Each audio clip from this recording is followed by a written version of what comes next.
Look who it is.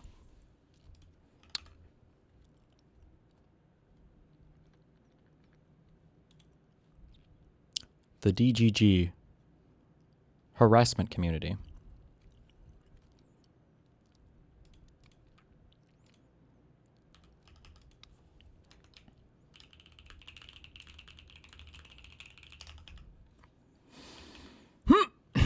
Oh, wait, let me grab a thing. Hold on. What's the shortest song in my playlist? I can't sort by. Well, whatever. Hold on.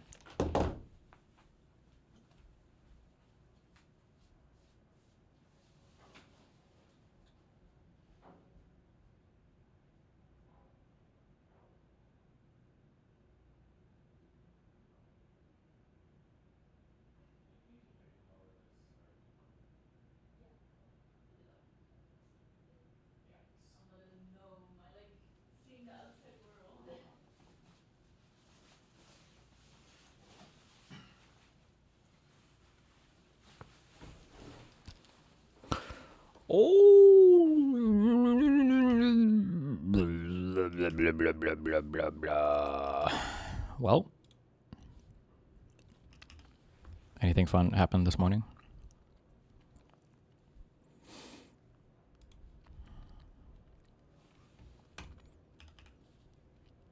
Destiny, please don't be mean to Morbler. I'm always mean to Morbler.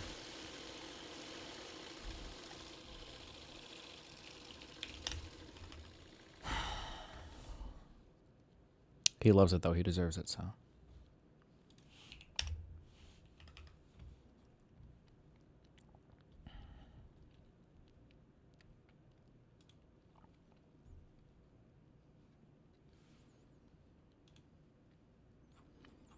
It seems like a 2v1, you not moderating.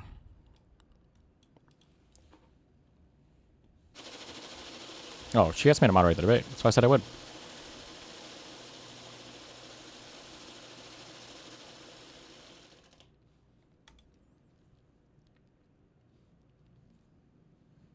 Play around with you. Maybe my kidneys would. The fuck is this? These people are fucking dangerous. There are not any people to just to play around with you. Maybe my kidneys would have been removed or something. Never know. And I didn't know any better. I was a kid, no. I was left behind here. My fucking mother in jail and father in Norway. Brothers already left. If you guys was not there, people from the slums were not there fucking helping me out, where I would be? I would fucking be somewhere. Maybe my kidneys would have been removed or something. Never know. I'm not even joking about that. Because the fucking lifestyle that I lived around, these people are fucking dangerous. There are not any people to just to play around with you. Okay. Some of you. Why Ken Martin should not resign. This guy's already bashing Dems post-primary.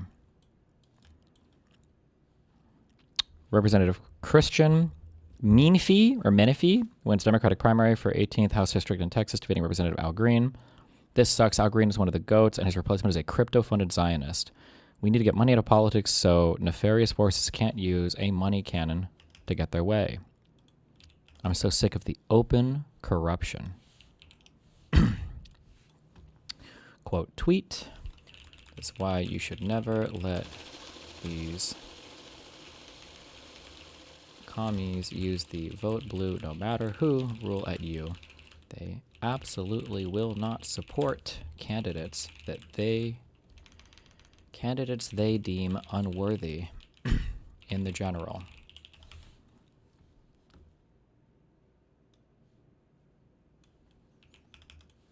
Am I fucking up anything here? This is a Democratic primary, 18th House District in Texas.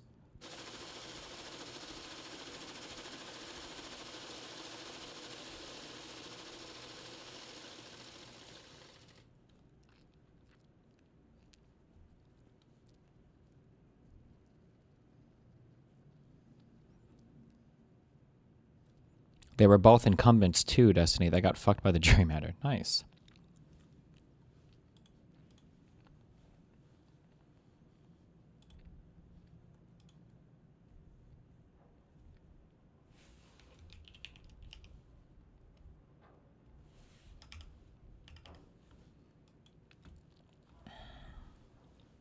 Will he vote for him? Doesn't matter.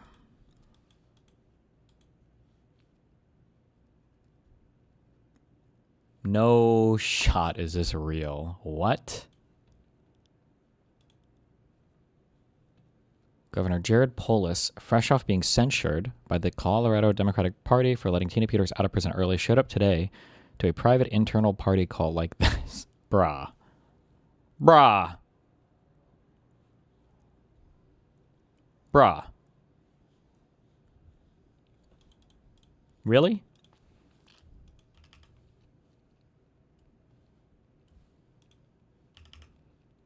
So brave.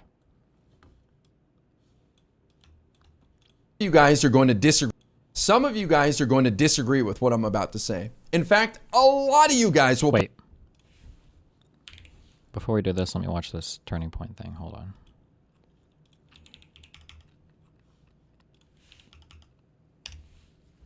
I was handed 12 chapters and only 7 of them were actually real. The other 5 I found out. The previous field rep's family members had pretended to open up a chapter so that they could claim those chapters on campuses, and then the rest were legitimately fake contacts. Fake contact information bounced back, texts bounced, calls failed. Nobody is actually verifying the students' identities.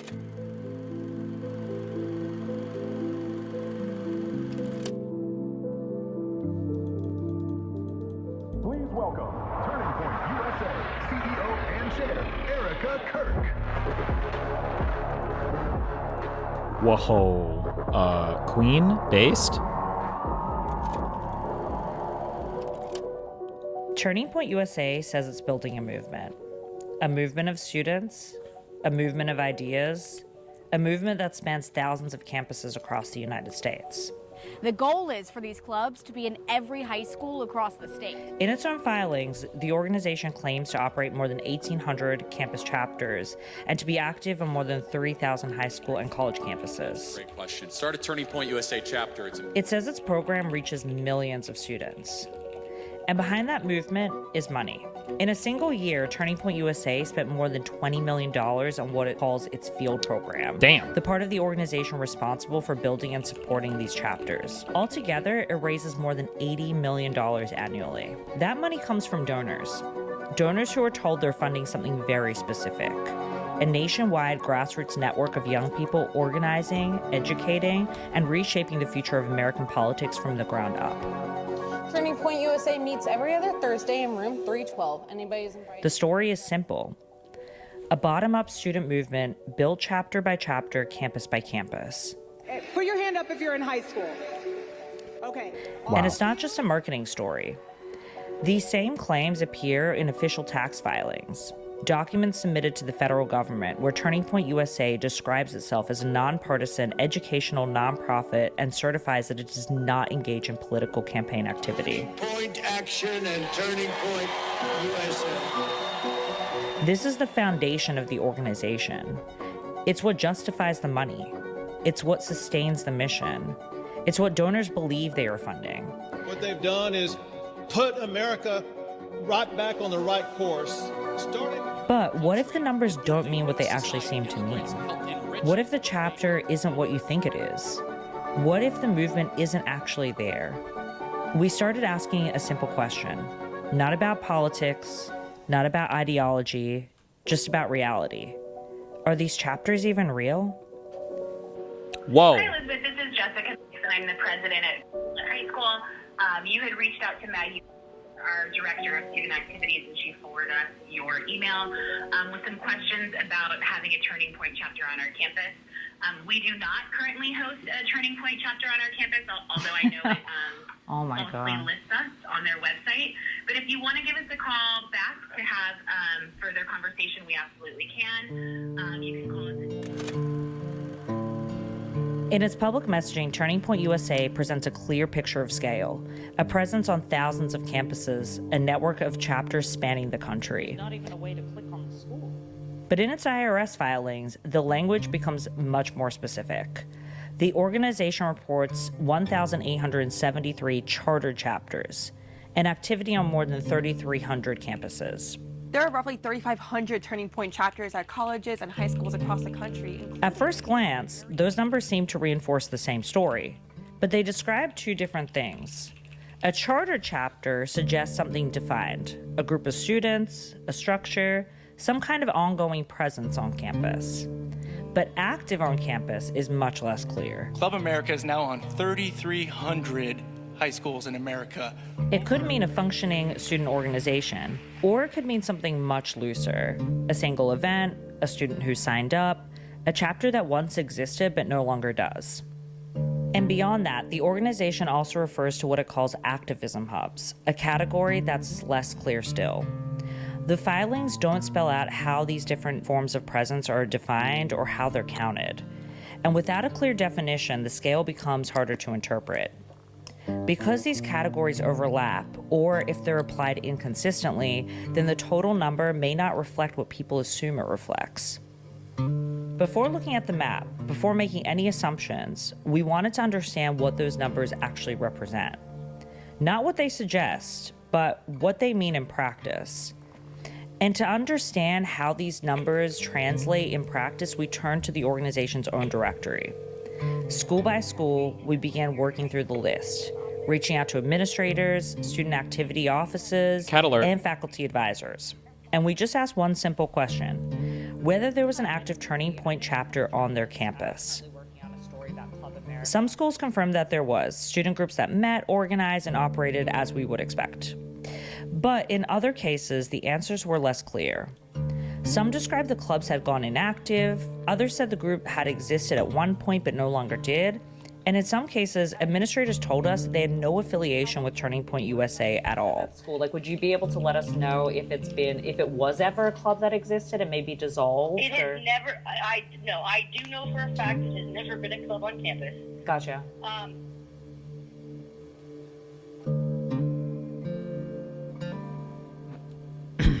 Wow.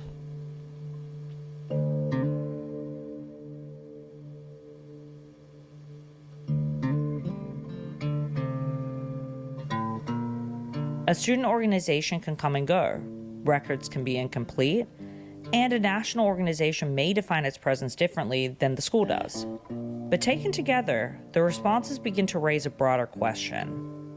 How consistently is that presence being defined? And how closely do those listings reflect what's actually happening on the ground? Because if a chapter can be defined loosely, then how much does it take to actually create one? Could a chapter exist without a real presence on campus? Without the school even knowing? Could it exist in name only? And if that's the case, can 3 people in their 30s start a chapter at a high school that doesn't exist?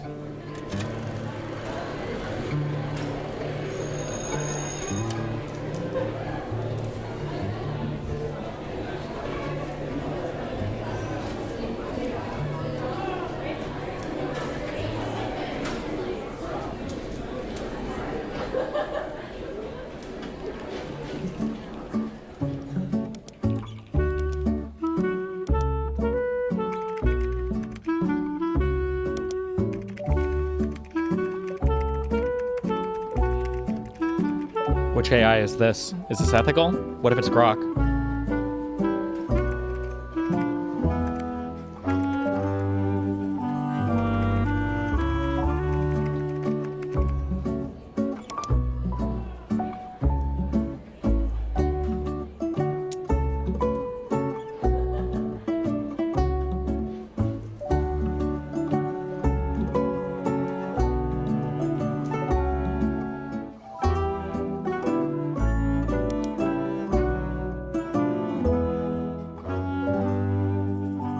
Ridiculous quotas, like you expect in 1 month for this one rep to start 40 chapters. So how are these reps supposed to do that? Well, they would give gift cards to the students if they started a chapter, but nothing would ever come of that chapter. So it'd just be one kid called the president and one kid called the vice president and then one kid called the secretary, and they got gift cards. You could have 50 chapters technically, but 3 of them hold events and like 10 people show up. And the others, they were given gift cards or they signed up and nothing ever happened. He was pushing us towards other clubs. A name, a contact, a record that may or may not reflect what's actually happening on the ground. And when those different realities are counted together, they produce a single number. Ultimately, the question isn't just how many chapters there are, it's what those chapters represent, and whether the numbers being reported reflect a reality in schools across America, or something else entirely. Our chapter leaders are amazing. And there's some leaders you guys have not even seen or heard about yet, but you will one day, and you'll be blown away. When I left Turning Point, I realized I just dragged all of these students into a burning building and then left and locked the door. Wow. Well, not good. What do you want me to say? It's not good. Would this be considered tax fraud if all these chapters are fake? I don't know. You'd have to see their filings and see what they're actually claiming on their filings for everything. Fuentes fully burning the Sneako bridge. Didn't he do this yesterday? Or is he fully burning it now? Goofballs. I mean... Why does it seem like non-whites are trying to hijack the America First movement? Professor Zhang, Dan Bilzerian, Sneako. Well, they're just goofballs. I mean, Professor Zhang is like this Chinese communist. Dan Kazarian is just this fucking stupid, obtuse idiot. Sneako's a goof. Like, Sneako just doesn't even have real opinions. You realize that Sneako is just like an LLM. You could literally predict everything Sneako says with an LLM. Because it's formulaic. He functions like a prediction model. He doesn't have any real beliefs. He doesn't have any real ideas. All he does is basically take the temperature. He detects which way the wind is blowing, and then he desperately tries to say the hot take of the day. Not even the most popular thing. True. But the thing that seems unpopular but is actually really popular. Yes, this is the thing I talk about for Hassan. The, what did I call it? Like safe edgy? Or like all those comedians, it's like, we're going to say the things that America doesn't want to hear. And they have like audiences full of people that absolutely want to hear the thing they're about to say. It's like, oh my God. Like, I don't believe there should be a two-party system. Well, forgive me, I know it's not politically correct, but I think both sides are the problem. You know what I'm saying? It's like one of those fake, edgy things that everyone really agrees with. And that's all Sneako, that, you know, his political commentary consists in trying to say the wokest thing. And by woke, I don't mean liberal, I mean the most, like, above it all, the most, I'm different, I'm a self-righteous douchebag.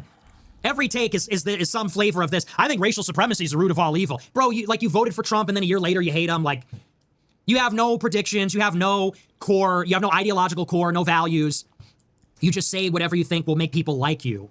You are a performative male. You say whatever you think like a center-left hipster will praise you for. Oh, that's actually a really good take. Like, I don't think I've ever heard Sneako say, you know, I know it's not popular, but this is what I really believe and piss everybody off. I've never seen that in my life. Never seen it in my life. Even the way he talks. When we talk in my life. Really, but true. Or, oh, that's actually a really good take. Like, I don't think I've ever heard Sneako say, you know, I know it's not popular, but this is what I really believe and piss everybody off. I've never seen that in my life. Never seen it in my life. True. Even the way he talks. When we talk as friends, it's always framing it as, well, how is the comm going to think about it? What are people going to think? Is this good for my career? It's all perception management. I just can't vibe with that. I say whatever I'm thinking, feeling. I can't even help myself. I wear my heart on my sleeve. If I'm feeling a certain way, you know it. I have no filter. I have no restraint. So... yeah, that's why I don't relate to this person. Even the Muslim thing. The Muslim thing is entirely a LARP. I don't even think he really believes any of that. He just wants an attaboy for being profound and pious and deep. You know, I think that's all performative. So. Destiny, I need this clipped. This is the ultimate fucking litmus test. Fuentes or Hassan, if your life depends on it for presidency. That's like asking me if I would rather have my right nut or my left nut crushed in a machine, bro.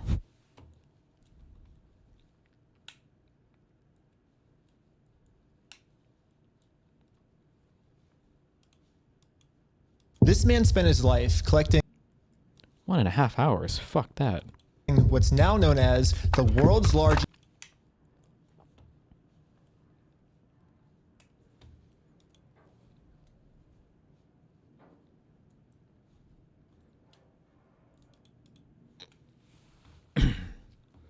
Oh no. Not again. Oh no. Fuentes seems like a fairly genuine actor, so why is he evil? His political ideology is so degenerate, but he doesn't seem like he's doing it for personal gain. Fascist for the love of the game. People can be genuine, but you can still think that their ideology is abhorrent. or disagree with them. Like, I think Hitler was, at least to the ending part of his political reign, was pretty genuine, but that doesn't mean you have to agree with them.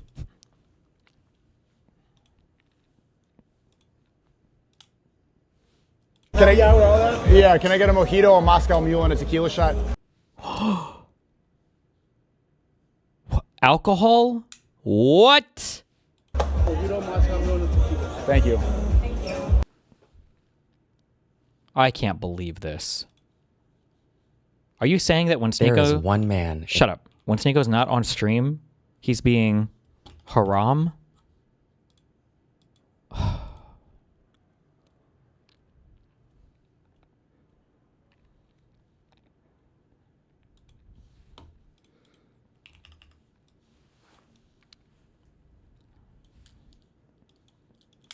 He's just ordering for the table, not for himself? Oh, okay.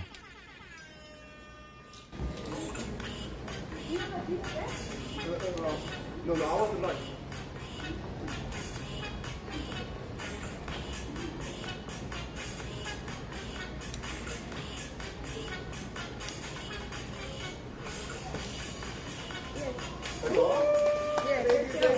Thank you for the gift.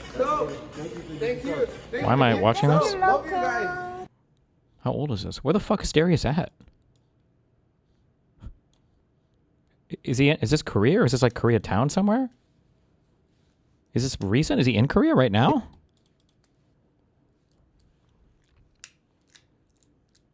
He's in South Korea.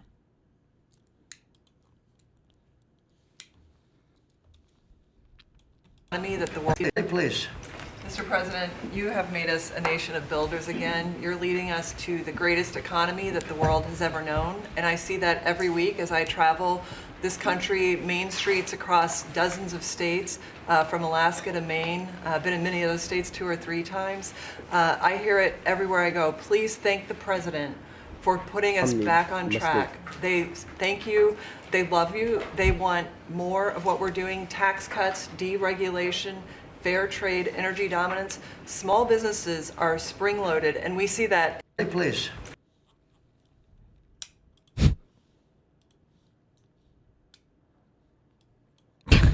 What is the... What the fuck, bro?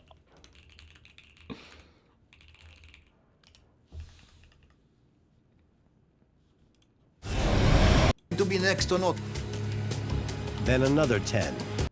Saddam is smoking Fidel Castro. The power. And he... Damn. Looking rough there. Can I get it without the music and the fucking commentary somewhere? This music and here came the moment that terrified everyone in the room. اللي راح اقرا اسمه يقوم يردد الشعار ويلحق ربعه.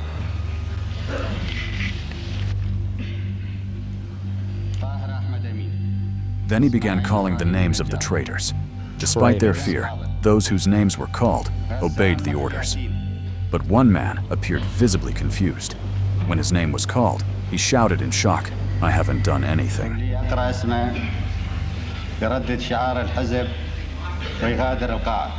Saddam didn't even look at him. The man lowered his head, submitted, and left the hall weighed down with fear. I mean, what are you gonna do? Saddam continued calling names until he had read 68. And then the Secretary of Labor, who was the one glazing Trump in that last video, stood up and proclaimed. Afterwards, he thanked the remaining members for their loyalty. Everyone in the hall stood, clapping intensely and cheering. Some even broke down in tears, terrified, as Saddam had shown them in that moment that he could decide their fate without a fair trial.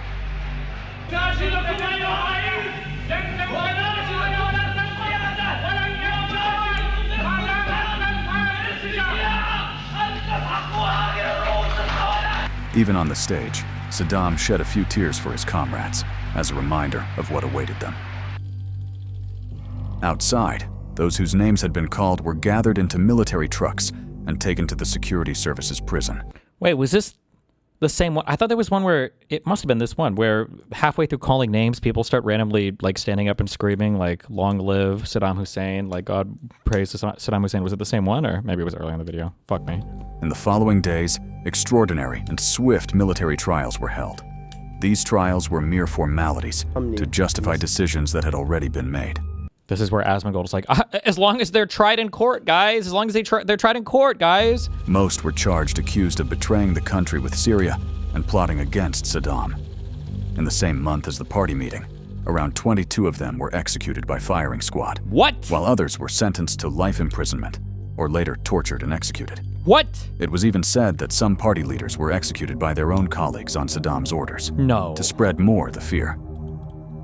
Fear of Saddam did not begin with the purges. It had been building for years. Saddam was not just the vice president under Ahmed Hassan al-Bakr. He was in charge of security and intelligence. He founded the national security apparatus and oversaw arrests and assassinations of opponents. His reputation for brutality was well known across Iraq. People knew he had a network of informants, and that a single word against the party could lead to disappearance, torture, or imprisonment. Saddam was capable of using violence without mercy, and he had systematic methods of torture against his opponents. I'm so glad. It's so crazy that this guy, while all this stuff was happening to the south in Israel, there was this whole Baghdad Pact and everything else, I think. When was the Baghdad Pact? 50s?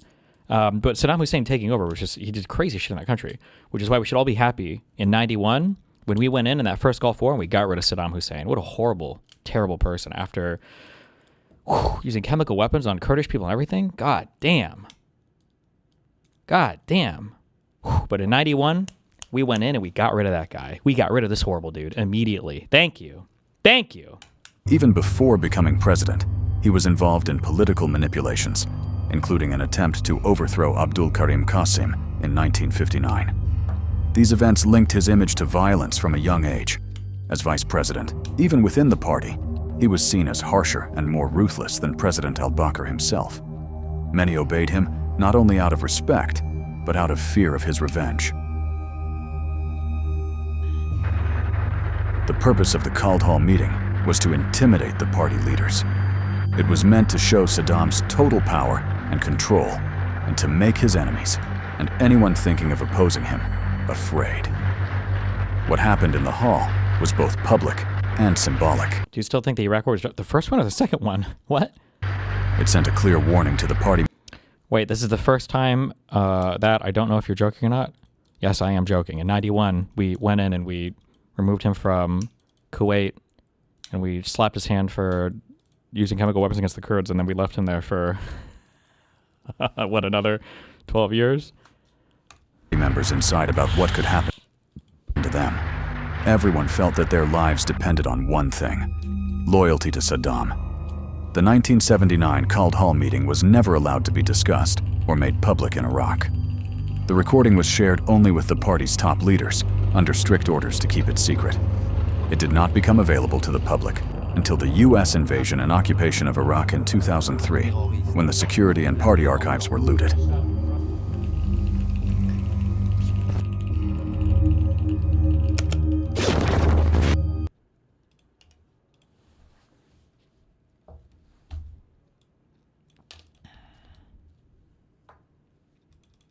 This is the part you were talking about?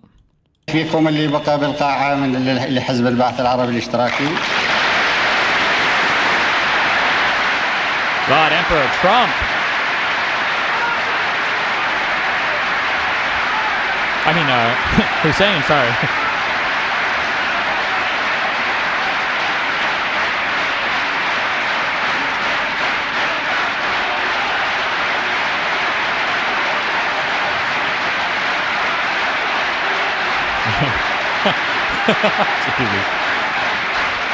All of you guys, after I nuke some fucking stupid fucking emote that triggered the fuck out of me, all the BGG. This guy right here. Wow, I almost said that. I'm glad I didn't get nuked.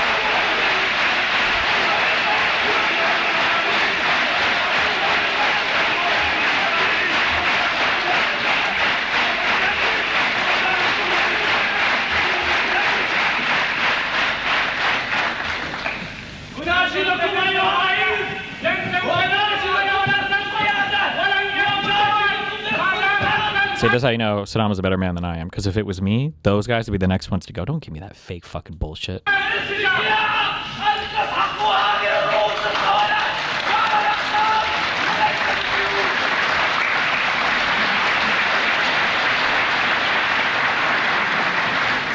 إذا تناشدوني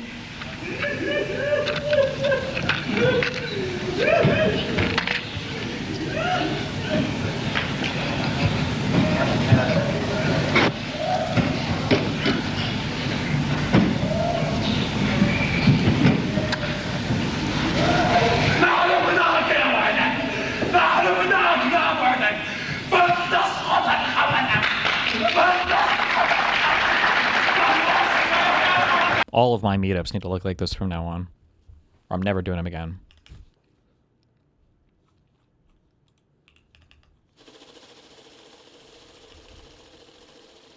There is one man. We're gonna watch this painful fucking interview. I know it's gonna be painful. We'll get to it. Hold on. What is this? Witness Television History. Prime Time, a new film by Lance Oppenheim, starring Robert Pattinson, in theaters this fall. Come on in. What would have happened if I wasn't here? Whoa. You see how this looks, right? Whoa. At the end of the day, Whoa. man must be held accountable for the decisions that he makes. Do you agree? Do you watch television? Well, there's something you should know. I'm Chris We got the Hansen Prometheus scream. Okay. with Dayline NBC. Whoa. And you're about to be a part of television history. We're gonna be the #1 show on TV. Wait, is this about the To Catch a Predator thing, or is this a different?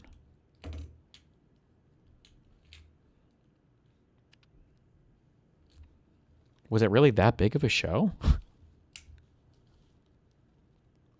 The sequel, To Be a Predator. Mistake. Shut the fuck up. Ban that guy.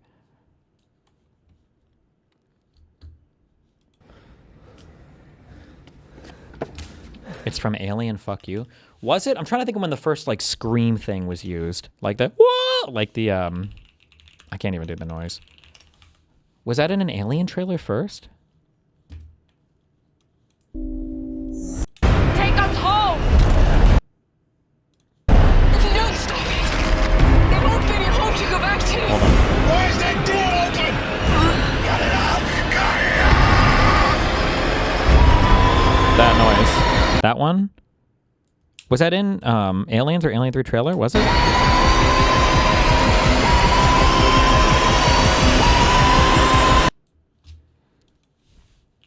Aliens trailer. God, what a fucking Kino fucking movie. They don't make them. They don't make them like this anymore.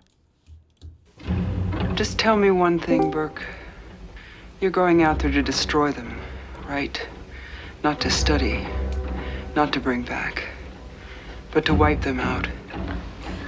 One of the crazy things about old movies is they used to have all these scenes where it would be like people would talk.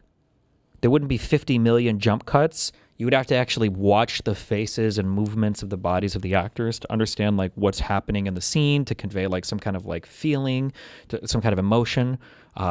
It was just a crazy time for cinema, you know?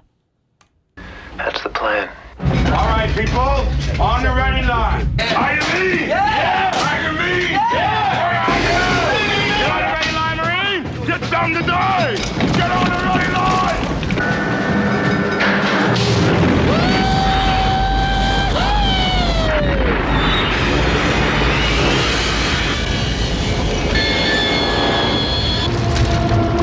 There's something moving in. And they're animals.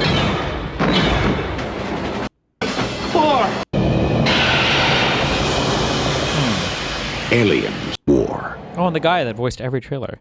They don't use it in this. Do they have the scream in Alien 3? I feel like this is the Prometheus scream. This movie, I don't care what people say. This was a good movie. Was it in the first Alien trailer? But they didn't have it in the second? Really? Hold on.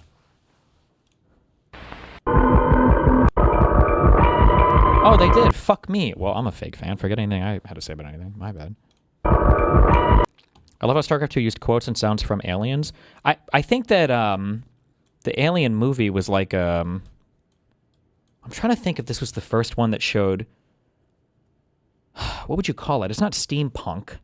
Like usually futuristic space stuff is like very clean, open doors that make like clean noises. This was like some kind of like rundown futuristic thing where they had spaceships, but they were like lived in like industrial.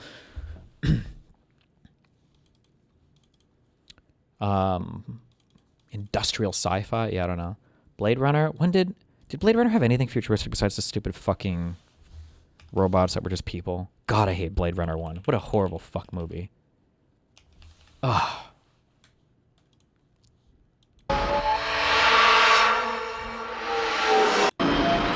Roy Batty, probably the leader. There was just one outfit making replicants. That's Dr. Eldon Terrell.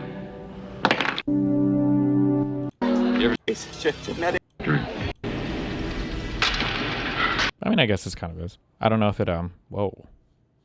No space stuff, I don't think, right? Except for his speech at the end. Cringe loser. need mistake hole.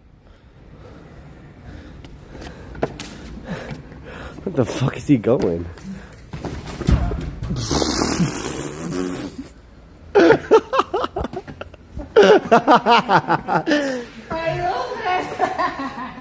Do you want...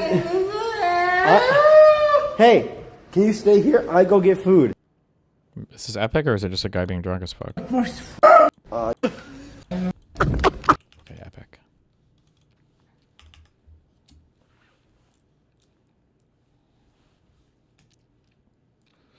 Oh no, Destiny's doing art stuff again. The one topic he's least suited to speaking on, if he thought Prometheus was a good movie. Are you fishing for a permaban? I am Prometheus's #1 hater.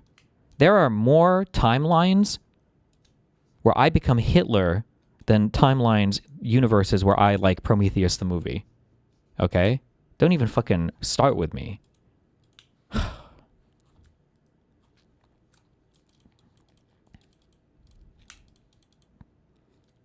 Did you see Romulus yet? I think I did, right? That was like the new Alien movie. It was like, okay. Yeah, it was okay. One thing I don't like that I feel like companies are kind of shitty at is like, what did South Park call these member berries? They tried to have the old... Wait, have I seen this? Oh, yeah, I have.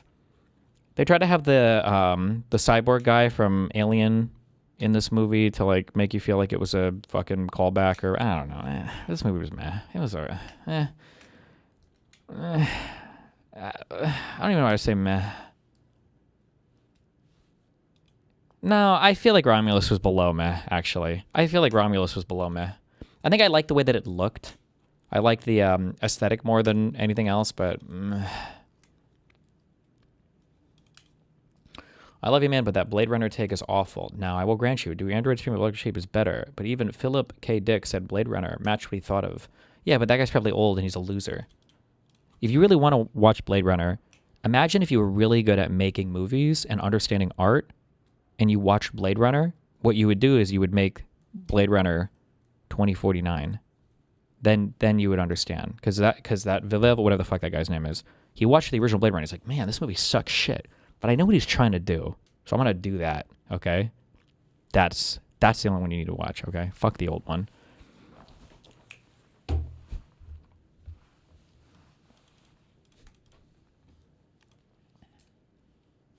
Connor screaming "You're a pedo" in response to Food Shop saying like, "Why are you supporting?" Why is Radiant's voice on this video? Harassing Destiny's family. Because he doesn't take fucking food shops as like a serious person. That makes him look retarded. Okay, that makes him sound retarded. He sounds deranged, right? Okay, then somebody else take my argument and ask him. I don't care. I know. What is happening in this? Is Darius streaming the Discord while he's IRLing?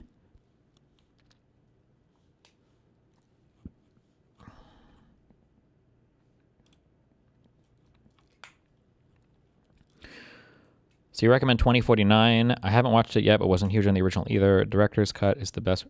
I don't, dude, fucking, of like the most annoying people on the planet, okay? You have like Nazis. You have like vegans. And then you have the people who are like, well, did you watch this cut of the movie? Did you watch this cut of the movie? People who are like, did you read the book or see the comics? They're not even as bad. They're like way up here. Did you read the book? These people right here, oh my God. And then you rewatch this 2-hour dog shit movie and it's got like a 3.5-minute deleted scene. And you're like, wow, that sure was, man, my whole, you want the hottest take in the universe? Is this a really hot take? Because I rewatched both of these, I think a couple months ago. You want the hottest take ever? The Lord of the Rings theatrical releases, they were better movies than the SLOP edition director's cut Lord of the Rings that add like fucking 50 minutes of fucking bullshit that's just like, what the fuck? Like if I was like a huge fan and I just wanted to see like more screen time of lore shit or whatever, oh my God. Okay, too many truths in chat. That's not a hot take apparently. Fuck you guys.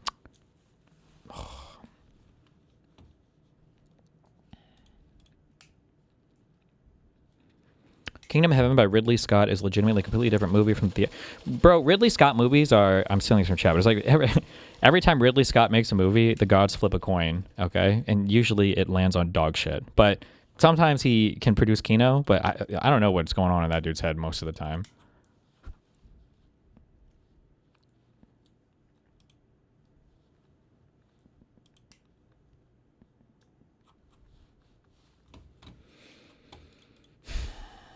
And you can. I feel like we've watched this before. Draw. And you can't even execute. You knew your drawing Listen, sucked, man, and you still tattooed it on that person. I did exactly what he wanted. Like, don't you have any integrity? He was happy with it. I'm fine. It's not about what they're happy with, it's about what the judges are happy with. Listen, dude, I'm done with it. Dude, you've been done. I'm still here. For what? We'll see. Why? Because you just want to be a asshole. You're right. Then why the would you be in this competition, I'm here. bone face? Why do you look 50 and you're 24? What? What did you say? Go yourself, you piece of poor excuse for it.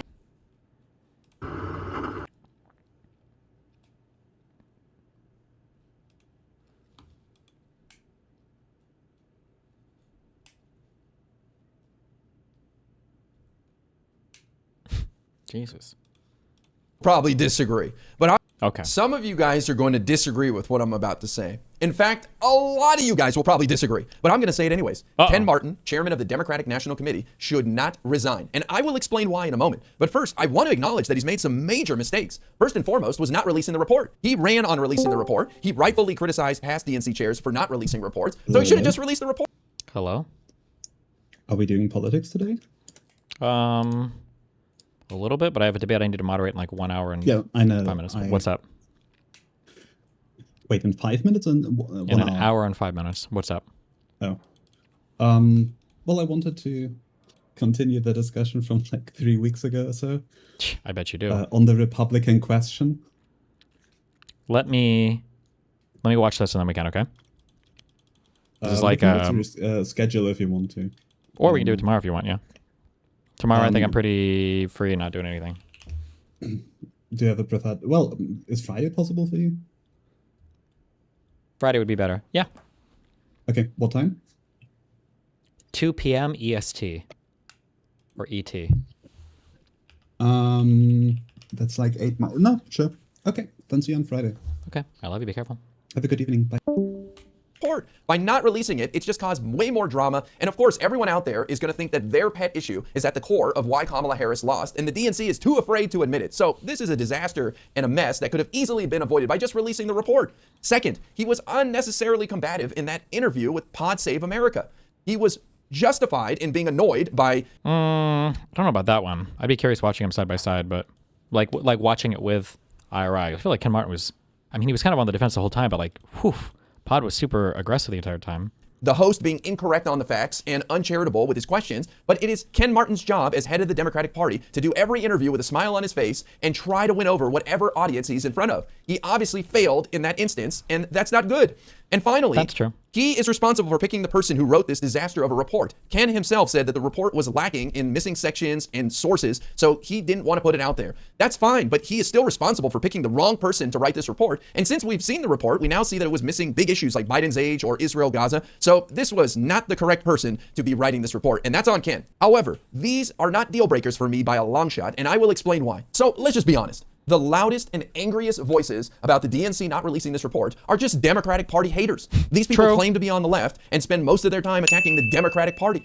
For some reason, we have this weird idea on the left that if we're constantly criticizing our leaders, then they will do what we want. Now, some of you guys will say, come on, that's not fair. I have some of the same criticisms and I'm not a Democratic Party hater. And I acknowledge that. But you have to admit that a lot of people are just latching onto this issue that they don't even care about as a way to divide and cause problems within the Democratic Party because they feel that their issue is not getting the attention it deserves. And if only the Democratic Party would do what they say on something like Israel-Gaza, then we would win handedly across the United States. They will move on now that the report has been released and find something new to attack the Democratic Party about. Now, as far as the report goes, there was some actual good information in there. For example, the report talked about how Biden did not set up Kamala Harris for success. And I think Biden shares a lot of the blame for why Kamala Harris lost the election. If there was even a small chance that Biden was going to have a bad debate performance, then he should have never ran for re-election. So obviously, he was way too confident in his ability to have a decent debate performance. And that just caused a disaster for Kamala that she could never recover from. But there were some other mistakes made earlier in his administration, like putting Kamala in charge of finding the root cause of migration. That allowed Republicans to mischaracterize her role as border czar.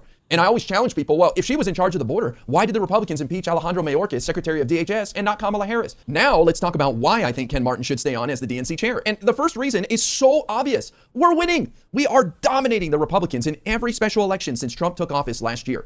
We have shifted the electorate 13 points to the left on average last time I checked. We are winning districts and seats that we haven't held in 30 years, like mayorship of Miami. So why would you change anything? And I know some of you guys are going to say, yeah, but those special elections aren't the same as midterms or a presidential election. And you're kind of right. Obviously, you're going to get more activists to come out for special elections than a general election like the midterms. But the data out there shows that the party that's doing well in special elections is going to see higher turnout in House races that follow that. So we should do well in the midterms based off of the special election results. And even John Favreau brought up that point in his conversation with Ken Martin, said, yeah, but we were doing well in the special elections in 2023 and look what happened in 2024. I looked into this point, and it is true that for most of 2023, the Democrats were doing well in special elections. However, starting in November of 2023, by the time we got to February of 2024, Republicans were up 1 on average in special election results. So the momentum was on their side, which is totally different from what's happening right now with the special election results. Another point I hear all the time is that the Democrats are polling so poorly, as if the money being spent by the Democratic Party is not leading to good poll results. Well, I care more about election results, which show the Democrats are doing quite well, but these are the same polls that have been wrong for years. They said Kamala was going to win Iowa by 4%, and they were off by 14%. But if polling is your main concern, plenty of polls show Democrats are preferred on every issue from the economy to immigration, so I don't think we have anything to worry about with these polls. In my opinion, the polls ask people, how do you feel about the Democratic Party? And I don't think a lot of people out there are excited about the Democrats. They've got their reservations, they have their criticisms, but in the end, they're going to vote for them, and that's exactly what we're seeing right now. Don't think you're going to be able to improve those numbers for either party anytime soon. Another criticism I hear of Ken Martin is that he's in the red when it comes to finances, as if having money in your bank account is the most important thing for the DNC. No, it's about winning. So if he has to take out debt to run things hot so that he can invest in candidates and win big races like he has been, then do it. I don't care. His job is not to be an accountant and balance the books. It's to win races. So if going into debt and then raising money later to pay it off is the way to go about it, then do it. I'm happy. And by the way, I don't think there's a lack of money going to Democrats because Democratic candidates are raising boatloads of money. Look at people like James Tallarico setting records for fundraising. So money is not a problem. And honestly, if Ken Martin wants to run things hot and borrow money and spend a lot more money than they have, he's winning. So let him do it. It's working. Another thing I want to address is this idea that Ken Martin lied about releasing the report. There is no evidence to support that he deceived people, that he never intended on releasing the report. It's clear that circumstances changed. He put somebody in charge of doing the report. Turned out the report sucked. He thought it would cause more grief by releasing it. And we've been doing very well in the special election, so he didn't want to distract from that. So he made the now incorrect decision to not release the report. And he has since apologized for that and released the report. And lo and behold, there's nothing crazy in the report that he was so scared of. So it was a mistake. Just like Biden saying he was never going to pardon Hunter. And then when Trump won, the circumstances changed. And all of a sudden he decided, I got to pardon my son or Trump's going to bankrupt him with constant pursuit of criminal. Holy truth bombs. Charges. So Ken, I'm sure, wanted to release the report from day one, but then the circumstances changed. Why can't people approach this in good faith? Why do they have to assume the worst? And finally, we are less than 6 months away from the midterms. In what world is it a good idea to replace the head of the DNC with that little amount of runway until the elections? Does anyone out there think that Kamala Harris, if only she had 2 more months, would have done a better job in the election? I doubt it. And I don't think getting rid of the head of the DNC with less than 6 months until the midterms is going to be good. The new person will have to be selected over a course of weeks. They'll have to hire new staff. There's no time to implement new policy or change anything. It's just going to cause chaos. We should stick with the guy we've got through the midterms. And then if we do poorly, which I don't think we will, but if we do, then you've got an argument to change the head of the DNC. But for now, you stick with the quarterback right before the big game, and that's exactly what we should do. Ken Martin has been doing a great job. The results are what matter. None of this other stuff matters. It's just noise. In the end, Ken Martin is there to help us win elections, and he's done a brilliant job since he took over with just that. Wow. Wait, real quick. And then we'll watch this horrible fucking thing. At Destiny, unless it's a short-ass book, any book adaptation should probably be a series instead of a movie. Most books that are turned into movies need to cut so much content, and the world development falls flat. I think the issue is that, generally speaking, one thing that people don't immediately realize is that different mediums lend themselves to different things. Like, it's hard to say, like, would a book make for a good movie? Or would an anime make for a good book or make for a good live series?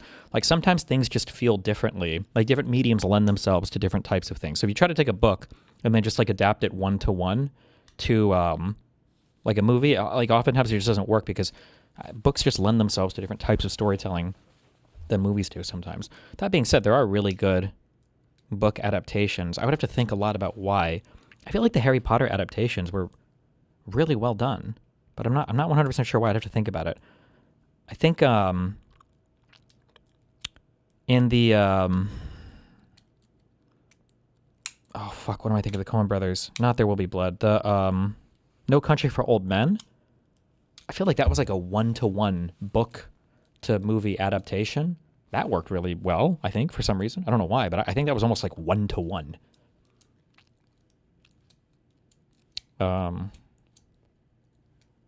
Yeah.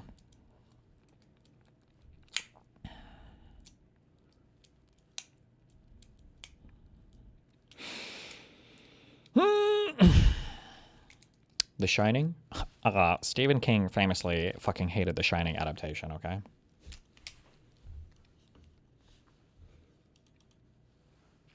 Most bookoids measure an adaptation solely on how accurate it is to their beloved book. The perfect adaptation to them is an audiobook being read aloud in a dim room. True. True. You glaze Harry Potter and shit on Lord of the Rings? Well, Harry Potter is just a better fantasy thing. I would say probably J.K. Rowling spun off way more fantasy tropes than, what was his name? Tolkien Churchill or whatever that fucking guy was. I feel like he just copied like all of the basic tropes. Like, wow, you have like a thief with a heart of gold, an elven archer, dwarves. Like, wow, how original. I don't know, I just feel like the Tolkien shit is fucking... And Harry Potter casts way more magical spells than Gandalf the loser. Like, let's be real here.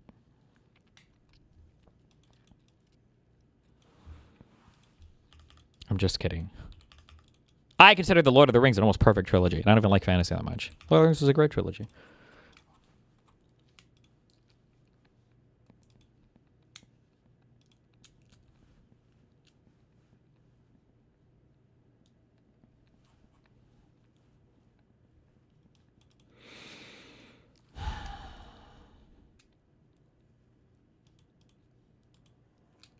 Holy shit, do you remember how mad people were at your Shadows of Mordor take? It's okay.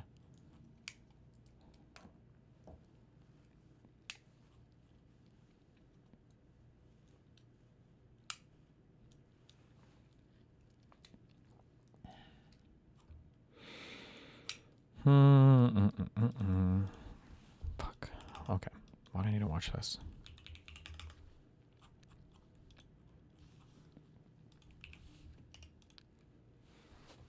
So, quick news of the day as we're... Game of Thrones TV show is also a goated adaptation. I can't say it because I haven't read the Game of Thrones book, so I have no idea. Driving here. I guess the big story was this morning was the DNC autopsy report came out. finally, I don't want to call it an autosy report. It was written in Calibri font. There's a lot of red edits down there. I thought your tweet was like probably the most spot on. Why don't you just expand? Yeah, I did. This wasn't a tweet, but I did love that it was like, and they just basically released the Google Docs with like the comments about how things were wrong. Like they just released a raw Google Doc with people's edits in there. It's like great.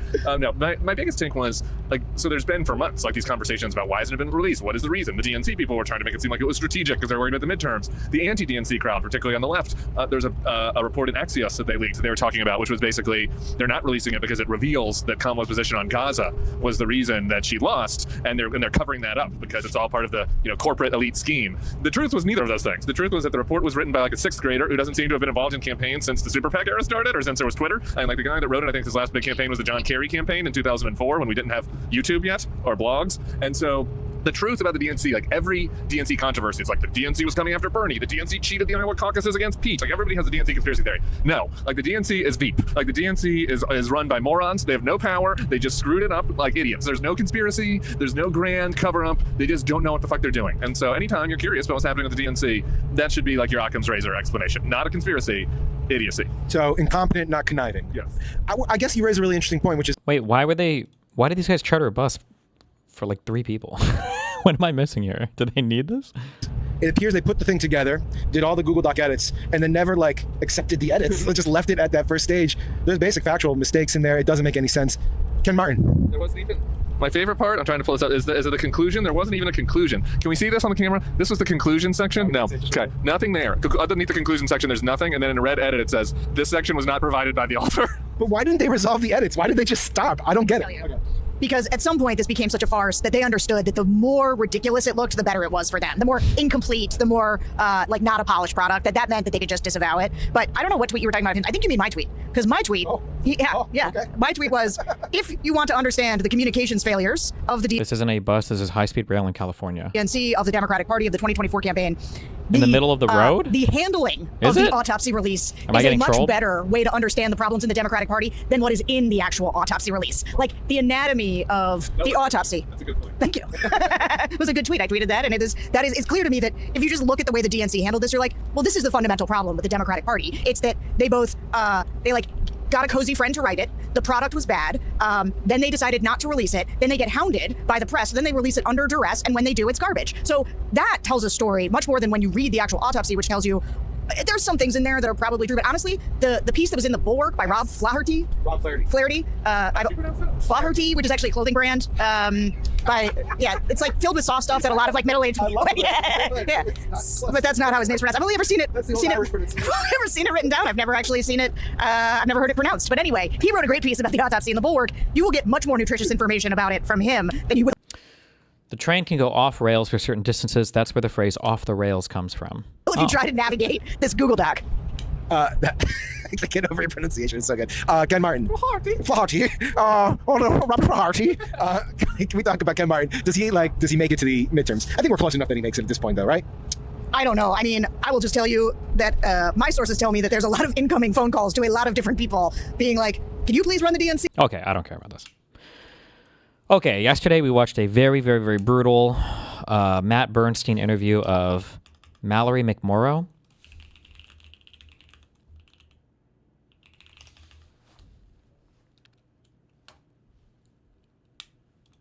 Why? I don't remember when they did this interview, but it was released 9 days ago. This was their interview with one of 3, I think, competitive Democrats that are running in the race. The famous/infamous, depending on how you look at it, are fake doctor Abdul El Sayed. I don't like the fact that this guy is around Hassan, obviously. I think the fake doctor stuff is kind of cringe. And I don't like the sloppulous stuff. But the positions on his website seem okay. So I don't think I hate this Abdul El Sayed guy yet. There is one man in the United States that Democrats must defeat if we ever want to come together as a country again. According to Democratic congresspeople like Cory Booker and Alyssa Slotkin. He's going to say Hassan Piker, isn't he? Brad Schneider and John Fetterman, as well as liberal media pundits like Jake Tapper. Controversial, if not outrageous, if not bigoted. He's a bigot, a danger to the soul of America, an outrageous man with a checkered past, whose power in American politics must be curtailed immediately. He's Hassan. Not the president, you silly dum-dum. Or- He's leftist Twitch streamer Hassan Piker, a man I could uncontroversially label the single most popular and relevant figure in the online left. Hassan Piker live streams for 8 hours every single day and typically has between 20 and 40,000 concurrent viewers. Hassan Piker Can we see the shot caller here, or? Live streams for 8 hours every single day and typically has between 20 and 40,000 concurrent viewers with a total Twitch following of more than 3 million. He's a fierce critic of Israel. Anti-Semitism is a canary in the coal mine of fascism.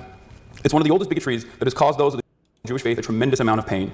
From pogroms to the Holocaust, Jews have always been singled out by those in power as a scapegoat for instability and economic volatility people in power cause.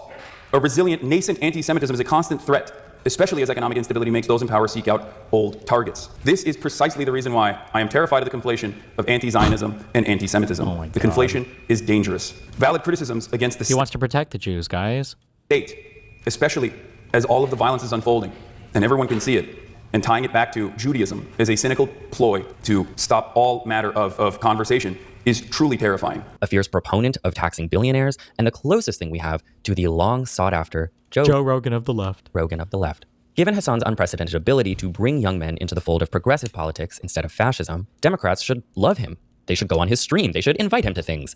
But most of them are deathly afraid of Hassan Piker and refuse to speak to him. They're so afraid of him, in fact, that they've launched a smear campaign against him. And as a professional reviewer of smear campaigns myself, I must say, it is shocking to see someone who isn't a woman get treated like this by the media. Today, in this a bit fruity mini-sode, a first. Let me know if you like these. Let me know if you want more of them. I want to explore the Democratic establishment's war on Hassan Piker, what it's really about, and what they're leaving on the table by waging it. To do that, I am so thrilled to be joined by Abdul El Sayed. Oh, we're interviewing this guy. Oh. I'm sorry. I forgot for a second that this guy was even here. I thought we were doing a Hassan GLAZE piece. My bad. Candidate for U.S. Senate from the great state of Michigan. Is there any actual evidence of Hassan converting people? No, none whatsoever. Because he probably doesn't. That's just a made-up thing. Which is funny because they usually make fun of me for converting people by saying that my whole audience is composed of or comprised of ex-Nazis. Like that's why they always says, or he used to say a lot that I have an audience full of Nazis, but I don't know. It's just people just say whatever the fuck. Michigan, who controversially made a campaign stop this week alongside Hassan Piker, and who was admonished for it by many in the Democratic establishment, but it didn't stop him. Hassan Piker just recently become an issue in Michigan. Dr. Abdul El Sayed, one of the 3 candidates and a former CNN commentator, announced that Piker will join him for 2 rallies in April. Now to the Michigan Senate race, where a Democratic candidate is forging a controversial alliance with a left-wing streamer who has defended Hamas terrorists. Abu El Sayed campaigned yesterday with 34-year-old Hassan Piker. Abdul El Sayed, welcome to the show. Matt, thank you so much for having me. 2 liberal outlets, nice. I guess the right wing didn't have anything to say about it. Okay, based. Ready to be here. How was last night? You appeared alongside Hassan Piker. I mean, I don't know. Like, did he eat you? Like, was everything okay? You'd have thought with the Twitter controversy over the last 2 weeks while our madman president was fighting an illegal, unjustifiable war, that this was the most important question of the century. And no, he did not eat me. He did not eat Representative Summer Lee, who was with us as well. Wow. And instead, what we did was we came together to talk about what it means to get money out of politics, put money in your pocket, pass Medicare for all, stand up against illegal wars, abolish ICE, and have a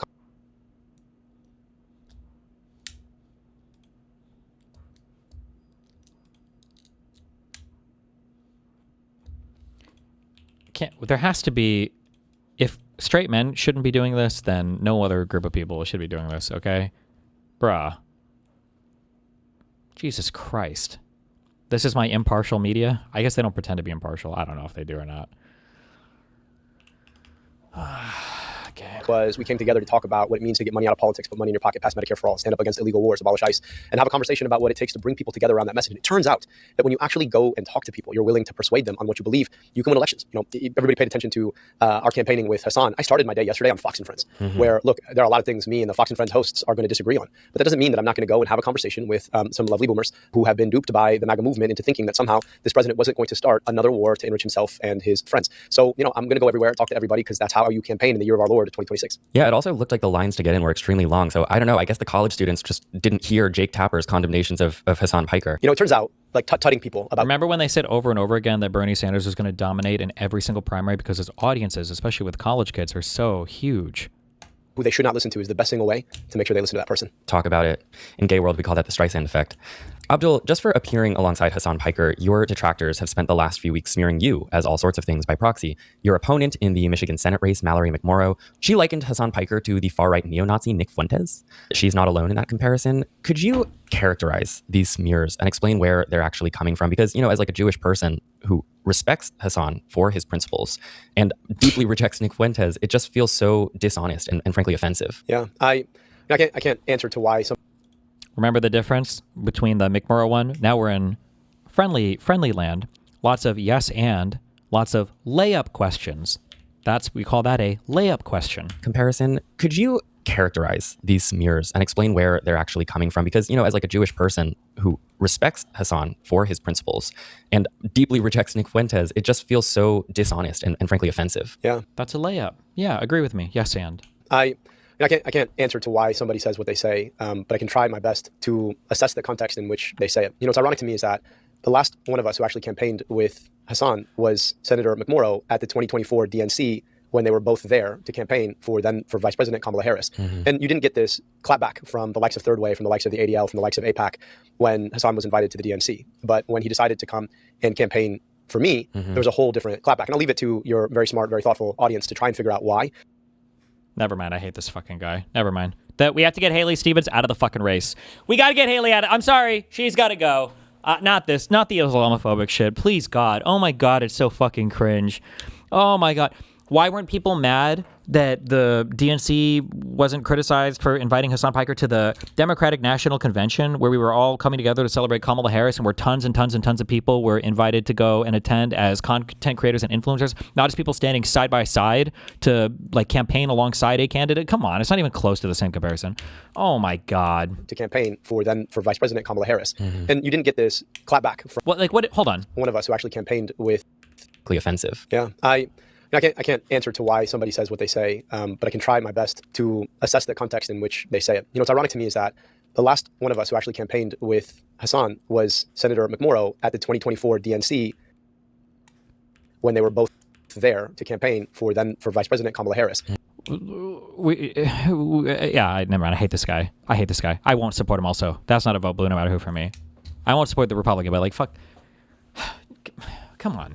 Do we just have to lie about fucking everything? Hassan was literally with the uncommitted most of the time he was there, and then he stepped in and got kicked out in like 2 minutes. This guy was there to campaign with McMurrow and with Kamala Harris? My God. And you didn't get this clapback from the likes of Third Way, from the likes of the ADL, from the likes of AIPAC when Hassan was invited to the DNC. But when he decided to come and campaign for me, there was a whole different clapback. And I'll leave it because they're Islamophobic. To your very smart, very thoughtful audience to try and figure out why. Maybe it has something to do with the similarities that he and I share. Now, the reality of it. I'm sorry, mate, but you are 20 times more likely to get profiled or hated because of your, first of all, just your name versus fucking Hassan and the way that he presents. It's not even close, but I mean, we can pretend, I guess. If you want to lend him some of your minority credibility, I mean, by all means, fucking go for it, Chief. It is that the reason I stand against anti-Semitism, the reason I categorically oppose any attempt to smear Judaism or the Jewish people is because I love people. And I believe it shouldn't matter how you pray as somebody who is of Muslim faith. I believe that you deserve equal rights to peace, dignity, self-determination, equal rights to be venerated and appreciated for who you are. I also don't trust this anymore. I'm going to always assume you're a bad faith actor who is doing some kind of like weird subversive stuff. Nobody, I'll repeat this for the trillionth time, when you talk about Judaism or whatever, I don't even know what the fuck Judaism. When you talk about Jewish people, we're not talking about the religion. We're not talking about how you pray. We're talking about ethnicities. We're talking about a protected ethno-state for Israel, for the country for a Jewish majority ethnicity. That's what we're talking about. Any weird thing of like, well, I don't care how you pray, that blah, blah, blah. That's not really at all what we're talking about. And I don't trust anybody that uses that. I feel that's a dog whistle. I believe that you deserve equal rights to peace, dignity, self-determination, equal rights to be venerated and appreciated for who you are. It's also the reason I oppose Israel's actions. I oppose genocide. I oppose AIPAC trying to tie our foreign policy interests to the interests of a foreign government. I oppose sending $3+ billion a year to subsidize a foreign military. That is Israel, but that's also Egypt. That's also Saudi Arabia and Jordan and Pakistan, all countries who receive tax dollars that you and I pay to provide for our schools here and our healthcare here. I oppose all of those things because I love people. It goes back to the same set of principles. So don't tell me that you stand against anti-Semitism and believe in equality when you cannot oppose a genocide being perpetrated by our tax dollars. Those two things are one and the same. Now, there are a lot of folks who want to stretch the meaning of anti-Semitism to include righteous opposition against the actions of a foreign government. I will never be okay with that because my principles are fundamentally about justice. They're fundamentally about a love of people. And so, look, people are trying to make this into some sort of tribal thing, but I was raised by my father, who's an Egyptian immigrant, my stepmom, Jackie, who's a daughter of the American Revolution. I've never fit comfortably into any tribe. The tribe I'm from is the tribe of Michigan. And here in Michigan, we want our tax dollars to be funding healthcare in Michigan, in schools in Michigan, to be funding the ability for folks to live a dignified life in Michigan. And as the future senator from Michigan, that's going going to be my focus. So when I watch as folks in DC bend to the power of a super PAC funded by MAGA billionaire dollars in the form of APAC, telling us that the best use of Michigan tax dollars are somewhere else, I'm going to call bullshit. I'm going to call bullshit every time. And Hassan has been calling bullshit too. And people are trying to then say, well, that's because of some sort of animus. No, it's because we love people. We love Jewish people. We love Palestinian people. We love all people. And it's a responsibility to stand up and fight against them. So, I'm going to reject this mirror. And at the end of the day, what somebody else does in their campaign is really not of my concern. I'm more focused on defending the people in the state of Michigan rather than defending myself. Come on, principled messaging. I mean, look, as someone who lives in New York and who... Whoa. What do you mean you're more worried about the people of Michigan? I thought for Mallory McMorrow, wasn't it really important to say, hold on, as a senator, you need to use your leverage in order to force the, I don't know what the fuck, somehow the United States to not support anybody anywhere or whatever. Why do we care so much about the people of Michigan now? Where's that same energy for, aren't you going to use your influence in the Senate to pull all funding from Israel and international shit? I guess it's kind of like baked in as the assumption, but that answer was not really in the same vein as what this guy was looking for from Mallory, but okay. Who just saw very similar conversations play out over the entirety of the New York City mayoral campaign with Zohran Mamdani. It is interesting to me how these public figures, whether or not they're even running for office, which Hassan Piker is not. So it's interesting that we all have to come together to condemn a Twitch streamer. Well, because you're literally running alongside this person and you're more or less endorsing him as he endorses you. Like, for instance, just replace, to help you fucking morons figure this out, replace Abdul Al-Sayed with Kamala Harris and replace Hassan Piker with what you thought Liz Cheney was doing last election. Then maybe you'll understand a little bit more why people are so ass-pained. Except the difference is that Hassan is literally closely aligned with Abdul Al-Sayed and is trying to say they have similar policy positions and everything else, whereas Liz Cheney was just saying a lot of people don't like Trump and them anymore, so, we need somebody to vote for that'll save our democracy. But regardless, you see these public figures turned into symbols and... I just don't understand why these leftists are all so classless. Why attack Democrats at every opportunity when you need regular Democrats to get you in office? Because that's the only way that they can grow as a party is to siphon off voters from the Democrats. They will never, these guys don't convert MAGA or convert people from the fucking right or convert fucking moderates. They can only exist in the most deepest mind-fucked places of blue districts. I think the one win that they've had of their 168 whatever fucking candidates so far, the one win they've had in a Democratic primary was, I think, literally the most blue district in the entire United States. That's all they can do. I'm a Twitch streamer. But regardless, you see these public figures turned into symbols and sort of proxy wars for people's position on Israel by these bad faith actors. And that's, what's so interesting to me is because Hassan Piker, in this case, the reason they call him anti-Semitic, Hassan Piker's not anti-Semitic. He's an anti-Zionist, which I am, which, Zohran Mamdani is, which many of us are, and for good reason. Look what is. It's so gross, too, that they try to trade so hard on Mamdani's reputation. Mamdani is 20 trillion times better than any of you fucking crazy lunatics. And the fact that they try so hard to throw their lot in with him and to be associated with him is cringe as fuck. Israel is doing to Palestine, to the world. That, of course, gets conflated and they get called anti-Semitic. I'll tell you this, Matt, it's sad to me when we lack the courage as a society to speak basic foundational truths that are the kind of truths that they write children's books about. Mm-hmm. These things are not that hard. Mm-hmm. No one group of people has a monopoly on pain. No one group of people gets to be better than any other group of people. Mm-hmm. All people deserve equal rights to peace, dignity, and self-determination. Mm-hmm. Those are not that hard to say. But when you've got the likes of the ADL, you've got the likes of Third Way, all trying to ram down our throats, something we all know at the pit of our core is just unfair and untrue. At the end of the day, the question to me is, where do you stand? And too often we've watched as Democratic politicians who should know better are now bending over backwards to justify public policies that they know are inconsistent with their own beliefs. And I'll just tell you this, my second ever presidential election was for Barack Hussein Obama. I was so proud to vote for him. It was the first time I ever saw myself. Can you talk to these YouTubers? No, all these people will infinitely always... they'll run. Yeah, they don't ever have challenging conversations, ever. A politician at all. I mean, his dad immigrated from Africa. My dad immigrated from a different part of Africa. He had mixed parents. I was raised by mixed parents. He has got a funny name. I got a funny name. He is tall and skinny. I'm decidedly not tall and relatively thick. But beyond that, I saw myself in somebody for the first time. And the best thing he did was he stood up against a stupid war that everybody understood was ridiculous, and he was able to explain it. Never mind. In very simple language. I don't know what happened in the next 18 years when our party became the party of war again. And I'm just trying to say that if we're about our principles, let's be about our principles anywhere and everywhere. Because if there are exceptions, then at the end of the day, our foundational belief in equality is not being met. And I just think that is what the Democrats became the party of war? Let me re-listen. Hold on. I saw myself in somebody for the first time. And the best thing he did was he stood up against a stupid war that everybody understood was ridiculous, and he was able to explain it in very simple language. I don't know what happened in the next 18 years when our party became the party of war again. And people hate these guys. Don't like Barack Obama. They're not as open with it because they still have to try to trick black people to voting for him and to pretend that they're representing their interests. But these people all fucking hate Obama. If you find them in the right space or you listen to them talk closely, that it'll come out. They fucking hate Obama. What do they hate? That he just... Because he was pro-America. They don't like the ACA. Sometimes they'll blame Obama for not going far enough with the public option.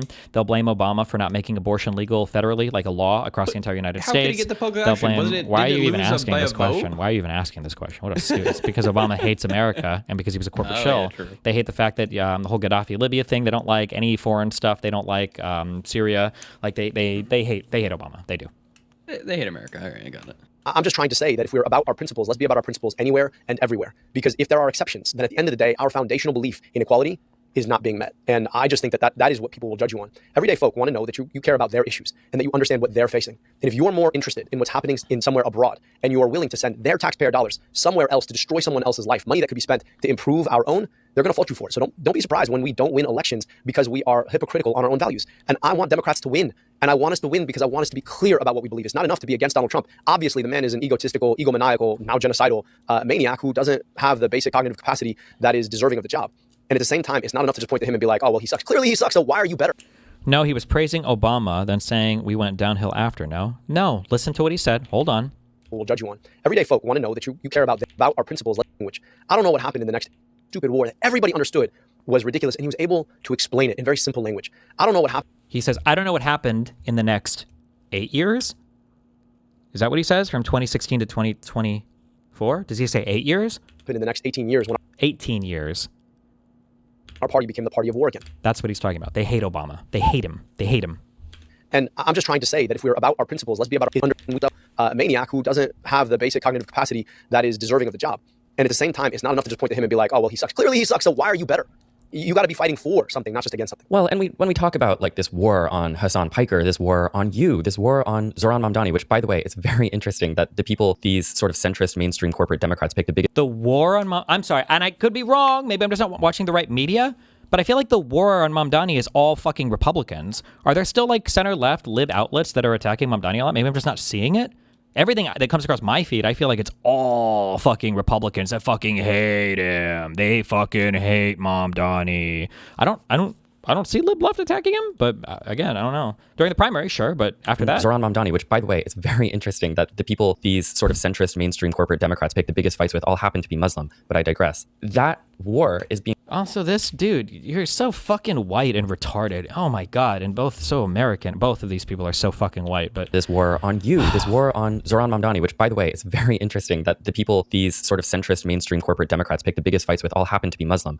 It's so crazy that like Republicans are trying to be fucking actually Islamophobic, and they try to claim that Mamdani is like this Islamist jihadist, which is a joke. But then these people on the far left try to claim that lib left is attacking Mamdani all the time, like in an Islamic or Islamophobic way. It's like, what the fuck are we doing here? It's so cringe. Holy shit. Who on the left is attacking Mamdani right after now? The election? I don't know. I don't see it. If it's happening, I'm just not seeing it. So I don't know. But I digress. That war is being waged oftentimes not by Republicans, not by the right. Of course, they're always going to, bitch and moan about everything that we do over here. But it is coming from the people that should be our bedfellows. So on the same day, Israel passed an ethnically segregated death penalty last week, 2 weeks ago, that only applies to Palestinians in what's been called the very definition of apartheid. CNN's Jake Tapper, who I will never shut up about, hosted an 8-minute segment litigating the ethics of welcoming Hassan Piker into the Democratic Party. Now, I know that... Why the fuck was Jake Tapper and them talking about the United States domestic politics when we could be talking about Israel, Palestine, when we could be debating laws that are being proposed in the Knesset in Israel, Palestine? 8 minutes doesn't sound like much for listeners of this podcast, where brevity is never my strength. But when you're doing an hour-long national news show amidst a war, it's a pretty shocking amount. Amidst a war? You mean a genocide, right? Doesn't he mean a genocide? Right? Of time to devote to a Twitch streamer. Jake hosted Jonah Platt, the less famous and talented son of multimillionaires. Also, you can't talk about anything, by the way. Yeah, does this guy ever talk about the Republicans, or is it literally just all dem bashing? This entire fucking video has been dem bashing, except for when Al Sayed did lip service to like, oh yeah, guys, we gotta hate Trump, he's terrible, and then that's it. Time to devote to a Twitch streamer. Jake hosted Jonah Platt, the less famous and talented son of multimillionaire producer Mark Platt, known best for his ongoing campaign against Miss Rachel. I pulled all 683 of Miss Rachel's Instagram posts from October 7th, 2023 through March 16th, 2026. And what those posts reveal is a story not fit for children. Wanting kids to live isn't anti-Semitic. If you're already on Team Rachel or just not paying attention, you might not see anything wrong with that sentence. In perhaps her most explicitly implicit post, she describes, quote, good people as those who want kids not to be killed or lose limbs. Jonah smeared Hassan as anti-Semitic, which of course is what Jake Tapper invited him to do.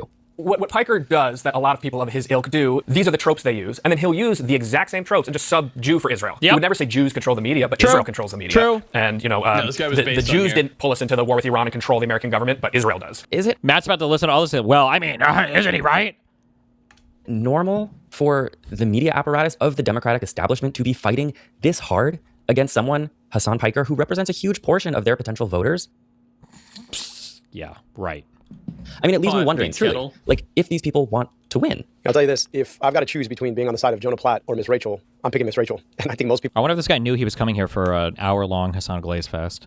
Hell yeah. If you're trying to fight a fight against like a woman who's universally beloved by children under 3 who haven't been taught that some people are worthy of hating and others are not, then at the end of the day, you're probably on the wrong side of history. And I'm going to be on Miss Rachel's side of history forever. Oh, yeah. I just, look, I've known Jake for a long time. We worked together at CNN. I think Jake knows better, but wow. You have to ask yourself 2 big questions. Why the ideological push? And then what is it about the money and the movement of money? You know, folks like CNN, right, the entire media apparatus, they're losing their hold on the public conversation. And people like Hassan Piker are an existential threat to their business model. Mm-hmm. Because for a long time, you had, 4 or 5 options to get your news. And the people they platformed were the people who were going to be heard, and the people they shunned were the people they weren't. And then you have creators like you, like Hassan, like Joe Rogan, wow. right, who are creating platforms where other alternative views can be heard. Some of them great, some of them awful. But as a business model, it means that eyeballs and eardrums are moving away from the likes of a CNN and moving toward the likes of a Matt Bernstein and a Hassan Piker. And they see that as existential. But the problem is, rather than adjust and start to create a more open perspective and a more open dialogue, you've watched as corporate media has just chosen to double down. Why? Well, think about where the money goes to corporate media. They monetize eyeballs and eardrums by running ads for big pharma to sell you stuff. Like that's how the business model works. So you just kind of have to follow the money. And I'm an anti-corporatist. I have been for a very long time, right? I believe that small business is the keystone of our economy. And it's not, by the way, and never has been, but that's okay.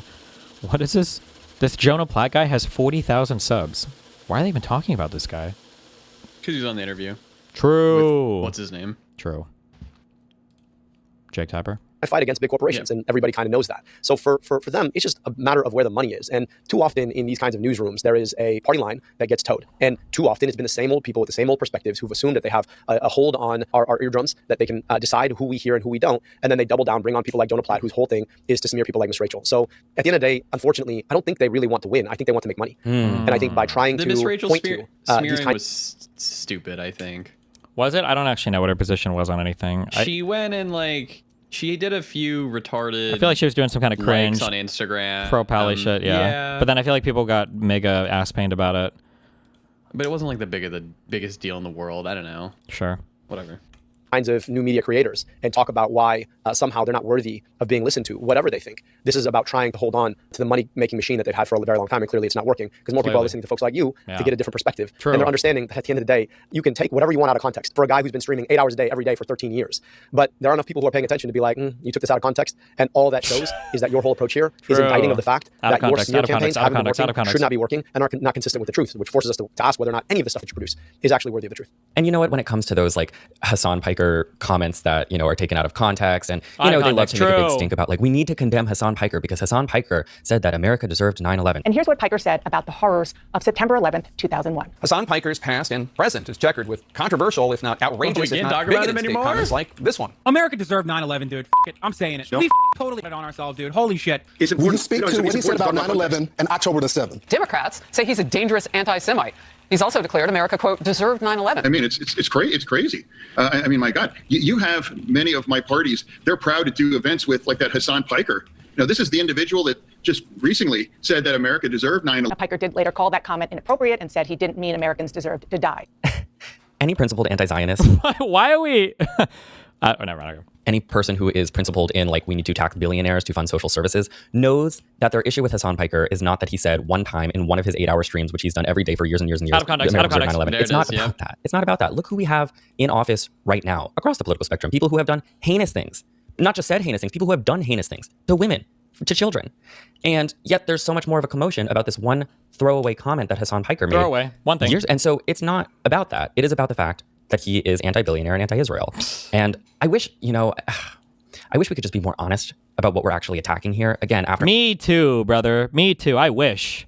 Having just done this with the Zoran Mamdani campaign, where I had to explain to, like, for example, like my normie family, who's not in like the media every day, like this consuming politics all the time, where they just kind of get the vague contours of like, wait, is Zoran Mamdani anti-Semitic? I heard that. And then you have to explain, well, no, this is actually just about crushing the left. When you've lost the argument, you make character assassinations. Right. And so I know we've already won the argument. The statistics show it.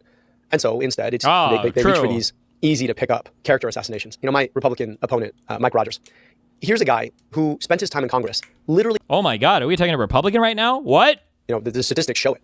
And so instead, it's they reach for these easy to pick up character assassinations. My Republican opponent, Mike Rogers. Would you say that, my Republican opponent right now? Considering he hasn't won the primary yet? I don't know. Maybe. Here's a guy who spent his time in Congress I think he's talking in literally state. kicking off. Oh, was this for the past election? For whatever seat he held, maybe? Okay. I think he's talking in the state one that he worked in or whatever. Gotcha. I'm not sure. The opioid epidemic. And then he retired from Congress to a $14 million payout to be a lobbyist for the pharmaceutical industry. And his whole thing is, well, Abdul's campaigning with Hassan Piker. I'm like, bro, like you're trying to beat me on guilt by association. Wait, are you sure? You begged, right? You essentially would have given up one of your testicles for an endorsement from Donald Trump. A guy who talked about grabbing people by their nether regions. Wow. And you're talking to me about who I'm campaigning with after you kicked off an epidemic that killed millions of people? I'm so sorry, but like that's not an argument. And you're going to lose. And you're going to lose because you look like a washed up used car salesman who sold people opioids, took a $14 million payout, literally made money on an epidemic that has ended up killing millions of people. Right. And you want to comment on morality? Yeah. When you lose the argument, right, you go for character assassination. They've lost the argument, so we're going to keep making our argument because it's the winning argument. At the end of the day, nobody wants to live in America where corporations get to dictate your future, get to offshore automate your job. Again, I know people have their opinions. Even IRI was saying that the Ken Martin Pod Save interview, Ken Martin could have done better. Maybe he could have.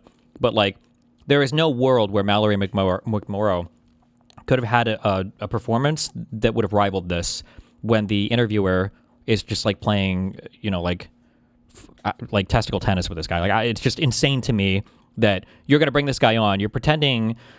I keep saying, I don't know if they actually pretend to be impartial. Maybe they're just openly like Hassan dick sucks, the socialist dick sucks. But like, I don't even know if this guy's answered a single fucking policy question yet. Has he? I feel like it's all just been like, what are the vibes?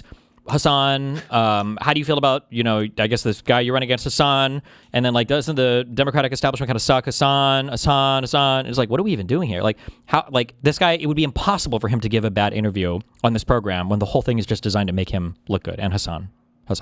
Everything's a layup. I mean, yeah. There's anything about it because they bought off the politicians who are supposed to do something about it. Nobody wants to live in America where you've got corporations who get to raise the prices on the pharmaceuticals you need to survive.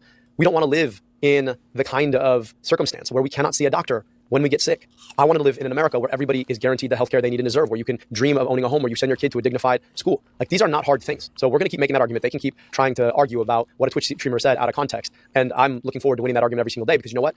That means that we have the opportunity to win a future. Like, is everybody associated with Trump getting cancer? Or is this just like, are they just like lying about having cancer? Because didn't they say Tulsi Gabbard's husband? Thyroid. Tulsi's husband's got cancer.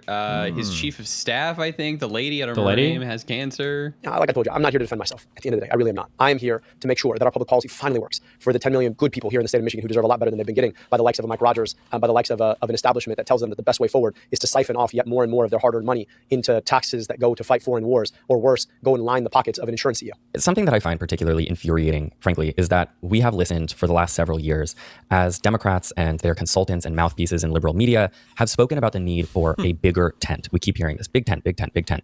That is to say, welcome more people with differing views into the party for the sake of accruing more voting power. Kamala Harris in 2024 famously campaigned with they bring it up even. Republican war hawk Liz Cheney. This is, I think, one of the reasons why in this election, I actually have the endorsement of 200 Republicans who have formerly worked with President Bush, Mitt Romney, and John McCain, including the endorsement of former Vice President Dick Cheney and Congress member Liz Cheney. And promised to put a Republican on her cabinet if she won, which she didn't. Will you appoint a Republican to your cabinet? Yes, I would. Which also at the time had me wondering, like, okay, well, who do I vote for if I don't want any Republicans? Not Mamdani. You didn't Mamdani keep the it was the police chief, right? Who was really controversial, that a lot of the lefty people were like, get rid of that guy, get rid of him. And I was like, you know what? No, I'm going to keep him. No. I don't know if he's a Republican or not, but I know that was considered controversial. So I guess this guy hates Pam Bondi too. Probably because he's Islamophobic. Just saying. Or racist, actually. In the cabinet, but I digress. Tom Suozzi of New York said we need to make space in the party for people who are anti-trans. Liberal columnist Ezra Klein advocated for anti-choice Democrats, anti-abortion Democrats. So these Democrats are very happy to entertain positions to the right of their own. But when it comes to widening the tent left, we're immediately shut down. We are smeared. We are counted out.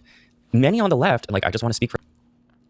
Just so you know, when people are widening their tent, they almost always mean becoming more moderate. Nobody's like, we need to invite more people into the party by going to the extremes. Nobody in the history of like all of politics has ever meant that. It's always generally like we're probably losing the base a bit. Like, you know, those ISIS guys. Yeah. They could join the tent, I guess. Cringe. Wait, did you catch who they were quoting? Wait, what? Hold on. Former Vice President Dick Cheney and Congress member Liz Cheney. And promised to put a Republican on her cabinet if she won, which she didn't. Will you appoint a Republican to your cabinet? Yes, I would.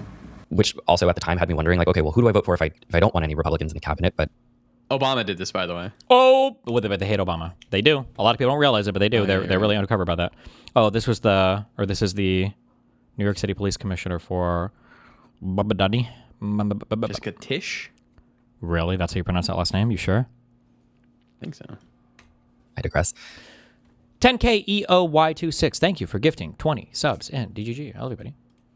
Tom Suozzi of New York said we need to make space in the party for people who are anti-trans. Liberal columnist Ezra Klein advocated for anti-choice Democrats, anti-abortion Democrats. So these Democrats are very happy to entertain positions to the right of their own. But when it comes to widening the tent left, we're immediately shut down. Because that's where we lost voters on, was on being too far left on some issues. Are smeared. We are counted out. Many on the... Read the quote and what they mean by anti-trans. No, I don't. It's probably just going to be somebody saying, like, maybe we don't need trans athletes with cis athletes, and they're calling that anti-trans. 99% of this is what they're talking about. Left, and like I just want to speak for like many of my own listeners of this show, feel like nobody even wants their vote. There's a couple things. Number one, all the folks that you mentioned spend way too much time talking to Washington, D.C. insiders. What D.C. does is they pull out their telescope, and they look through it, like, oh, those people over there that we never actually stepped foot into their state, here's how they think. I'm like, I'm sorry, but stop stereotyping the incredibly diverse, incredibly thoughtful people of my state. Because I've been in 90 different cities now. I've done 300 public events. And even people who would call themselves independent, they don't sit in the middle of a left-right spectrum. Instead, they've got a diversity of different opinions about different issues. And the thing that they look for more than anything else is not where do you sit on a made-up left-right spectrum that makes it easy for people in Washington, D.C. to try and shorthand. But are you a populist or not? And our politics. Yes or no? Instead, they're asking, are you real? Are you really about the things that you say you're about, even if I disagree with you? I had a gentleman come up to me, and he argued that I didn't believe in the Second Amendment, despite the fact that I do. I just have read the Second Amendment. And the Second Amendment is about protecting yourself from the government. What? And he argued that I didn't believe in the Second Amendment, despite the fact that I do. I just have read the Second Amendment. And the Second Amendment is about protecting yourself from the government. And at the end of the day, this notion of any gun for anyone, anytime, anywhere is not what the Second Amendment says. And he and I, in the middle of a town hall, had an argument about it. And he comes up to me afterwards with a $100 check and he says, hey, I'm voting for you. Hey. I was like, I'm sorry, what? He's like, I'm voting for you. I was like, you and I clearly disagree. He's like, no, we disagree on one issue.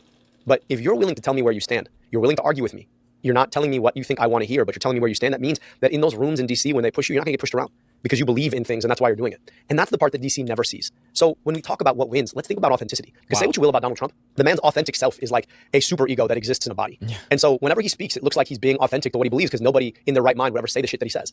And if perfectly inoffensive was what won elections, then why the hell did Donald Trump get elected twice? So how... Well, why did he lose the second time? They always forget that. They never mention the part, but whatever. We just say what we believe. And the thing about it is, I'm not new to this. I ran back in 2018. I had a lovely old lady at church come up to me after a Sunday sermon. She said, you keep saying the same things. I was like, man, I thought that was a good thing. She's like, no, you keep saying the same stuff. You got to come up with some new material. I was like, look, when we have some new problems, I'll talk about new problems. And there are some new problems. I'll talk about AI. That was not a thing when I ran last time. But at least you know where I stand. Because when we ran in 2018, I was the only Democrat not taking corporate money then, still not taking it now. I was talking about Medicare for all then. I'm talking about Medicare for all now. I was talking about what it looks like to build an economy for small businesses then. And I'll be talking about it now. I'll be talking about it in the future. You know where I stand. And my job is just to show you who I am. And if you like who I am and you like what I stand for and you think it would actually make your life better. He really just goes for all the fucking populist issues, huh? That's what they are. He is a slopulist, yeah. But at the end of the day, at least you know where I stand, and I stand on principle, 10 toes down. I'm not getting pushed around by some big corporation or some super PAC trying to tell me that the most important thing that we can do in the United States is support Israel. I don't get pushed around. We don't back down. And I think people are looking for that. And that's what DC seems to be missing. Yeah. How dare you have principles? You people disgust me. Much of the anti-Hassan Piker campaign is the product of Third Way, which people on this podcast might not be familiar with, but it's a Zionist. Billionaire-funded centrist think tank that's very open about its mission to crush the progressive wing of the Democratic Party. Third Way opposes abolishing ICE, which 70s 77% of Democrats support, Democratic voters, that is. They oppose Medicare for all, which 77% of Democratic voters support. Good on the 77%, guys. So in theory, it shouldn't matter That stat is not even remotely true, but okay. Third Way thinks, except that Third Way has something the rest of us don't: money. Third Way, whose co-founder Matt Bennett has also compared Hasan Piker to Nick Fuentes, plans to spend $30 to $50 million on crushing the left flank of the party leading up to 2028, ensuring that only quote-unquote moderates can survive, because that works so well for True moderates, aka leading up to 2028, ensuring that only quote-unquote moderates can survive, because that works so well for Kamala Harris and for Joe and for Hillary. One more time, boys, don't give up yet. But Abdul, the vast majority of Democratic voters support policies like abolishing ICE, like ending funding for Israel's genocide. No shot. This is AI. This is AI. This is AI. This is AI. This is AI. This has to be AI. Warning, this must be an AI clip. Here's the other thing with Hasan. He's unreasonably good looking and like we've watched this. I'm sorry, we watched this. I thought this was with El Sayed.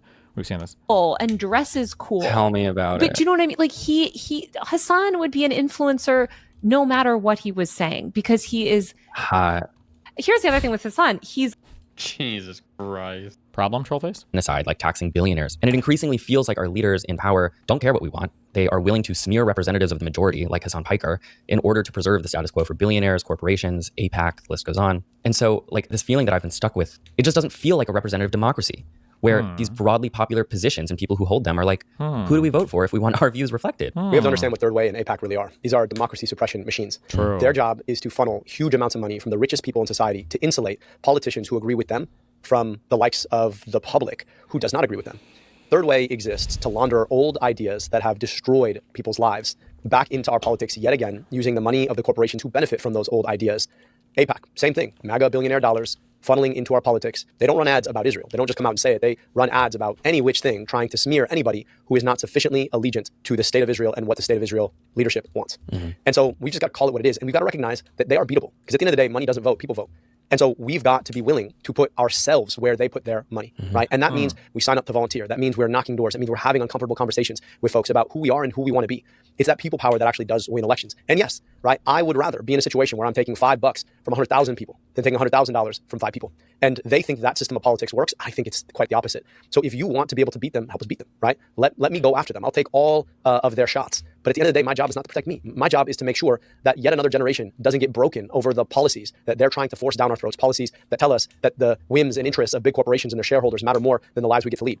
Policies that tell us that corporations should own your home instead of you being able to own a home. Corporations telling us that the $18 million earned by an insurance CEO was earned justifiably, and that we cannot ever imagine healthcare without those big corporate insurance companies. If you oppose those things, help us lead that forward. Be a part of campaigns like mine, campaigns across the country that are stepping up, stepping out, taking them on, and beating them. Politico asked 14 potential 2028 Democratic presidential candidates if they would appear on Hasan Piker's live stream. Again, very funny that this is becoming a litmus test. He is a Twitch streamer. Only 3 said that they would. Among those who said they would not appear alongside Hasan were Cory Booker. Do you know who Cory Booker has appeared alongside multiple times? Who? Benjamin Netanyahu. Not good. Yeah, that part. You won't even say he's a war criminal. How many people you got to kill? How many kids you got to kill to be called a war criminal? You know, I guess millions of dollars of AIPAC dollars buys your voice box. And another who refused to appear alongside Hasan was Alyssa Slotkin, who is a senator who's voted multiple times to send money to Israel. Billions of dollars to aid Israel's genocide. And then Alyssa Slotkin, just last week, did happily go on Bill Maher's show. Bill Maher, who has called Islam, quote, the motherlode of bad ideas, who is currently cheering on Donald Trump's illegal war in Iran, saying that he knows he should be against it, but he isn't. He said his bigotry towards Muslims can't be racist because people of all races can be Muslim. The list goes on.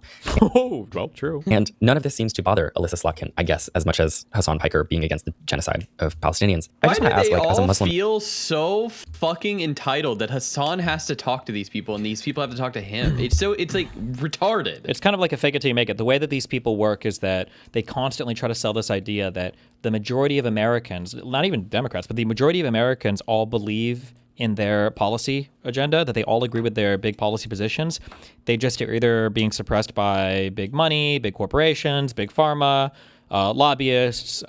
They just haven't gotten their message out yet because the media is against them. There's always like some reason or excuse why they never have to change their policy platform, and they can just keep pushing the same slopulism over and over and over again. And really, every American agrees they just need to, I guess, like be exposed to it. Man, I'd imagine you have feelings about the unique pass that so much of this country, including this wing of the Democratic Party, makes for Islamophobia. I do. And at the end of the day, my job here is not to defend myself. My job here is to defend the good people of Michigan who've had a bum deal. I know what I'm in for. I know that I pray the wrong way for a lot of people. I've got the wrong skin color. My family comes from the wrong place. I got the wrong name. And at the end of the day, I have watched a lot of people suffer a lot worse. I've been really privileged and blessed in my life. So, I don't begrudge politicians for going anywhere and talking to anybody. But I do begrudge a double standard that says you can talk to some folks, but not others. Yeah. So look, Bill Maher wants to have me on a show. I'll go on a show, right? I'll prove to him what it looks like to get completely owned by a Muslim guy. Yeah. So I'm happy to go everywhere and talk to everyone. I've been consistent about that. But please don't play this platform game where you platform police or you engage in this cancel culture and then pretend that you're not, right? Because at the end of the day, if you are somebody who wants to go everywhere, you want to carry your positions and have conversations. People are saying Matt is wrong about the motherload comment being said by Bill Maher. It was Sam Harris that said that. Oh, well, there you go. With folks you think you can persuade, great. That's what good politics is about. That's exactly what I'm doing, which is why I would appear with Hassan Piker. I would go on Fox and Friends. I'd sit down with Joe Rogan, and I'd go on Bill Maher despite the terrible things he said about people who pray like I do. But don't then tell me what you can do or you can't do and try to have it both ways. Yeah. Before we go, Abdul, I'd be remiss to ignore a growing elephant in the room, which is that I keep getting messages from people who listen to my show wondering why they're agreeing with people like Tucker Carlson, Candace Owens, Marjorie Taylor Greene, when those people forcefully and unequivocally call for the end of foreign wars and genocides, for our tax dollars to fund schools and not bombs.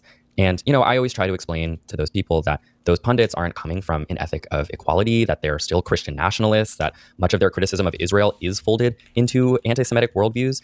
And yet, when groups like AIPAC and Third Way and liberal mainstream media outlets crush any criticism of Israel within the Democratic Party, the way that we've seen them do to Hassan and you by proxy, it feels like the party has allowed itself to be completely outflanked on this issue. And frankly, it's embarrassing. Like, I don't want to see my friends retweeting Tucker Carlson. This brings me no joy. So how do you see Democrats actually becoming leaders on these issues again? Basic human morality. Go back to your principles. Go back to your principles. And I think your point is really important, that just because they got to a conclusion that you agree with doesn't necessarily mean they got there the right way or agree with your principles. What you should be looking for is somebody who clearly states their principles and then applies their principles everywhere. The mistake too many Democrats make is that they state their principles and then their conclusions don't actually align with their principles. And then you've got folks like the others you mentioned whose outcomes seem consistent, but the principles are off. You want alignment between what you say you believe and then what that means, regardless of the circumstance that you're applying it to. That is the kind of clarity that we all need. And I'm calling on Democrats to stop bending to the winds of the likes of an AIPAC or a corporate PAC when they tell you what you can and cannot believe, but instead state your principles and then follow those principles where they lead. Have the courage of your convictions to apply them openly and honestly. And what you'll find is that people will respect that. I think too many people want to be liked. Don't try to be liked. Your job at the end of the day is to be respected for what you believe, right? And at the end of the day, there are going to be some people who disagree with you, and that's okay. And I will just tell folks, we play this game where there's good and evil, and at the end of the day, there are going to be things you agree with people you deeply disagree with, and there are going to be things you disagree with people you generally agree with. That's just human nature, right? All of us have had parents, and we have significant others, and we have siblings, and we have children, and generally you agree with those people on a lot of things, and then every once in a while they come with an opinion, wait, what? How does that apply? So I just think we've got to stop being so precious about this sorting that social media and our system of politics tries to force us into. And I'm asking people to keep an open mind and to hold. This is the maybe not a physician guy. This is the definitely lied tons and tons about being a doctor guy, but that's okay. We don't care. A very clear standard. Ask people what their principles are, and then make sure that they apply their principles linearly in every situation. That's what I try to do in my politics. And where I'm inconsistent, call me out. Let's have a conversation about it. Let me explain to you why I believe what I believe. But hold me accountable to that. What are my principles and how do they apply? Abdul Al-Sayed, thank you for your time. I usually ask. Did he get a single hard question, or no? These are friendly conversations. Same team conversations, even. That's it. That's what this was. Where to support their work? Where should they support your Patreon? But in this case, you're running for the U.S. Senate. So where can people? It's so funny that as much as this guy apparently cares about Israel-Palestine, he even asked this guy, "What is your solution to Israel-Palestine?" He didn't even ask him. He didn't even put the question to him. Support your campaign. AbdulForSenate.com. If you haven't signed up to volunteer, please do. If you can chip us off $5, $10, it goes a long way. I'm the only candidate in my race who's never taken a dime of corporate money. AIPAC has called me the most dangerous opponent to the U.S.-Israel relationship. Hell yeah. I wish they made a t-shirt. I'd wear it with pride. So I hope that folks will support us and follow us on social media. Share our stuff. Tell your friends. Have conversations. If you're in Michigan, have those conversations with your friends and loved ones, with your parents. It should tell you something that they did a 40-minute interview also without really detailing a single fucking policy. About why it is that you support us and what we can do to win. We've got 4 months left in this race for the primary and then another 3 months after that. And then from there, 6 years to try and make some change. At the end of the day, it's not just about winning a U.S. Senate seat, right? People talk about electability. But then the question for me is, elected to do what? So make sure that you know what the folks who will hold that seat are going to do with that seat. It's not enough to just have a color or a letter. It's about what you're fighting for. And my hope is that I can go and use that seat every single day to advance in America where corporations no longer dictate our future, where we're putting money back in pockets and we're passing Medicare for all. And thank you, dear listener, for tuning in for this episode, a mini-sode, a first. What's his PhD in? I think it was in epidemiology. First on right? Fruity. I know if you come here every other week for my 2-hour-long deep dive episodes, probably didn't expect to hear from me on and off week, but can't shut me up that easily. These smear campaigns move fast, and sometimes we just gotta move on them here at A Bit Fruity HQ. In all seriousness, it is a real joy to at this point be able to leverage this. No, of course not. Why are you even asking that fucking platform moron? not only to speak truth to power as I see it, but also to help out the campaigns of future leaders that I and hopefully you really believe in. So thank you so much to Dr. Abdul El-Sayed for joining me on this episode today. Thank you for taking the time to tune in. If you would like more of this show, there is a brand new bonus episode on Israel's Princess of Propaganda, Noah Tishby. That's awesome. Up now on Patreon. That will be linked in the episode description. Noah Tishby is a truly fascinating, if exhausting, figure. Matt Lieb of the Bad Hasbara podcast and myself take a really good look at her for about 2 hours. So if you'd like to tune in, you can catch us on Patreon. Otherwise, I will catch you next week. And until then, stay fruity.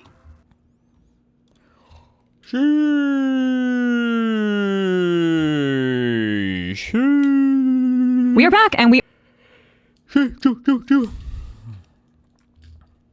They're using various page sections in their evidence to fight against your MSJ. I have to host a debate soon. They were trying to get these filed under seal, and I think we fought it, and then they lost. Wait, what is this about his Jewish grandma? I'm Raymond Zhang. I work Not as you. Shut up. What is this? Or height. My grandma, who I am so close with and love, called me. My grandma, who was born in the 1930s, you know, she called me and she was like, I don't remember it ever being like this for Jews in this country. And I really felt like upset because I very gently was like, basically like, it's fine. I mean, it's not entirely fine, not for the reasons Jonathan Greenblatt thinks, but like, we're okay. Like, you can go outside. Like, someone isn't going to be standing there with a swastika poster. This Jonathan Greenblatt tweet where he's like, it's a... How? This was 6 months ago. When were the 2 Jewish people just murdered coming out of the embassy or whatever? Or some museum or whatever? What am I thinking of? That was like 3 or 4 months ago, I'd say. No way. It was a little longer than that, no? I feel like it was like a year ago or something. 5-alarm fire and Jews are fleeing. It really reminds me of this one tweet from Meghan McCain. So in 2020, following protests in response to the murder of George Floyd, Meghan McCain tweeted. My a year ago. Yeah, okay. neighborhood in Manhattan is eviscerated and looks like a war zone. De Blasio and Cuomo are an utter disgrace. This is not America. Our leaders have abandoned us and continue to let great American cities burn to the ground and be destroyed. I could never have fathomed this. And then her neighbor, who lives in her building, a TV executive named Kristen Bartlett, tweeted, Megan, we live in the same building and I just walked outside. It's fine. Perfect. Also, I just want to like respect. Yes, that's the 2 complaints are definitely the same. It's a fucking Meghan McCain. Wow, this game has some awesome cameos. Oh my god, it's him!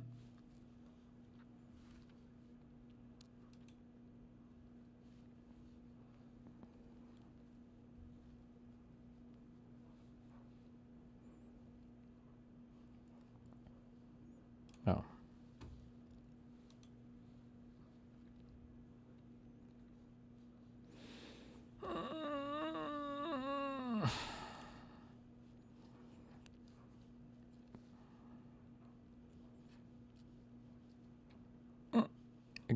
New exhibit 249-3. Oh, this was sealed before. It's part of our transcript. I don't even know what they quoted, part of their motion. So he might have had some information, right? That's why he was reaching out to you. He never communicated with me. Well, he's communicating it to you right here. This is a partial leak. There is more sexual shit, right? He's absolutely not communicating that. You would need more of this conversation to demonstrate that. But at this time, the leaks happened, or the leaks between you and Lauren had already happened, correct? Yes. And so what did you do after that partial leak? Did you take any steps to protect your private information? I believe I started to delete my conversation with the Rose account. Did you delete the Pixie video from your Discord chat thread with Rose?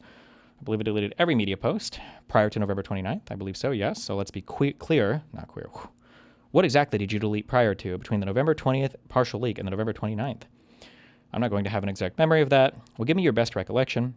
I'm pretty sure I deleted all the media that we had exchanged between the two of us, between you and Rose, yes. And that would be Discord messages. In Discord, yes. Any other? No. Twitter, you can't delete Twitter messages, so no. So it's your testimony today that you deleted the Pixie video attachment from the Discord chat with Rose prior to November 29th. Not specifically, but I imagine it would have been deleted, yes. And after that partial leak, solo, that was reported in various different articles in November 2023. Were you aware of that there was an issue with that being accessible? I don't know what the fuck this means. Is this with regards to the submission by the expert witness? I'm just asking if you were aware of the security risks that Discord was encountering. I would need more specificity as to what you mean by security risks. So now you said that after you sent the Pixie video to Rose in April 2022, you didn't delete it until November 2024, correct? Sometime around there, maybe, yeah. So until you deleted it sometime in November 2024, the video was still available. Page 199, oh, and then it skips, okay. And what is this document? This appears to be an exhibit that we attach to whatever docket entry 213 is, the fifth exhibit. It seems to contain a list of files that I sent to the Discord account ABMC. And then the next page of the same exhibit, it seems to be some messages back and forth between, I believe, between me and ABMC. This in Bloom 1991, is ABMC correct? That's what you represented to the court. At the time that the log was produced, that could have been her name. In Discord, you can change the username, though, so it could have been her, or that name then. She could have been on a different account later, or she could have changed this name later as well. Okay, now look at that page, and you have highlighted on that page 2 Google Drive links that you sent to Abby on November 3rd. What is the timestamp on that? 2:39, well, it's 2:39 p.m. I'm not entirely sure which time zone, though. I don't know if this is the entire exhibit. I'm guessing EST, or it could be Universal Time Zone. Well, that would be 2:39 p.m., wouldn't it? It could be 2:39 p.m. I'm just not entirely sure what time zone. I'm not 100% sure. And then what time does Abby say she viewed the videos of Cherry and Pixie? Again, I don't know I can't attest to anything related to looking here. I'm not entirely sure what I'm looking at. This screenshot that was submitted to the court, I don't know what that is, and accepted by the court in evidence. I like how we're like, this is like a criminal trial. You're like, they've accepted it as evidence. These are just fucking random exhibits you crazy lunatics are attaching to whatever the fuck you want. Wow. You have to watch this like 1 minute, 3:22:50.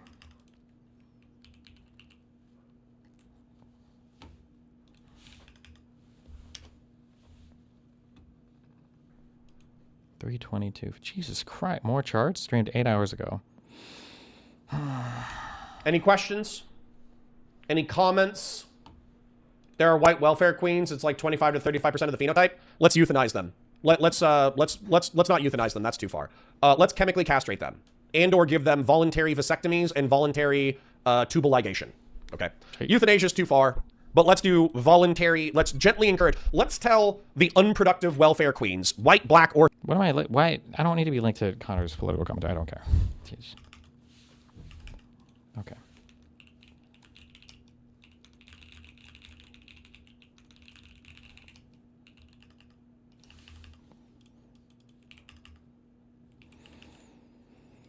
Let me know when you guys are ready. Ready as ever.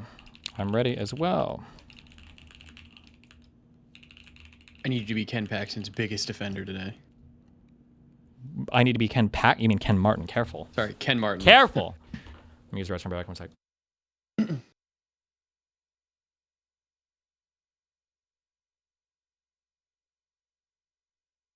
Got my Kens mixed up.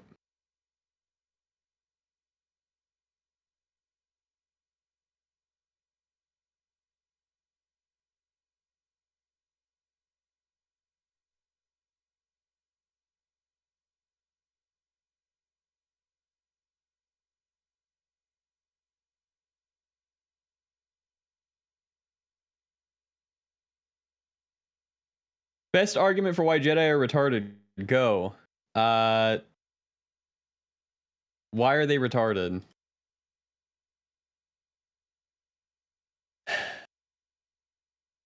I don't know. I can't do it right now.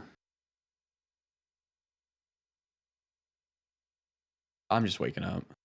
I got a hockey game to go watch with some boys tonight. Your boys going out in the real world today, lads.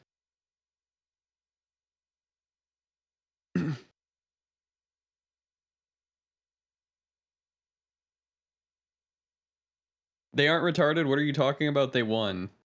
That's like saying... It's like saying Gaza won because there's still like 10 of them walking around there, okay?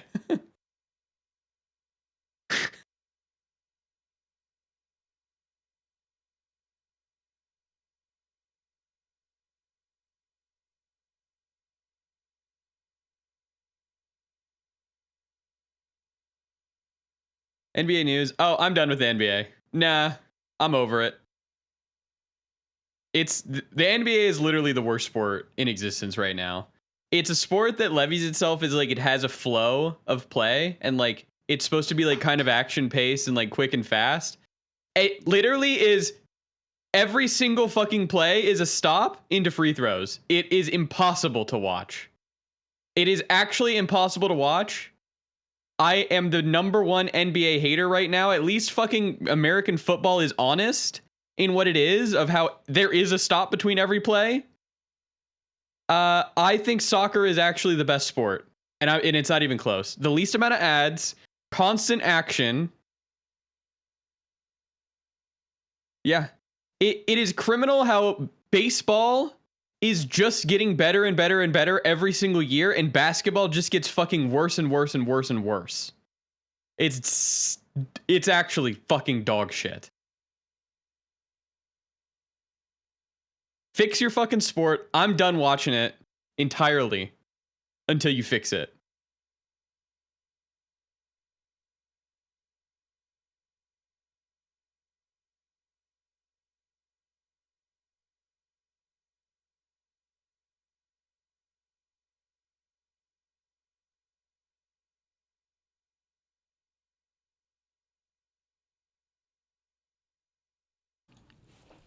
Baseball's really good right now. Soccer is the worst sport. Baseball is really bad. You're no, horrible. it's not. Okay, what's your favorite sport? College football. All right, yeah, I'll allow that. And fencing, because they have swords. Really? Maybe dick fencing. What? Heard me. Fence me.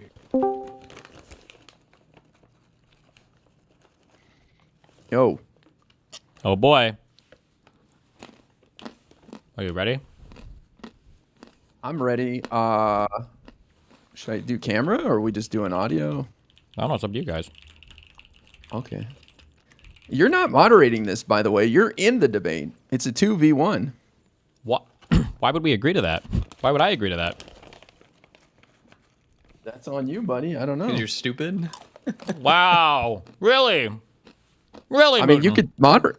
You can choose to moderate, I guess, but she's got beef with you, so. She's going to start yelling at the moderator. Let's see if I can bring this up on my stream.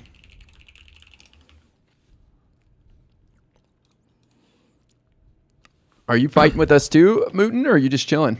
I'm just chilling right now. Okay. Mooten thinks that soccer is entertaining to watch. It is. There's no commercials. There's no breaks. I'm on Z's team. I'm on Z's team. I'm on Z's team. I'm on Z's. Also, by the way, you want a reason why the Jedi are worthless? How the fuck is it that these guys have the mind to detect changes in the Force across the entire fucking galaxy, but apparently none of them could see that Anakin was about to backstab the entire fucking Jedi Order and kill all of them? Yeah, it's because Palpatine was so close in corrupting them. Oh that my is God. Like that's the in-lore explanation, I'm pretty sure. Oh my God. It's stupid, yeah. Yoda's an idiot. The whole thing. Is that new Star Wars movie good? No. But have you seen Andor? No, that's the oh my God, Disney dude, Plus so show, right? Good. It's so good. It's yeah, not. it's like well, lightsabers. Oh, whoa. No, there's not a single lightsaber in Jedi. Andor, and that's why it's so lightsaber. good. I heard it's good. I don't have Disney Plus though. I'm a grown man. I don't watch fucking Disney. Oh, same. I'm a grown man. I don't watch fucking soccer. I do agree, well, the though. World Cup is exciting, bro. You should watch that. I don't know when the last time I watched some basketball shit, I did not understand the whole fucking foul thing. It felt It's like bad now. It's really bad. It felt like it's like the goal is to like have somebody look at you and then you foul and then you like because I thought we made fun of soccer players for faking for fouls all the time and then it felt like that was a lot of an NBA game. There is more foul faking in the NBA than in a quarter of soccer. You know, I guarantee. I also don't like the whole. Like, if we're talking like a series, are we like at the very finals, like best of 5, maybe, otherwise best of 3? Is it basketball or baseball where it's like the series like fucking 9 games? Like, bruh. Really? Really? I think neither of them's on game. It's a best of 7. 7? In basketball. Is that for like the finals or is that every single fucking It's for all the playoff games. Oh I my think, now. God. Who 7 games, bro?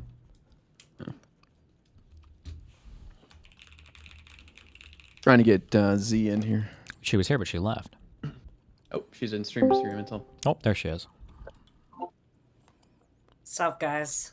Oh, Yo. hello. Hey. I just want to start by saying Destiny had agreed to debate me on this, not to moderate. So I thought you asked me to Am I crazy? I mean, I can debate on it too, but this is like 2v1. listen, I can get in a representative in here, but I think I can handle 2v1 on this one. Oh, I'm debating Guy at 3:10 p.m. on Ken Martin. Can we do it on your stream? Oh, I didn't read the second sentence. I'm formally challenging you as well to this debate. I must have assumed you just meant like at a later time, but okay. Formally challenging you.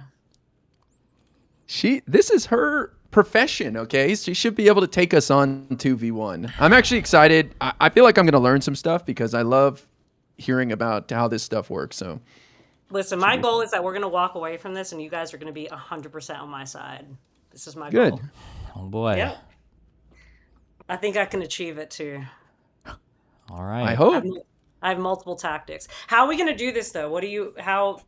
What's the structure? Well, you're here? the one you started this fight, so what's your beef? Let's hear No, it. actually, you started this fight, Guy, because I watched your video this morning and you sent me into an early morning rage on your video. Okay. So here's my argument. First of all, Ro Khanna and Senator Van Hollen were on the Sunday shows this weekend, and when asked if Ken Martin should step down, they said no. So I'm on the side of Ro Khanna and Van Hollen. Why are all three of us wrong? Why are all three of us wrong? Well, I want to know, what was the reason for him to not step down? Well, Van Hollen said that we're 6 months from the midterms. Now is not the time. And Ro Khanna said that his heart's in it. And I don't remember his exact words, but it was like he's a true Democrat and the report isn't enough reason to step down. But they both acknowledged mistakes were made. I mean, but we all know why Ro Khanna said that, right? No, why? Because he's going to run for president, so he needs him on his side. But also, let's just start with this. Forget the midterms. The midterms, first of all, we're going to win the midterms, so there's nothing to even talk about the I'm concerned about 2028. And even when Ken steps down, because it's going to happen, we're past, trust me, I've talked to he is going to either step down or they're going to get him out. That is going to happen. That once we're past that point, then it's a whole different conversation, right? But right now, we've got to be focused on getting our shit together for 2028. Forget the midterms. Well, Destiny, what's your position on this? Are you with me that Ken should stay, or do you have some strong feelings here? Why did she pick on you too? I don't know if Ken should leave or not, but I know that I've never seen a compelling argument for him to leave, and that Pod Save dipshit definitely didn't put forth a compelling argument for me, so that was my feeling on it. Okay. Well, the biggest problem with the Pod Save guys is that they're focusing too much on the debt, which, by the way, is a problem, but that's not the main problem. The main problem here is that the job of the DNC chair, besides to raise money, is to build out an infrastructure for our elections. Are we all in agreement with that? That's the job of the DNC chair. Yes, I would say that is the main job, to be the head of the pyramid with all the state parties and all that. I mean, that's my understanding. Yeah, right. So if that's their job, the infrastructure right now is not sufficiently being built for us to be able to win in 2028. And for Ken to just say, well, we're winning special elections is not enough, because that infrastructure is not going to carry through because there is no infrastructure there. But what do you base that on? Because if we're winning, and I haven't heard any complaints from state chairs, and we're winning in places we haven't won in the past, what do you point to, Z, as a failure? Well, first of all, there are a lot of complaints from state chairs, and this is a big part of the problem right now, right? So Ken Martin's strategy, well, at least what he told us, right? The strategy was that he wanted to do a 50-state strategy, which, one, we don't even have money to do, right? So he's now investing this in ridiculous small amounts of money in places like Guam, right? $15,000, which is nothing. I mean, Destiny spends more than that on a day in court, right? Like, we spend more than that on a tour stop. What is that going to do for anything? And sending money like $10,000 to the state of Wisconsin. What is that going to do for our infrastructure long term to get us to a place where we're not going to be beat by a MAGA candidate in 2028? Well, I think that Guam is a little nitpicking. If you don't mind me saying, I think I don't know what's the story behind. Wisconsin's a good example. Okay, Wisconsin. I don't know what the story is there, but we've been kicking ass in Wisconsin. We just won by 20 points in that Supreme Court justice race, didn't we? Well, yeah, $100 million race, right? Okay, so Yeah. that But you the you DNC actually. But that wasn't because that was from outside of spending anyway. But ultimately, the question is with the $10,000, what did the $10,000 do for us to win in the state of Wisconsin? I have no idea, but I know that we won, so it wasn't like Ken dragged down anything. And the DNC, look, here's how I see it, and you heard my argument, is the money's going somewhere because we're breaking records for individual candidates and PAC spending, right, in these elections. So money is being sent to somebody and being spent at record levels, and we're winning. But they're not sending it to the DNC. They're sending it to individual candidates. Why do you think that is? Why is it that James Tellerico just raised $27 million in the last quarter, but Ken Martin raised, what, $30 million? Why is one single candidate raising more than the DNC? That's a big problem, I have no idea. I would think, right? But I don't think it's a problem if we're winning. Well, but that's again with the long. Do you think that that's all that it takes? Like we just have to like win the midterms in a time that Trump is completely fucking this country from every angle, and that's enough? So I think we have to focus on the election in front of us, and then we get to the next election. And right now, the midterms are the next election. And I think if Democrats win, you're going to see a lot of support pouring in. I mean, and also, I think it's unfair to compare the Democrats' fundraising to the Republican fundraising because Trump is using that like a piggy bank, and he's extorting people, and they're greasing the wheels of the Trump administration machine by bribing him, by pledging money. Through the RNC you're talking about? Or through the RNC, through his MAGA PAC, whatever, all the money that's going into his side. Because people keep claiming that the Republicans are outraising us 7-1. But Trump has made a business of it. We're not competing like that. We're not bribing Ken Martin. Like he's not running that kind of operation. Well, here's the thing. Here's the thing, right? Is that I wish that we had the luxury to be able to just focus on the midterm elections. Unfortunately, we don't have that luxury because our infrastructure is so poor that if we don't do something about it now, as we head towards 2028, we're not going to have a good time. I can guarantee you that. The state parties are completely failing. Most of the state parties, okay, in places taking away the major states, right? Wisconsin, Pennsylvania, places like this, right? That do have a decent amount of funding. Most of the state parties do not have any funding at all. Okay. Places like Nebraska are entirely volunteer run. So what is it going to help them to just send them a $10,000 check? It's not. So instead, what we have to do is we got to start thinking about ways that we can get, because I agree too with Ken on the 50 state strategy, but he's not employing the 50 state strategy correctly because you don't have money for a 50 state strategy. So instead, what we got to do is we got to look at getting those organizations involved that are already active in those states to be supporting those state parties, right? I mean, that would be the natural thing to do.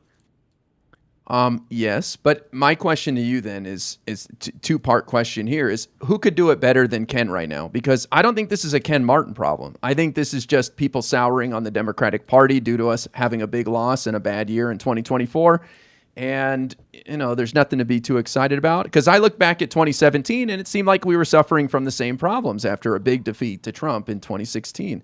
So who could do it better than Ken? And is there enough time? It seems ridiculous to fire Ken Martin less than 6 months before the midterms. I wouldn't even fire a manager of McDonald's 6 months before a big event.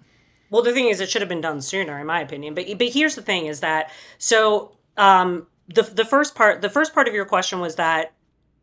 Remind me the first part of your question. Who can do it better? Who could do it better than Ben? Right. That's a great question. So who can do it better? First of all, we have to stop putting activists in these positions and start putting operatives in these positions. One of the biggest reasons why I was a huge supporter of Ken Martin, by the way, huge supporter. You can go back on my social media, back to the election. I sent my own team on my own dime to the DNC when he was running because I supported him that much was because Ken was an operative. That's the way he portrayed himself to be, which is something very different than what we've had, because we've had people like Jamie Harrison, for example, who was the last GNC chair, who was an activist, who was fucking terrible and put us in this situation. Even before that, we had Tom Perez, right? Again, not somebody that I would have considered an operative.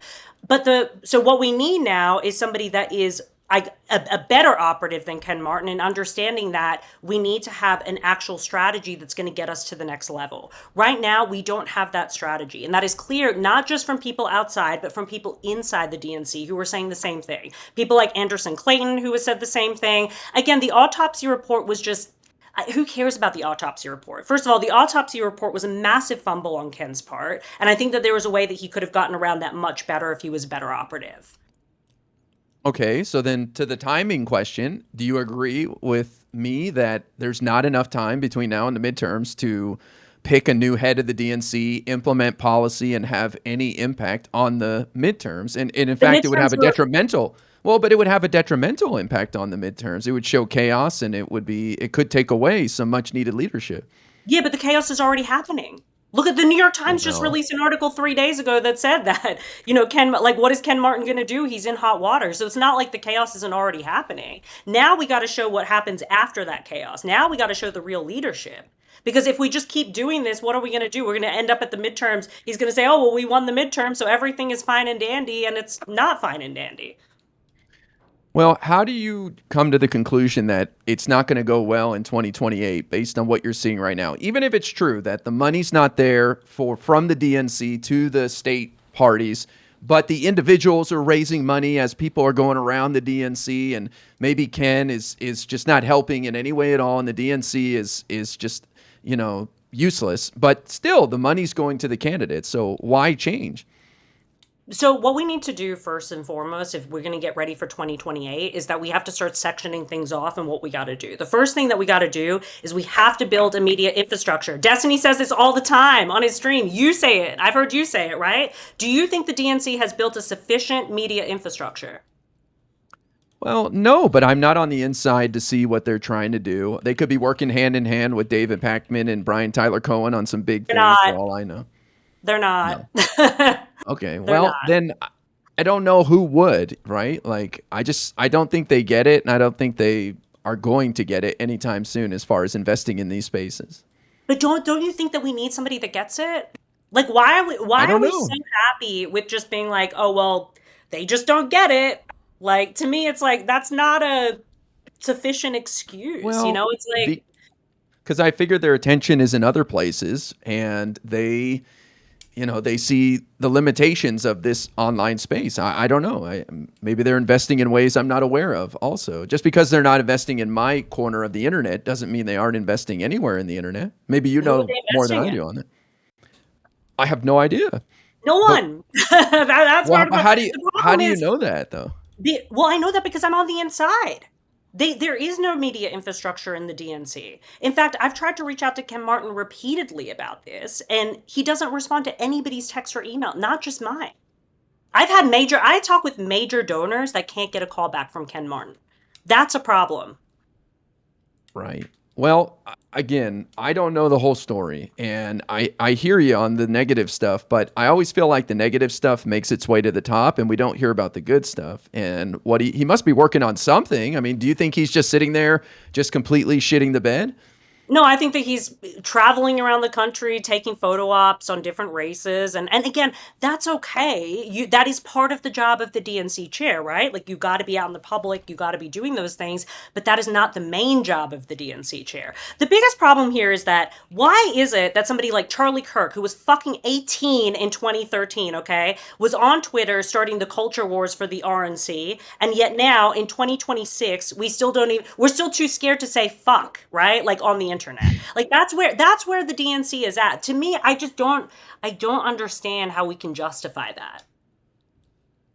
Well, I agree with you that our space should get a lot more attention, but I'm invested in it, and maybe I think more of it than they do. I don't know. I mean, look at what they're seeing probably. Hassan Piker is the biggest representative of this new media online space. So they're probably that's fucking garbage, man. Why would we want to go anywhere near that? Well, and that because they don't understand the internet. So to me, it makes total sense. To me, it makes total sense that they're hanging out with people like Hassan, right? Because they don't understand the internet. They don't understand internet culture. They don't understand the media space.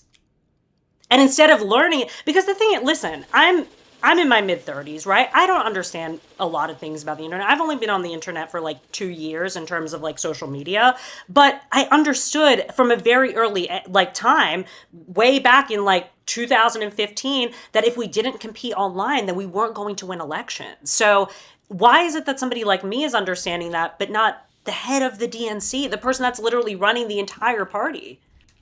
Well, again, I want to go back for a moment to the special elections. Why do you discount those so much when we're seeing stellar performances here? Well, because I like you were saying, candidates are raising more money than they've ever raised. And they're not sending it to the DNC, they're sending it to individual candidates. As I said, Tellerico just raised like $27 million in the last quarter. That's unprecedented, especially in a state like Texas. Same thing with the Wisconsin Supreme Court race, right? $100 million, massive. So I think that that's one reason, right, is that individual candidates are getting a lot of money. We're not also even talking about the IE programs that are raising a shit ton of money, or the PACs or any of those other things. And then, let's just take, for example, Mikey Sherrill's race, right? Okay, New Jersey. Ken Martin has said on multiple occasions that I've seen that they had a massive impact in that race. Do you know how much they spent on that race? On Mikey Sherrill's race? The DNC in particular? I have no idea. $3 million. Do you know how much she raised just as an individual candidate? No clue. Almost $30 million. So it's not, and then that's not even including like the PACs and everything. $3 million could have built out a whole media infrastructure arm of the DNC. So that's what I mean by like the spending really matters and the leadership really matters, because the media infrastructure is going to be, in my opinion, one of the biggest things that's going to help us win in not just the midterms, but in 2028. And if we don't start taking that seriously now, then we're not going to have that infrastructure built out in time. And that's why I'm sounding the alarm to everybody, because I'm like, listen, this is very, very, very, very important that this happens now. Okay, so I think you're in a camp of your own, sounding the alarm. Maybe not alone, but I would argue you're in the minority. Maybe you disagree with me on this too. I think the people that are latching on to Ken Must Go are people that just want to start problems and are agitators. Do you disagree? I mean, I'm not trying to label the Pod Save America guys as like Democratic Party haters, but I am. They really they really seem hyper focused on just causing division, and they're not offering solutions. Just like Ken Must Go, and nobody ever talks about who will replace him or what will replace him or what's going wrong. Well, the Pod Save America guys, I feel like, are not somebody that should be the spokesperson necessarily, because they were Obama guys that didn't really do very much after the Obama election, which again was 15 years ago at this point, right? So like they're very out of touch themselves with what's going on the inside. But I don't think I'm the only one sounding the alarm. I mean, there's a lot of people on the inside sounding the alarm right now. Anderson Clayton's a great example, like the state chair of the North Carolina Democratic Party. She's been sounding the alarm. She was the one who pressured Ken, ran a whole pressure campaign. Malcolm Kenyatta has been sounding the alarm for a long time. I mean, he's been sounding it since the beginning. David Hogg has been sounding the alarm, although I have disagreements with David Hogg on his primary strategy. I don't think it is the best primary strategy, but he's been sounding. There's a lot of people on the inside that have. It's just that a lot of these people don't have platforms, so they don't, I don't think like it gets out there like it should. Well, again, it's hard for me to argue this because you're basically, tell me if I'm wrong, but you're basically making the argument that the state Democratic parties are suffering because donations are going to individual candidates, and that's not going to help build the infrastructure that the party needs in the states. And but my question is, is this a Democratic Party problem or is this a Ken Martin problem? Because I feel like this is more of a just people souring on the Democratic Party, and they'd rather invest in these individual candidates. And I don't know if Ken Martin's responsible for that. He's just kind of riding the wave. What do you think is his responsibility as the person leading the Democratic Party? I honestly don't really know what the chairman of the DNC does. I didn't really care much about Jamie Harrison or Tom Perez, what they did. And my understanding is they're just there to kind of help set the direction and facilitate the state parties, but if these parties are struggling, then maybe there's something to be said there, that the people want to invest more in individuals and not the state party. Maybe that formula is bunk. But why? Why don't they want to? Why don't they want to? Well, I think that our problem with the Democratic Party is that we're a big tent, and we have a lot of different ideas and personalities under our umbrella, and some people may not want to be associated with all of those voices and all those opinions, and so they'd rather invest in one individual than the state party. Because imagine you're a Jared Golden fan in Maine, and when you give money to the Democratic Party, it's like you're supporting Ilhan Omar or something like that. I feel like there might be some of that going on. It's probably not a lot. I mean, the reason why I think people don't want to invest in the DNC is because we haven't had strong leadership for a long time. Okay, I've been working in Democratic politics since 2010. Okay, and not one time do I remember a DNC chair that has been sufficient at their job. That is way too long. When Republicans have issues, they fix those issues, right? Like that's usually what they do. And I'm not pro Republican. I'm just saying that like, the Ken Martin situation would not be happening in the Republican Party because they wouldn't allow it to happen. I mean, have they forced out a chairman of the RNC? I don't recall them doing that. They don't have to because they set up the infrastructure so that way they're putting the right person in the place, right? The biggest problem I think isn't even just Ken Martin, right? I agree with you there. I think the structure of even how Ken Martin got in is also a problem. Because again, you have people that are activists and these people that are very out of touch and usually, I'm going to be honest, very old, that are voting people like Ken Martin in, the delegates, right? And so this is a big problem as well. But I think ultimately what we've got to do now is we have to say the situation is what it is, okay? He wasn't the right choice. Now the question is how do we make it the right choice? That's the real question. Like what can we do now to fix the problems that we have so that when we go into 2028, because listen, there are a lot of problems right now. The media infrastructure is just one problem. Getting young operatives into these positions is also a huge problem. Why is it that when I'm working for the DCCC, right, which I get contracts from almost every other year, and every single time I'm working in the DCCC, they have 10 fucking staffers turning over every few months? Why is that? These are good paid jobs. Why do they have staffers consistently turning over and over and over? Why? And it never gets fixed. Well, then to my question, who would replace Ken? Because I think you got to have somebody in mind, and nobody ever proposes anybody. It's just some mythical generic Democrat who's going to come in and knock it out of the park. And I just feel like people expect something big to happen, and it's never going to happen, in my opinion. I think we need a good operative. I think that's what we need. My biggest fear is that, because as I said, we already know Ken is going to be out one way or the other. Either he's going to leave himself or he's going to get ousted. It is what it is. Right now? No, not right now. Probably in the next month is my guess. Yeah. But people aren't saying, but wait a second. But before the midterms, and you don't think that is problematic for the DNC chair to leave right before the midterms? No, I don't think I think it's actually a good thing because I think that gives us more time to build towards 2028. Because either way, as I said, we're going to win the midterms. I know that we're going to win the midterms. Do you think we're going to win the midterms? I do, but I think it's our race to lose if we start making big changes. It just seems odd to make such big changes. What are you more worried about, the midterms or 2028? Right now, I'm more concerned about the midterms by a landslide. What? Why? No, well, because it's not a guarantee. First of all, Biden had a good first midterms, and that should not have happened. So I don't know. Anything can happen. Now, obviously, history's on our side, and things are looking pretty good, and the Republicans are doing everything wrong. But I don't put anything past these guys. Who knows what could happen in these midterms? No, listen. I think we're gonna be okay in the midterms. But either way, the midterms, there's nothing that's going to be able to be done with the infrastructure that we have now for the midterms. It's already too late. We're already about to be in June.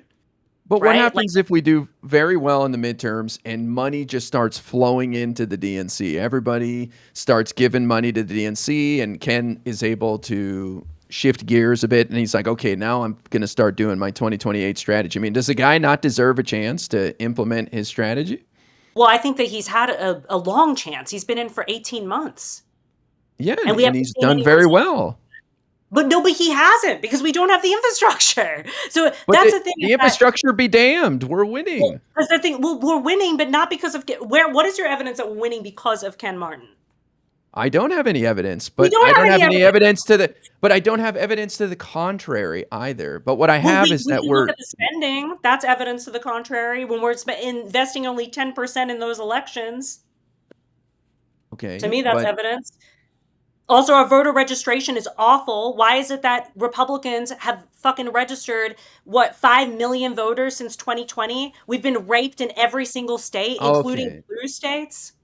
That's not fair We to haven't say. caught up at all. Since 2020, things have changed course since the 2024 election, and Trump No, we're started still doing getting his thing. raped. Still today, we're still getting On raped. voter registration, I've Yes. seen. I don't know. I've seen things shifting in the other direction, but I don't know.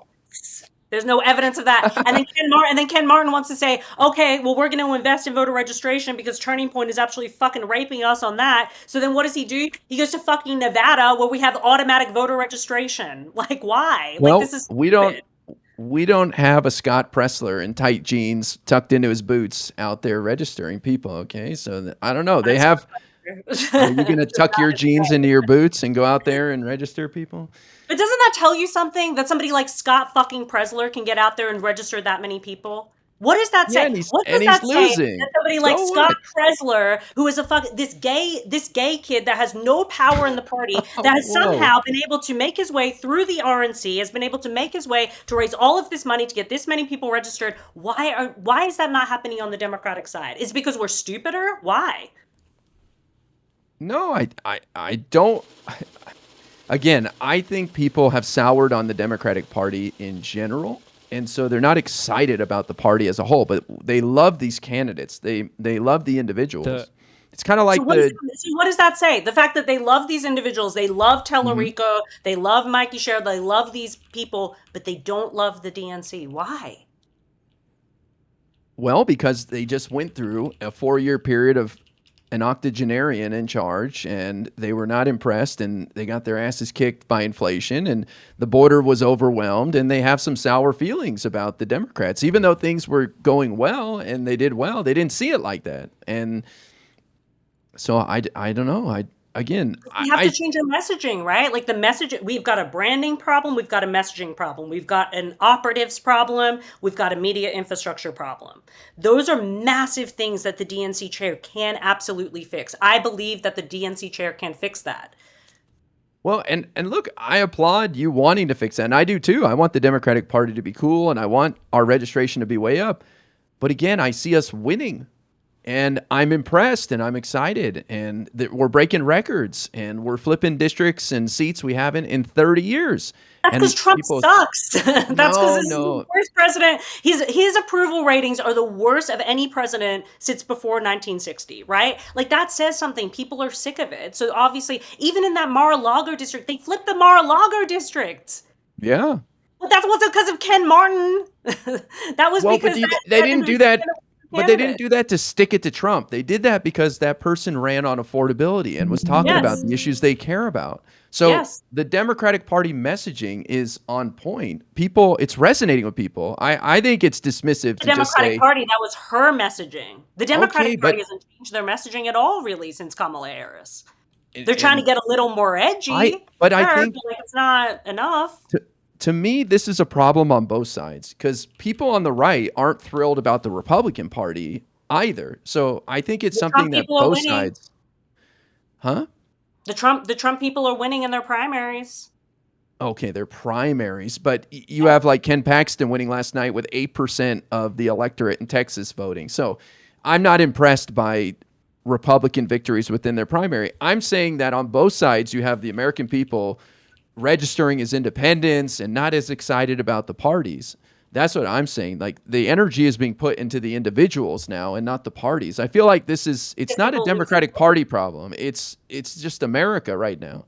Yeah, well, the RNC is still outraised us 7-1, so it can't be that hard of a problem for them. Well, but again, I point to Trump creating a business of corruption in that people are donating in order to keep their mergers moving forward and to stay in Trump's good graces. I mean, he's funneling them to his PACs and that's where the money's going. So he's made a business out of bribing him, and that's why they're outraising us 7-1. I don't know. I don't know about that. And I mean, the reality is too, is that if the RNC completely crumbled tomorrow, it wouldn't matter because they have all of these organizations that are doing the majority of the work anyway, right? Turning Point is raising $300 million a year. They're ballot chasing all of these races. They're investing in elections. They're doing most of the work that the RNC is supposed to be doing. That way the RNC can spend very little. I think like last year they had 177 million that they raised. They have like 95 million cash on hand. Why is that? That's because they don't need to spend all of it because they've invested in these organizations that will do it for them. They're even investing in people like Scott Presler, right? Who is doing a lot of this work. We don't do that on the Democratic side. If I was the DNC chair, that would be my first move, is strengthen the organizations that are out there that are already doing the work. People like Democracy Defenders, people like the Texas Organizing Project. There's so many, I mean, in every state, there's probably at least 20 really strong organizations that all you need to do is start split sending and start getting people excited about them and then use that money and that infrastructure to invest in the local state parties, right? Then you have already solved one of your problems, which is that you have weak state parties. Now you've got strong state parties. Done. We're done with that. Now what can we invest money in? Media infrastructure, operatives, and the other stuff that we need to do to get ready for 2028. Because I'll tell you one thing, you can't run a successful presidential election when you're fucking overturning your staff every 5 minutes on your congressional committees, right? It doesn't work like that. You can't run strong races, which is why Jen O'Malley, who was on fucking Pod Save America, who ran Kamala Harris's race, was like, oh yeah, well, we always knew that we were going to lose. And that's the person that you have running your presidential election? Like that's not good. Well, that's a big fucking problem. In Kamala's defense, she inherited Biden's team, and Jen was on his team, right? She could have said no. She could have said no. This is the thing with all of these people, is that they're always, oh, well, we're friends. Fuck your friends. Like, we're here to win elections. The fuck? Like, I never walk into a room and like, I tell them, we're here to win a fucking election, and these are the people that are going to be on my team. I don't give a fuck if you worked for this consultant or you did this. I don't care about any of that. I want to have the strongest team possible to take on Donald Trump. And spending $1.5 billion is not, and still losing the popular vote is bullshit. In my opinion, as an operative, that's a failure in any way that you look at it. Well, I'm with you. I just don't think anyone could be doing it better. I'm kind of curious to hear what Destiny says if he's not shooting emails or whatever. But I don't think anybody's going to invest in this space. As of right now, I don't think anybody's going to do anything different than Ken Martin right now. I would. You would. I would do something a lot different than Ken Martin. But you're not DNC chair, and you're not in the They're not going to pick you. They're not going to pick you. Now, I don't know. I applied for a job at the DNC. They had a position to be a contact between content creators and elected officials, and I thought, oh, that'd be interesting. I'd love to do that, but I didn't even get a interview or anything. But look, I'd love all these ideas to be implemented, Z, but I just don't think there's anybody in line that will do them. So I'm like, we might as well stick with this guy and I don't think that's good see enough. where it We need goes. to make sure that we have people that are ready to take on these positions. Like, this is what I don't understand is like, we're like, well, we don't have anybody. We're saying the same thing about the presidential candidates for 2028. It's our job to find these people. That's what we're supposed to do as operatives. Otherwise, what are we doing? What's our job? Just to show up every 4 years? No, but and, why? like, But elections, he was elected for a 4-year term to run the Democratic Party, and I think he deserves a chance to do it. I mean, did he? Why did he win? because he got the delegate votes. I supported Ken Martin. I liked what he ran on. But that has not been what the result has been. Well, He's not given us the results that he talked about. and you Also, feel that's I also his want to fault. know why. Yeah, I also want to know, a big part of why I was very supportive of Ken was because of this consultant problem. Okay, and I'm a consultant myself, so I'm not like sitting here being like all fucking consultants are bad. But when you have two people that are basically taking all the money from the DNC at the very top in DC, right? then that's obviously consultant problem. And Ken very much ran on, we need to get rid of the consultants, right? My question is then, why did we spend almost $30 million getting Kamala Harris out of debt when we didn't even need to spend that? Like, I'm confused as to why, like he was talking about like the list in the Pod Save America thing, right? He was like, well, we only spent $6.5 million on the list and we raised 2 times the amount. So that's great. You spent almost $30 million outside of that list. If you didn't care about the consultants, why didn't you tell them to go fuck themselves and wait for that debt? I'm curious as to why that is. I don't know. This is inside baseball stuff. I don't know. I don't know. I don't know either. I don't know either because the thing is that if I know one mail firm, okay, that had $150 million in mail from Kamala Harris's campaign, okay.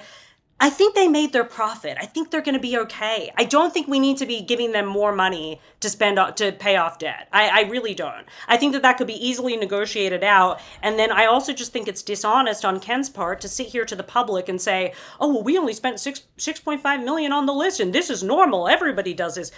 Okay, first of all, I don't think we should be doing that anyway, but either fine, you want to spend the money on the list. I'm okay with it if you're making back the money, right? Which he claims to have done, but they're not making back what he spent on Kamala Harris's campaign. That is just incorrect information. Okay, I have thoughts. Okay, are we ready? Mm-hmm.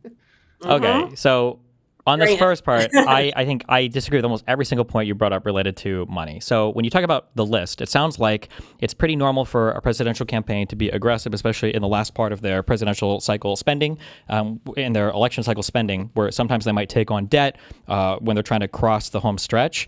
And I guess as a goodwill show, you generally have your DNC or your RNC buy out from them their voter list to make sure that the campaign doesn't end up in debt.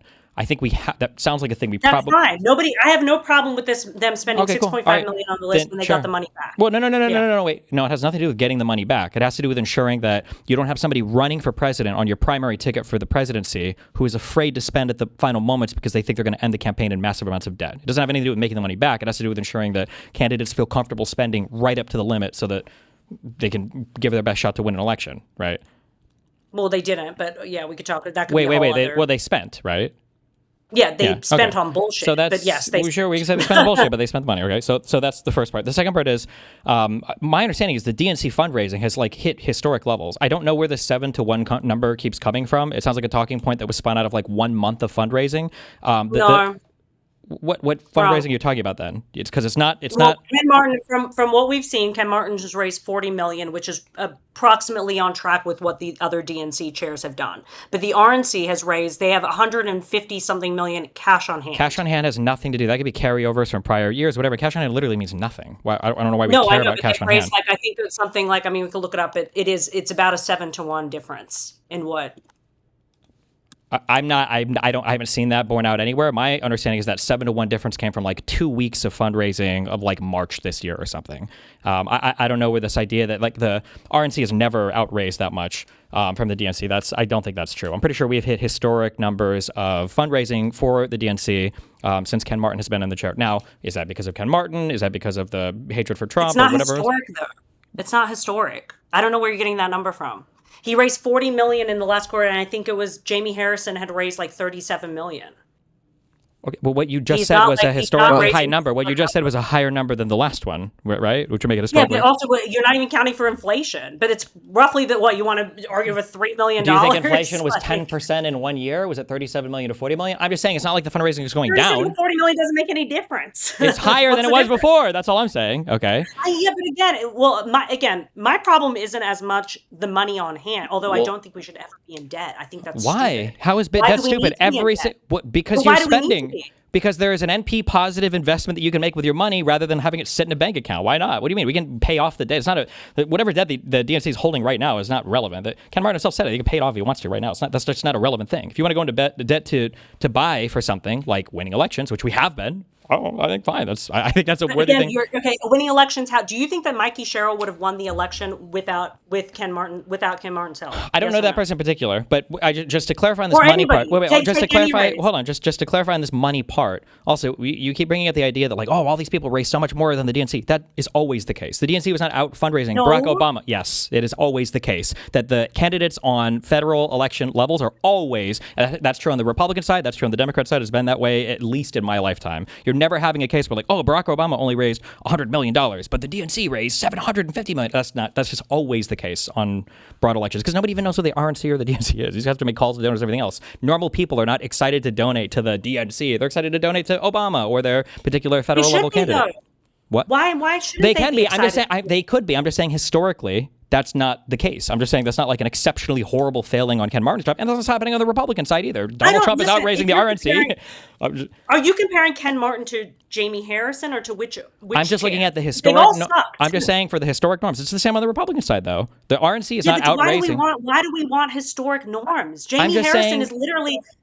I'm just saying we have to understand what the historic norms are because if he was grossly underperforming, then we would say, okay, well, Ken Martin's got to go. This is terrible, right? But if it's about on track, We're just doing comparing shit to shit. It's like you're comparing somebody like literally Tom Perez, who is a big part of the reason why we had Trump in office. Like we're going to compare. Like that's our. I'm fucking just saying litmus that test? you're looking for Ken Martin. You're looking for the receptionist in a hospital to be a neurosurgeon when that's not what's happening on the Republican side. It's not the RNC is not winning elections for Trump. They certainly aren't winning elections in the They don't midseason. have to.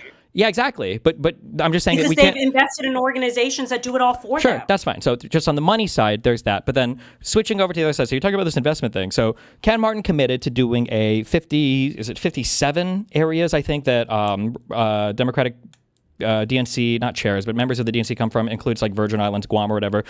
You criticized him for, you're saying, oh, we shouldn't be sending $10,000 or $50,000 to Guam. Why not? I feel like the problem the Democratic Party has had is that like. What is that going to do? What is $15,000 going to do for Guam? That Tell same me. question is the Brandon, I same wanna thing. Well, that same question you're asking is the same thing that Democrats have been asking about every single southern state, about every single lost state where, oh, that's a R+5 seat. Guess we stop investing and we leave. The whole point for Ken Martin's thing was... that's the not Ken what we're saying. That's fine that that's not what you're saying, but historically, that is what the Democratic Party has said. We give up on elections when it's past +5, it's unwinnable, and then we just leave completely, right?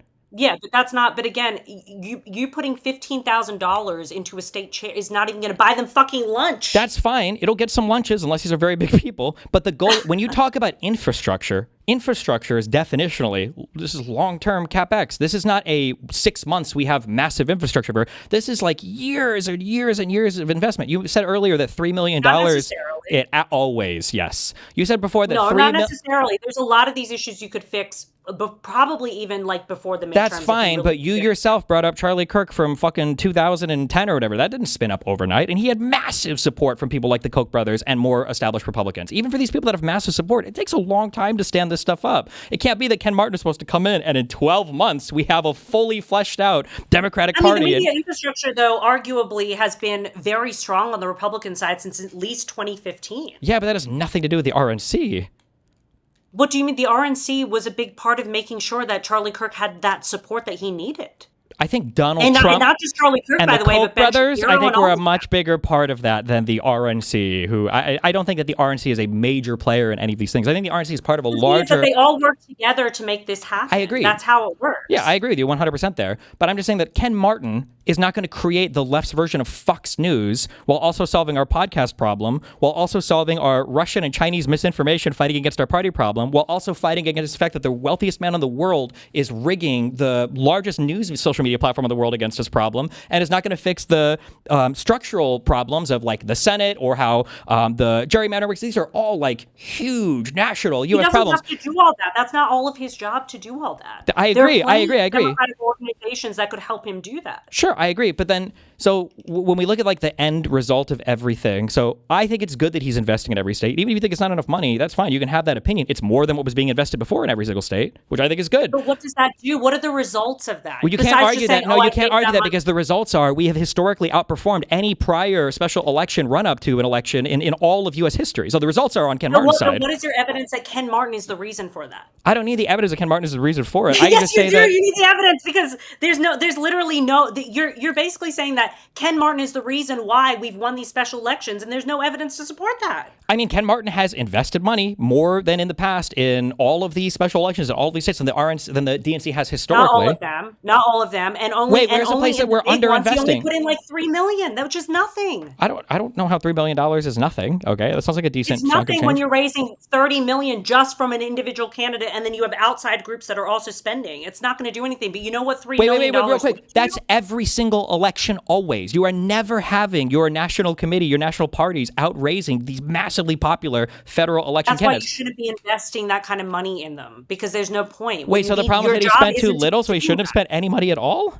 But we won those elections. Spanberger was a huge victory. We had really good performances in all of our midterms.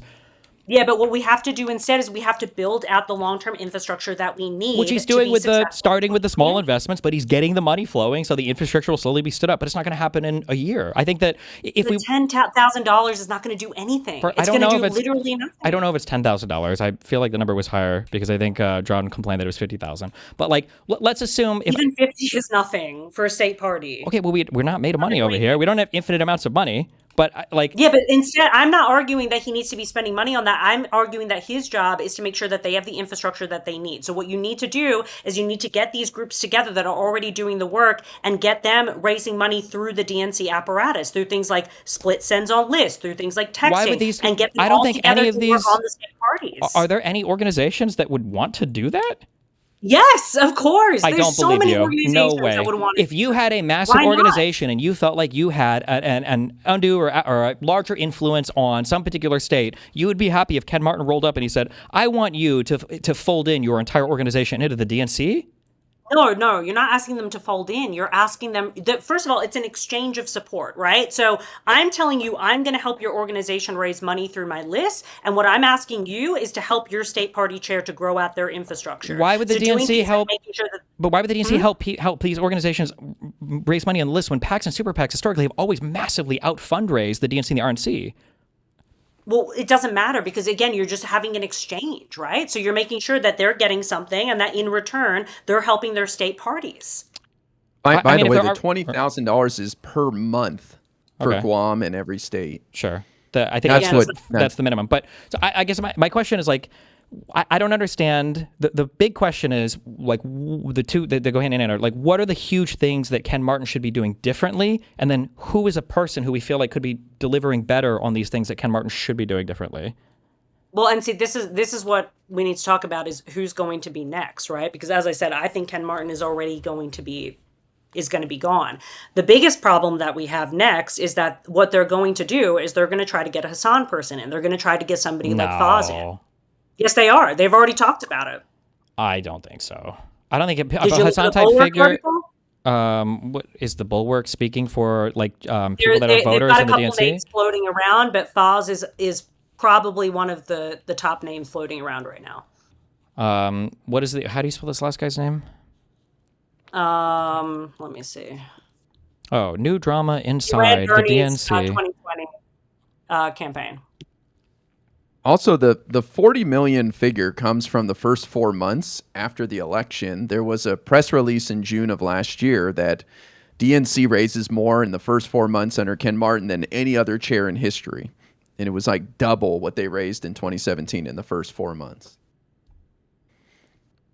Well, again, I don't really care. I don't care as much about the money as I do care about the infrastructure being built. I mean, like, just as a quick thing, I'm reading. First of all, I hate this. Like, some people say they're always anonymous in these for whatever reason. But then, like, the idea was put on hold after members failed to identify an alternative candidate willing to step into the role. This sounds like it's echoing what IRI said earlier, what Guy said earlier, where people are just mad at the Democratic Party. They look to Ken Martin, they look to the current environment, and they see that Democratic branding is like down for a whole host of really complex reasons that Republicans have been deliberately working for 30 years, and like, fuck this Ken Martin guy, it must be his fault. It's like, okay, well, who's going to step in next? It's like, nobody, because realistically, there's not really anything much more that he could be doing. Why is there nobody? Why is there nobody? Because of the fucking infrastructure. Because we don't help operatives move up. Because this infrastructure, but this infrastructure has been worked on by Republicans from the top down for the past at least 30 years. The DNC on its own is never going to be the singular thing to even move the needle. I don't think the RNC has ever been the singular thing to move the needle on this.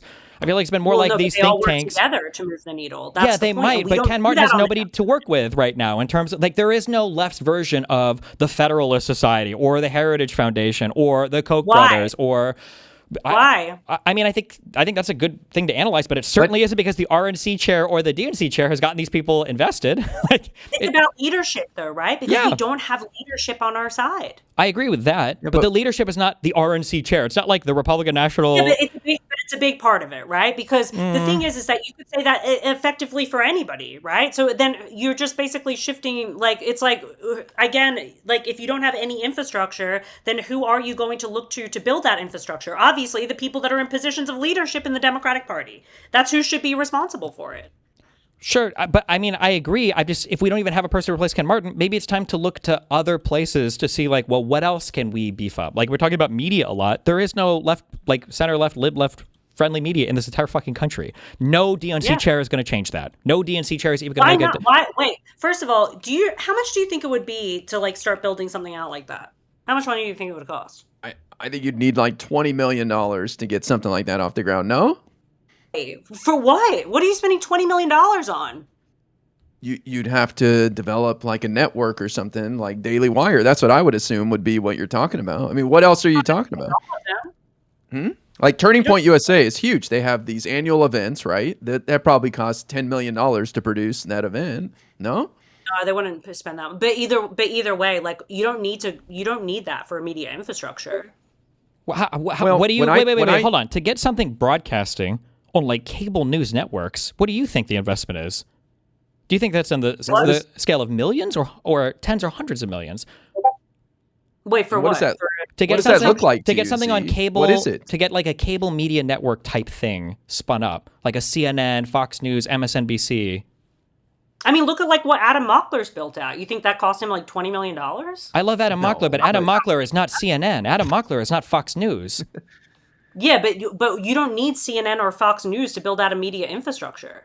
I think that these are huge parts of what the Republican Party thrives on are things like Fox News. Where does Trump go to? Where do the cabinet level officials go to? They're not going to Joe Rogan. Yeah, they do. But their first stop is always Fox News, which I believe is the largest media consumption outlet probably in the entire world right now, but definitely in the United States of America. People think that CNN is on our side and that there's other...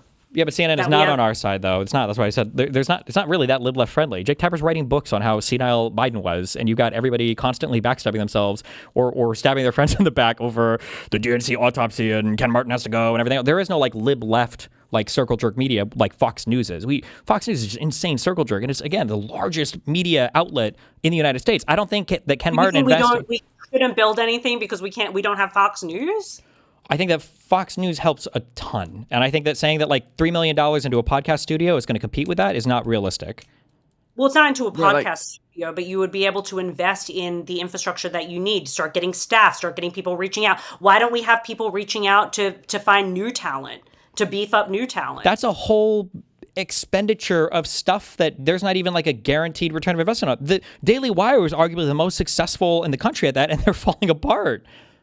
I mean, now they are after all of these years, but that's also because Trump sucks and they didn't want to jump off the Trump train. That's their fault. Sure, but I'm just saying that like that's even for something that is arguably one of your most successful kind of like alternative media outlets. I don't know what their revenue is or how much they've spent on it, but like that, I mean, Candace Owens spun off of that a few years ago. That wasn't just this year. They lost the young girl. I don't remember her name. And like now, obviously, they're having all these issues with firing staff and everything else. So I don't know. The idea that it would be simple to just like invest in an alternative media platform. I don't think it's simple, but like we have Midas Touch. Like, is that not?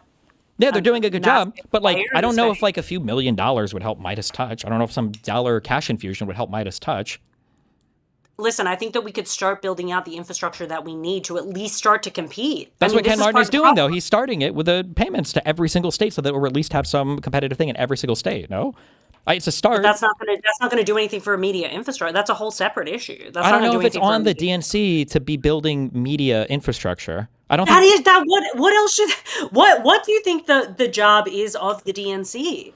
Broadly speaking, I would imagine that the chair's job is to be kind of some kind of like central neural network that is connecting different aspects of the Democratic Party apparatus to itself. So connecting, Connecting, different not aspects of the creating. Democratic Connecting, not creating. The RNC did not create Fox News. The RNC did not create Joe Rogan. The RNC did not create You don't Donald wait. Trump. Hold on. You don't think that Charlie Kirk was directly working with the RNC? You don't think that Ben Shapiro was directly working with the RNC? You don't think they had anything to do with anything they were doing? If you were to get rid of the RNC, do you think that would have significantly impacted the trajectory of either of those people? If No, they I don't didn't think work with so. you? I don't think it would significantly impact the. I don't think that Ben Shapiro's like, thank God for my whatever collaboration I did with the RNC. Like my career is finally surviving. It's not about their collaboration. They all work together. I agree. That's the thing. They give each other connections. I agree, but the RNC Charlie did not. Kirk's initial investor was a huge investor in the RNC. That's fine, but the RNC did not create Ben Shapiro. The RNC did not create Charlie Kirk. You're asking Ken Martin to create these people to recruit this talent. That's a monumental task. That's like a billion-dollar question. You think that Charlie Kirk just spawned up on his own? Or To Ben some Shapiro extent, just spawned up on their own? to some extent, yeah. I think they. I You didn't. think Scott Presler just spawned up on his own? I can't speak to Presler, but for Shapiro, didn't Shapiro have like a decently successful radio program? Like these guys get popular in conservative circles, they start to grow out that way, and then eventually they catch Popular the. conservative circles. Exactly what you just said. Popular conservative circles. They're all working together to help push their content, to help push the messaging. Like people like I don't Charlie disagree Kirk with you, were but I'm going just to saying. Mar-a-Lago and meeting with the fucking I don't president. disagree We with have you. that on I our don't side. disagree with you at all. But there's a difference between like making connections versus creating the thing itself. And I don't think that the RNC has created any of the things. They're just facilitating the connections. I don't think that Ken Martin can Facilitating the create. connection. That's what I'm asking Ken Martin to do. I'm not asking him to like create like a podcast studio where everybody's like going. I feel to like the when you say DNC. invest in media infrastructure, that's exactly what you're asking. No. What do you mean? What are you looking for, Z? In your mind, what would be the perfect investment from the DNC right now? What if you had could get anything you want? I would create the media arm. So I would be putting money into the staff that you need to find new talent, to find the creators already doing your work, and create the messaging pipeline in the same way that the RNC did it. The thing is that I think that people are confused.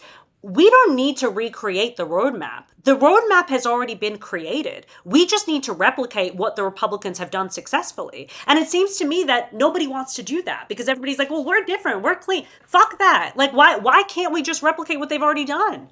Wait. We can do that, but that process was like 30 plus years in the making, not a magical RNC chairhead that did it in 18 months.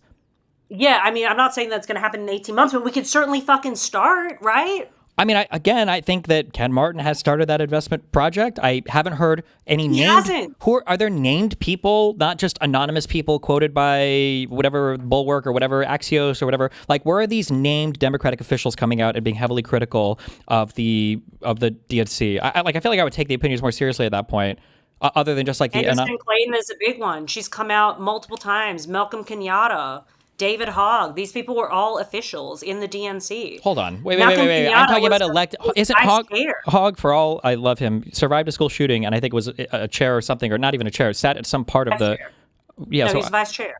Okay, so I'm not talking about people in the DNC. I'm asking, are there like elected officials that have had electoral success or electoral failures who are saying that like Ken Martin isn't doing enough? Yes. There are. Who's like the biggest one for that? The largest one that I could look. I'm just curious. Just looked at this list earlier.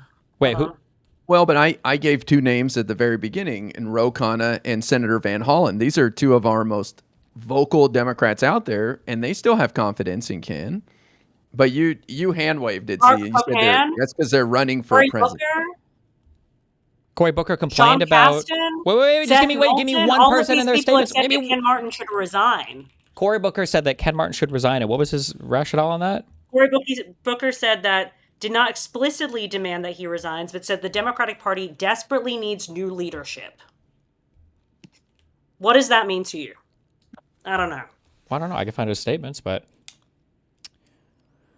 I mean, somebody like Cory Booker's on our side. That he's a centrist too. So, Z, why do you think Ken Martin hasn't done what you're proposing? Because I don't think that Ken Martin is a real operative that knows how to do this. But obviously he is, because he won. He did well in Minnesota, from what I recall. I mean, people seem to have great confidence in him. Well, and that's why I was supporting him, because of that. Mm-hmm. It hasn't shaped out the way that he said it was going to. So did he deceive? Did he lie? Or do you think he just... I don't know if he lied. I don't know if he lied or if it's just incompetence. I don't know. I mean, I'd want to hope that it's just incompetence, that he just doesn't know what to do. I also think that he made mistakes that are really hard to go back on now, right? Like, he hired somebody for this autopsy. Everybody knew that the autopsy report was going to be important. That was very, very clear from everybody, not just inside the Democratic Party, but outside the Democratic Party too. And that was completely fumbled by Ken Martin. Why? He hired his friend to do it, who he says was an unpaid consultant to the DNC. First of all, you should be paying for the autopsy report anyway, right? Because you need like real professionals to do this. And then instead of him admitting that it went south, he like doubled down on it and made everybody else seem like they were fucking crazy. Well, I feel like, to be clear, I think that Ken Martin's statements for not releasing it were true. And they were true. They were correct that people were just going to fight over it no matter what. I think we can argue that the autopsy itself, the way that he commissioned it or the way that it was put together, was probably sloppy and poorly done. I think that's a fair criticism. But I mean, probably sloppy, bro. He was talking about how freaking they said like, all these things, I understand like, you happened can in have 2022 and Biden was president. I understand, like, what? but it is a bigger indictment of your position. You have so many criticisms for Ken Martin, and not a single name comes to mind for a replacement for him. I think that all you're expressing is just a general discontent with the Democratic Party. If nobody can come to mind, if there's nobody that we think of that could do a better job, has got to be an operative that has got a strong track record. You can't. Nobody who has a better track record than Ken Martin. I mean, there are definitely people that have strong track records. Ken Martin delivered like 12 years of like solid performance and wins in Minnesota beforehand. He did that was part of the reason why he won that election for the DNC. So why, if Ken Martin is so strong, then why do you have people like Cory Booker and Mark Pocan saying that he needs to leave? I need to go and look at Mark Pocan's statements. Cory Booker's statement had nothing to do with Ken Martin. Cory Booker's statement was one of... What do you mean? It's right here. He said that they desperately need new leadership. Hold on, no, wait. We can read the quote, okay? We need to focus on the people, and the Democratic Party desperately needs new leadership, and that's what's exciting to me about this cycle. It's not only new leaders emerging, but a new vision for our party, Booker told host Jake Tapper on CNN's State of the Union. This is not about like Ken Martin needs to step down. It's the idea that the Democratic brand is stagnating, and we need new leaders in the country, whether that's lawmakers or whoever else. What does that mean then? I mean, listen, Cory Booker. It means that the brand of the party. It means that the brand of the party is weak, which I think all of us agree with, and we need to have some kind of like solid feeling or vision or whatever for the Democratic Party. The DNC chair is not going to be the person that gives us that coherent vision. That's never. Well, then what are they doing? That's what I just don't understand, because it's like, oh well, the person in charge. It's like, do you think that the person that was fucking like driving the ship had anything to do with the Titanic sinking or not? I mean, you're leading the ship. You're leading the entire party. That's hold on. Your job. That's literally not the job. If that was the case, Obama wouldn't have won against Hillary in 2008.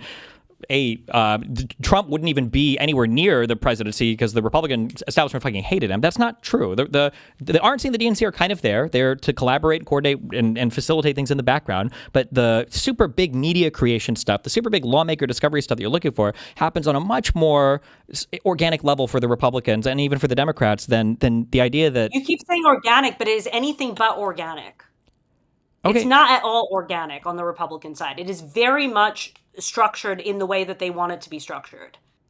If the RNC got their way all the time, do you think that Trump would have survived the 2016 primaries? No, but you know why Trump ended up being the nominee? Because they didn't do all these fucking weird ass backdoor deals, and they had a free, fair primary election.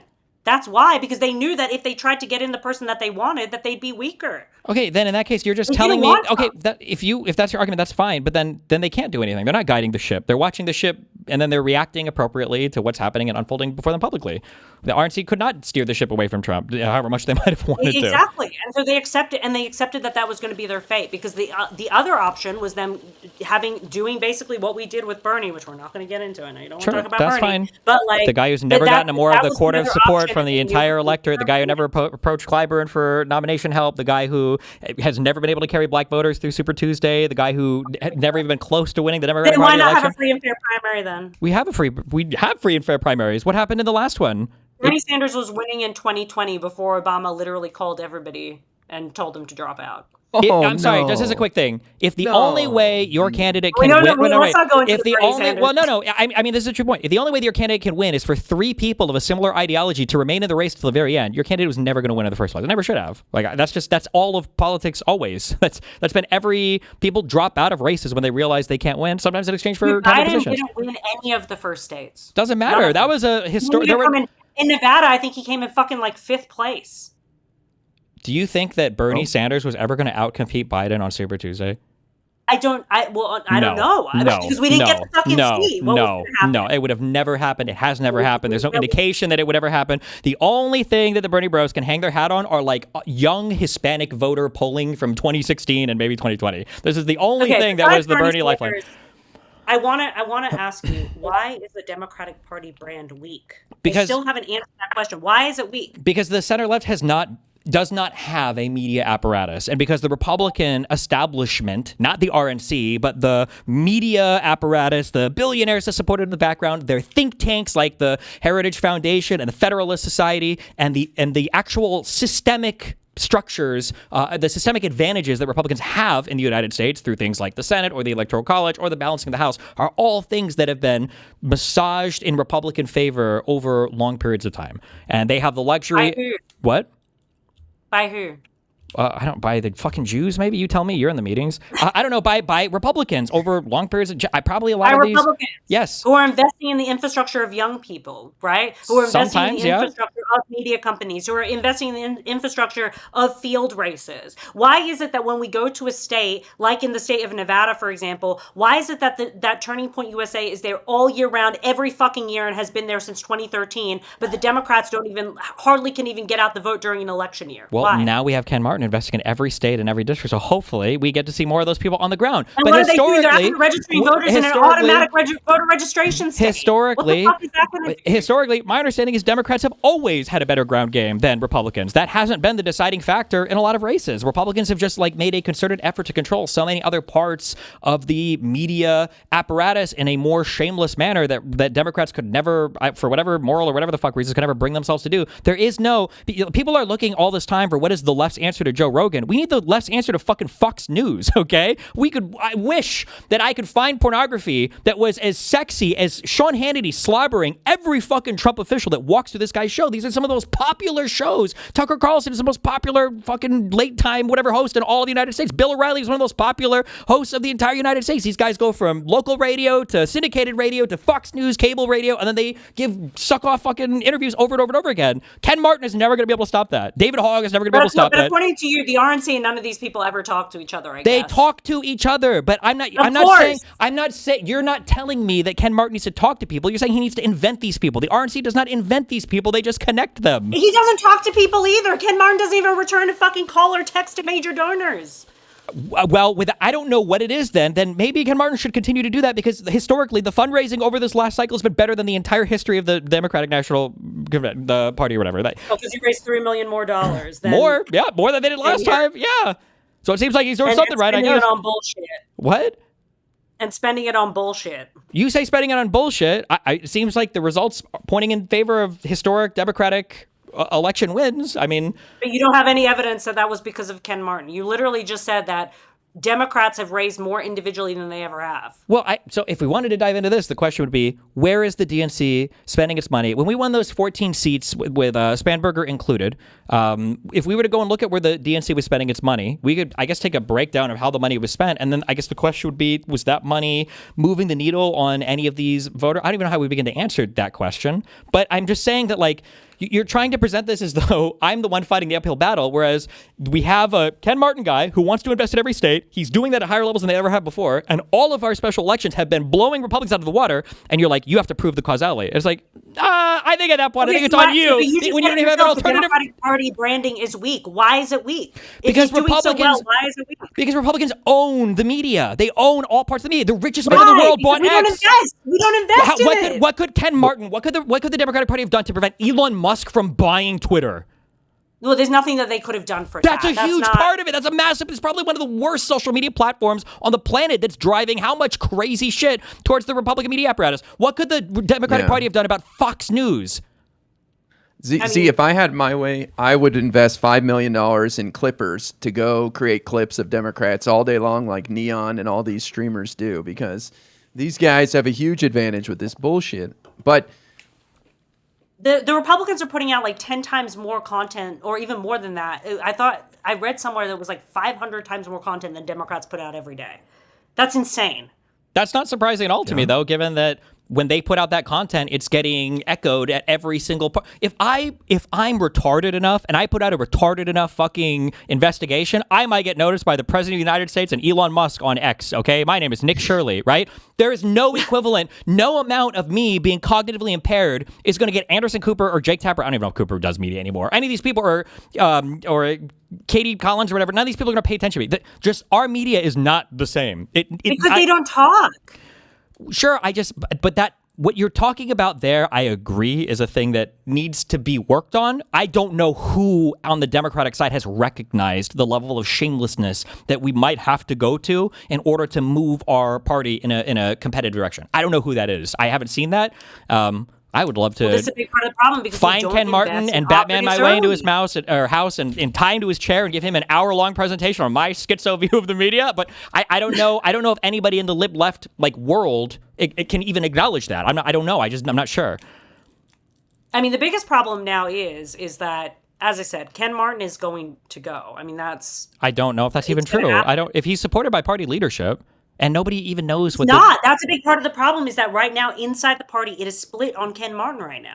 I don't put any stock in anonymous people when people like Hakeem Jeffries and other actual named leadership is willing to say I don't think that, and Ro Khanna is willing to say I don't think that Ken Martin should step down. Well, it doesn't matter what they say because ultimately what matters is what the delegates say. That's what matters. Well, that's fine, but even in that Bulwark article, it seems like the delegates stopped short at the same place where they were like, fuck, we don't know who would even replace him. But why is that? Because they don't invest in any operatives. They don't invest in an infrastructure that they need to make sure that there are people. The people that they're floating around are terrible. If Foz gets in there, it is going to be way worse than Ken Martin. Way worse. You want a Hassan guy? I understand, but it's like going to a male clinic and getting your testosterone tested over and over again, finding out that your T is low, and then going back and trying to figure out what type of pillow we need to sleep on at night in order to bring our testosterone high again. You're trying to solve a problem that is so much bigger than just the DNC, and so people can express some frustration with it, but you can swap in whoever you want there. It's not going to fix any of these problems or make them that much or put anything more towards it than what I've seen Ken Martin himself put towards it. I just don't know what more. If there was an alternative candidate to suggest. And then he was like, these are the things that I want to do instead. I was like, okay, well, maybe. I guess we could consider that. But we don't have an alternative. That tells me that the complaints are just mad about the general state of things. And Ken Martin is an easy scapegoat. And then that's kind of it. That's what the feeling is to me. Sorry, go ahead. I don't remember people trying to oust Jamie Harrison. Is Jamie Harrison the one who was the chair of the DNC when we lost to Donald Trump? Yes. Then why would that be your go-to example? Well, no, that's a perfect example because he was doing so fucking badly. We lost to Donald Trump, and people still weren't that concerned, right? Well, so then it sounds like the people in the DNC don't have a good handle. Right now, there's a reason why they're sounding the alarm. Yeah, but do you think that the delegates are dumb? You think the state party chairs are dumb? I don't know if the delegates are having these alarms because I only ever see unnamed anonymous people. Literally, look it up yourself online. I have looked it up, and it's always the New York Times are talking about this. You think they're just fucking talking about this for no reason? The New York Times, the same publication that's putting out things saying that Gavin Newsom is homophobic. I'm sorry, but I don't have. The Bulwark literally said, listen, give me some names. If I see named people, you guys are DNC voting members. There's only a few hundred. I gave you 3 people and you rejected all of them. Because none of them were calling out. Malcolm Kenyatta, David Hogg. These are just some people that come to mind. Hogg is not an elected person. Booker was not saying Ken Martin needs to go. The named people seem to be standing with Ken Martin. No, I just mentioned delegates. You asked for delegates. These are people that are delegates of the DNC that are chairs. My understanding is there's no process to remove a DNC chair. He would have to step down. Is that incorrect? He would have to step down, or they're coming up with different solutions of which they could potentially get him out. That is not. Nobody has released anything to the public yet on how that could happen. I've read They got David Hogg out though. They got David Hogg out, so somehow they were able to do it. That was some insane. We didn't have enough women on the ballot thing. That was weird as shit. Because all of a sudden they can come up with new rules, right? Well, but in all fairness, Malcolm Kenyatta and David Hogg are not Ro Khanna and Senator Van Hollen, who are two of the biggest names. More powerful. No, they're not. More powerful because they actually have votes within the DNC. It doesn't matter. The Ro Khanna and Senator Van Hollen are two of the biggest names and faces in the Democratic Party right now. Ro Khanna? Yes, Ro Khanna. Absolutely. As much as I don't even like him, I hate Ro Khanna. I don't know how a guy feels about that. He's a slopulous. Ro Khanna is a massive. I like him. Yeah, I know you do. Ro Khanna is he's like probably one of the progressive. Yeah, he's super. Ro Khanna is like one of the. I feel like one of the biggest faces of the Democratic Party right now, for better or for worse. Yeah. That's because he's preparing to run for president. I don't know if that's true, but it doesn't matter. But nobody knows who the hell Malcolm Kenyatta is. I met Malcolm Kenyatta. He's a great guy. He interviewed. Well, but there's like 4 vice chairs, and nobody knows who they are. Nobody cares. They Public mean nothing. officials were also supporting Biden, by the way, up until he dropped out. Sure. Yes. That was a great move. That really fucking helped us a lot, didn't it? That was and you know who first the of all, two strongest people. The I was two gonna say- biggest people were Bernie and AOC, who came out the gate to support Biden after his bad debate. Well, they're fucking idiots. Sorry. that was always going to be a tough call, no matter what. Yeah. What do you mean it's going to be a tough call, Barton? What do you mean? Biden shouldn't have even run to begin with. How could you say that was a tough call? First of all, you can say that in retrospect that maybe he shouldn't have run to begin with. But like, if we lose that election, everybody's going to be looking back and they're going to go, we just told the guy who got more votes than any president in all of U.S. history, who literally beat the guy that you were running against. We told him to not run, and we ran somebody else instead. If we would have lost that election, all of the people that advocated for that would be like the silliest people in the universe right now. Like, it's easy to hindsight Everybody knew that he had cognitive decline. Oh my this God. Was not like Everybody knew. Cognitive decline doesn't matter, he knew according that to we Trump. In the debate. He wasn't even coherent. I'm not saying that Trump was any better, but holy fuck, you don't think that was a bad debate? Yeah, it was a bad debate. Do you know what happened when Trump had a bad debate with Kamala? It doesn't matter because It does obviously he had matter. enough people After that were Trump had a backing bad him. debate with Kamala, he said, I'm not going to do anymore. Maybe that would have been the solution. Just tell Biden, don't do any fucking debates for this guy. Fuck it. Trump didn't debate anybody. On the Republican side, he didn't debate Nikki Haley. He didn't debate DeSantis. He said, fuck him, I'm not going to debate. He had one bad Trump debate gets special where privileges, mommy so we don't Kamala laid the fucking smackdown on him, and Trump said, oh, I'm done with that shit. Fuck it. We should have said the same with Biden, maybe. Well, he gets special privileges that we don't get, but Biden did not look good in that debate, and everybody was saying from the beginning, there were a lot of people on the inside from the beginning that were saying that Biden should not run. That's They an were saying that, easy and it thing when didn't they have matter. no skin in the game, but like half the people that were calling for an open primary just magically thought Bernie Sanders You don't was going to think be the nominee operatives have anyway, skin so in it the doesn't game? matter. You don't think operatives have skin in the game? You think that they want to lose to Donald Trump? Do you think that everybody that was pushing Biden wanted to lose to Donald Trump? What do you mean? Well, I think that whether or not Biden should have stayed in at the very, very beginning, that was a tough call. That was always going to be a tough call. If you're saying that people only wanted him in because they wanted the Democrats to lose? Well, I don't know. I don't know why they'd want him in. It was a dumb decision to keep him in to begin with. Okay. They already knew that. Then From why the did they? beginning, What a is lot of your people what were is your saying theory it. of mind for why why people encouraged him to stay in? If The whole point that I was trying to make was that public officials were still supporting Biden even after that disastrous debate. They were still doing that. sure, so I don't know Which what means the that I don't think we should just look to officials and say oh well they're the people that we should be following when clearly they led us down the wrong path before. Okay, so we could make the same argument against Malcolm Kenyatta and David Hogg, right? It can cut both ways. What do you mean? So I'm saying you can pick your champions. I've got Ro Khanna and Van Hollen saying Ken Martin should stay, and you've got Kenyatta and David Hogg saying he should go. And then you have Cory Booker with just a general statement saying we need new leadership. I think you got a little misled by that one, Z. I think he was just talking about we need new leaders in the party, not a new leader of the DNC. But I haven't seen,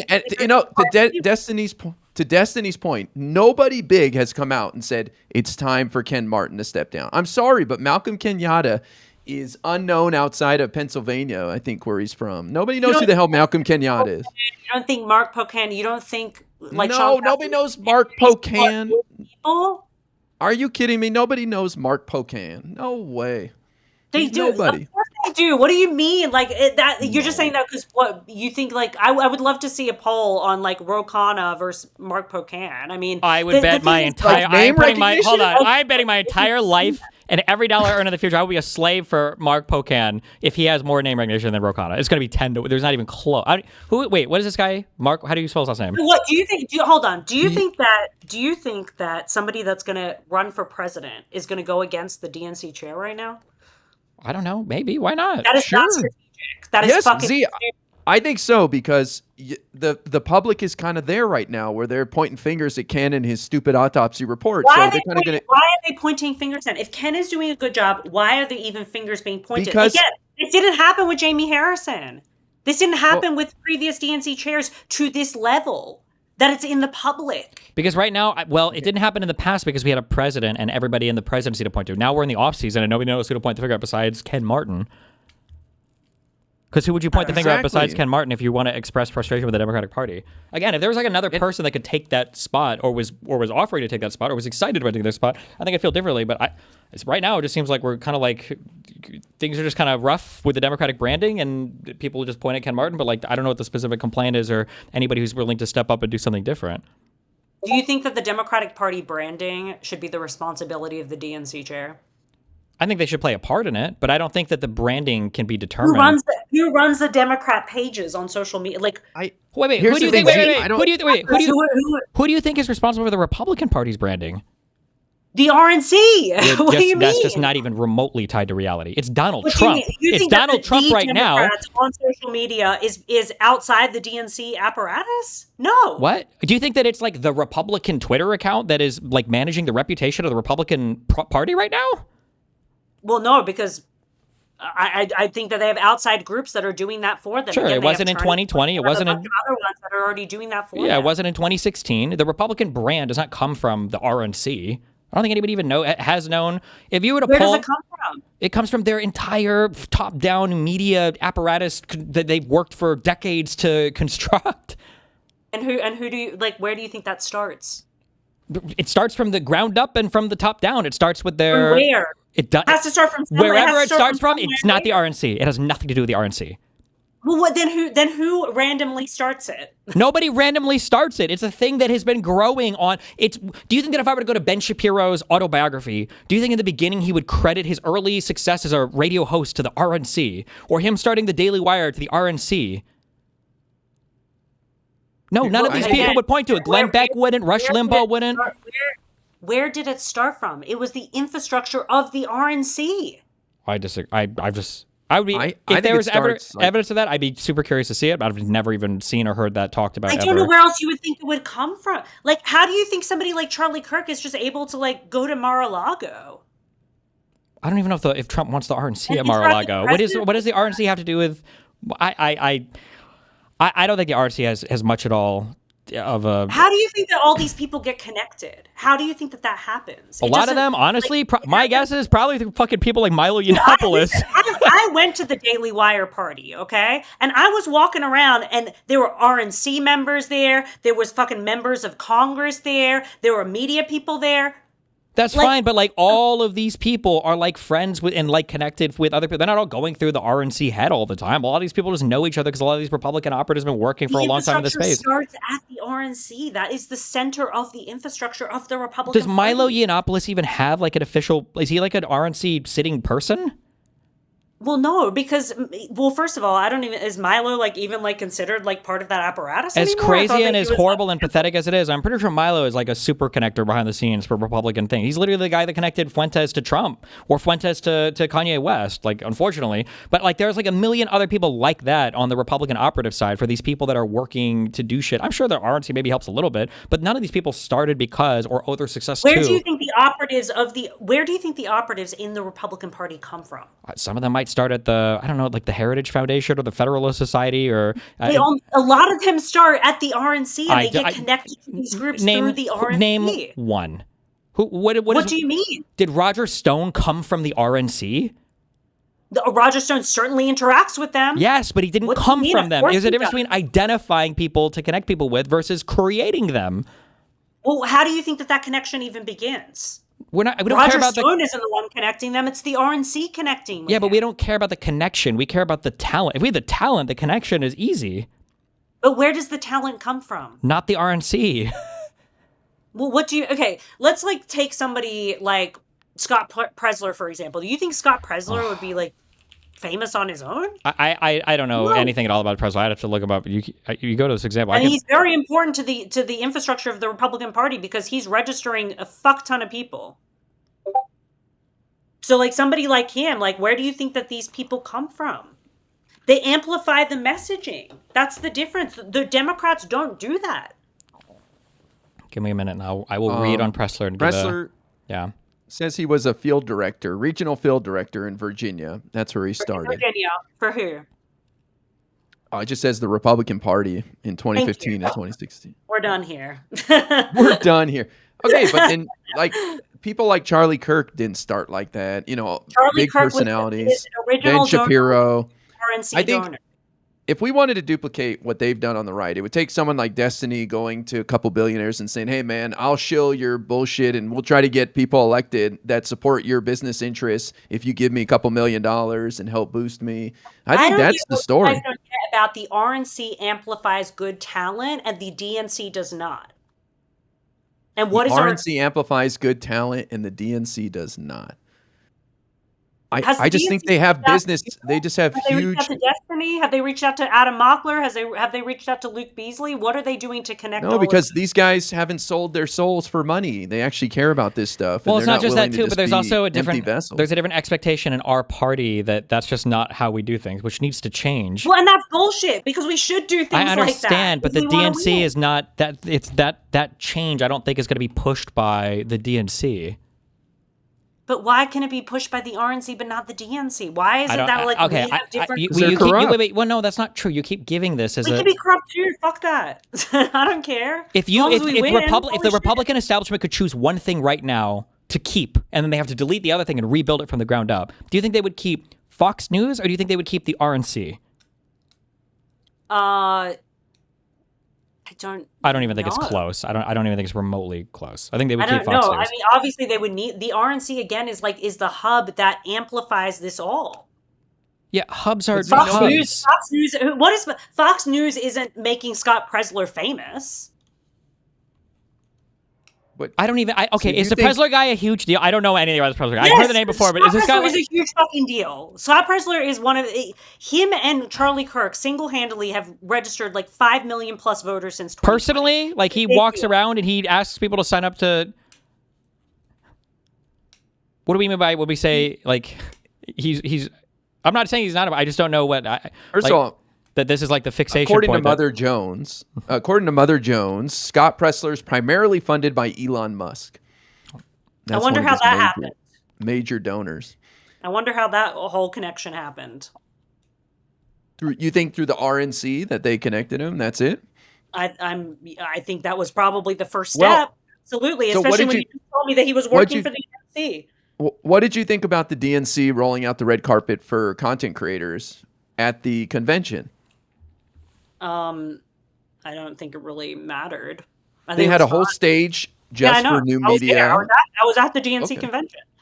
Okay, so you saw what they did. My friend runs that program. I was telling you guys about him last time, the guy that runs Chorus. Okay, so they really tried to focus on these guys and give them space and give them 3 days. And I mean, sure, yeah, there was a lot of content that was created out of that, but what happens after that? Well, look, I'm with you. I want to copy a lot of the stuff that these guys have done on the right, but we're years behind them, and it takes time to catch up. When do we start? Do we just say, oh, well, we're just years behind, so fuck it, I guess we're fucked? Like, no, I believe the job of an operative is to make it better. That's what we're supposed to be doing, right? Yeah, but we all agree that it's to make it better. But it sounds like you're looking for like a silver bullet, and I don't think that's ever coming from. There's no silver bullet. And I said the same thing on CNN when I was with you, Destiny, when we were doing that Donnie interview last July. Mm-hmm. I said that people like Charlie Kirk is the best, was at the time, obviously he was alive, the best operative of our generation, and that we can't be mad as Democrats until we put the footwork in that somebody like Charlie Kirk has.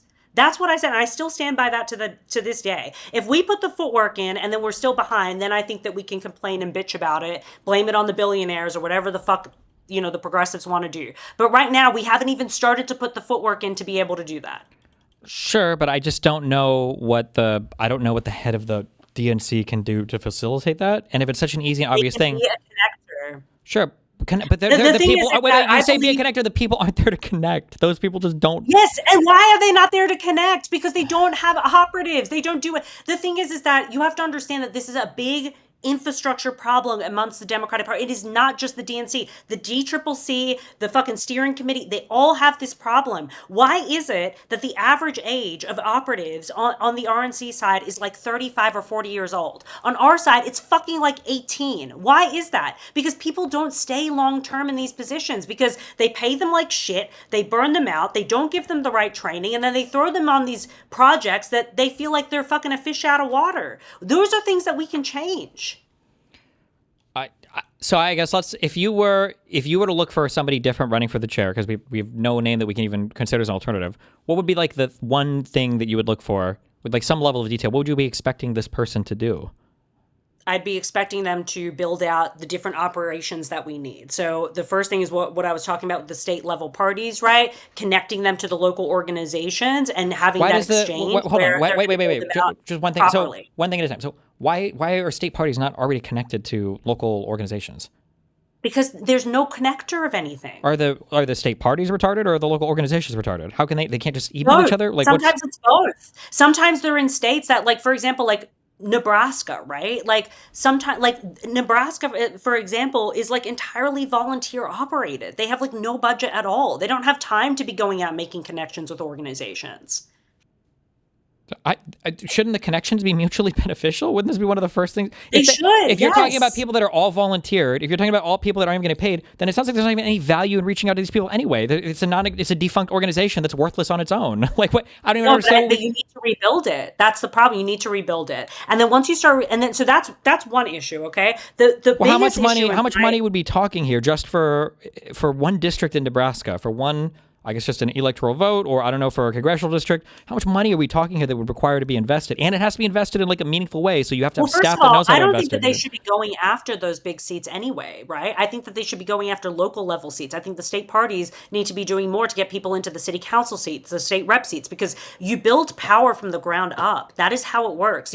Nobody just like run, unless you're fucking AOC. Like once I don't disagree with you, but isn't this what Ken Martin is doing by throwing money, $20,000 a month, I guess, at least to every single state, so that they can start to make these investments? $20,000 a month. It's not going to build out what they need. How much money then should it be per month to every single? I don't think it's necessarily a money problem. I think it's an infrastructure problem. Where do you get the infrastructure if not by spending money and investing in talent to build out the infrastructure? I think that you need to do more to build out the infrastructure yourself by connecting these organizations to the state party. The organizations that are run by volunteers, the people that don't get paid any money, can't even email the party to be connected? No, organizations that have funding. There are a lot of organizations, like, for example, like just take like Texas, for example, right? Like the Texas Organizing Project. That's a huge organization. There's a lot like that. I mean, even like out here in Nevada, we have like Make the Road Action. We have a ton of organizations, and they're not connected to the infrastructure of the party a lot of the time. This is a problem. And the RNC doesn't have this problem. The RNC, you go into these states, and even the states that they don't need to, like, for example, Oregon, right? Like, the RNC doesn't need to do shit in Oregon. It's a blue state, but they do, right? Like, they're still involved in all these races. But that's just one problem. The other problem is, again, the operative problem, right? Of you need to get these people you need better training systems. You need people that are older that can actually take on these positions. You need to pay them what they're worth to do that. And you need to be able to build that out so that way you get young talent to come in and they have somewhere to go. That's a problem. Is the DNC doing anything right in your opinion, Z? Yeah, I think that they're doing. I like the fact that they're being more aggressive online now. So their Twitter account calling Steve Miller an ugly fuck. I love that. Yeah, based. Okay, so obviously they've made some good decisions there, and they're focusing on their social media presence. Mm-hmm. So, I like that. I think that's a good first step. Okay. Taking a long fucking time to get here because we've always been like, oh, we need to be nice. We got to be the nice guys. Like, no, we actually fucking don't need to be the nice guys. We actually need to be aggressive. So when I look at people like Scott Presser, I was Googling a little bit about him, and to me, these are people that are being paid to cause problems in order to like hold back our politics. I always think of us on the left as having a heavier lift in that we're trying to progress this country forward. We're trying to do big change and implement policy, whereas the right is just dicking around trying to piss people off and cause division. Like I guess Scott Presser was involved in some like march against Sharia and Jan 6th protests. So they amplify fucking idiots. They amplify people that rally gains.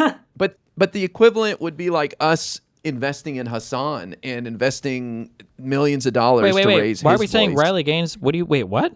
That was a bet.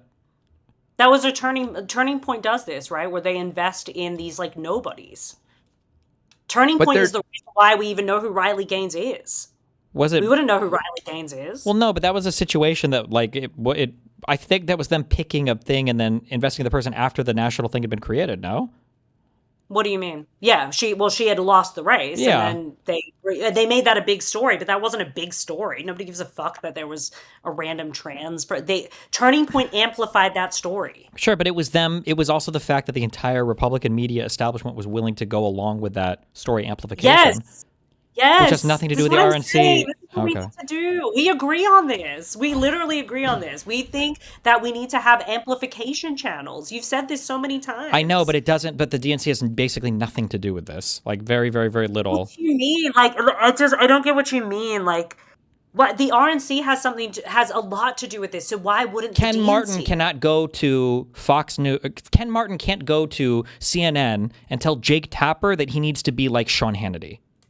That's just not possible. Well, right now he can't because he doesn't have any fucking leverage. So He'll never have the leverage for that. We just don't operate that way over here. This has to be like a cultural process. why like, do we always have to operate like the fucking good guys? How I'm has not that saying helped we have to operate like the good guys, but the bad guys didn't become the bad guys overnight. I said this was decades of the making. You're not going to create this. Why can't we start? I just don't understand this. Like, well, it's going to take so long. We can't. So we might as well just fucking dig our grave now. I don't No one want is to saying dig our grave. It's just it seems like you're expecting crazy results in 16 months. So that's just I'm not never- expecting crazy results. I'm just expecting us to start taking the right steps towards creating the infrastructure that we need to be more competitive. Sure, That's what and I I think want. if it was that obvious or that easy, I feel like there would be at least one other person that would be trying to step up to have the chair job.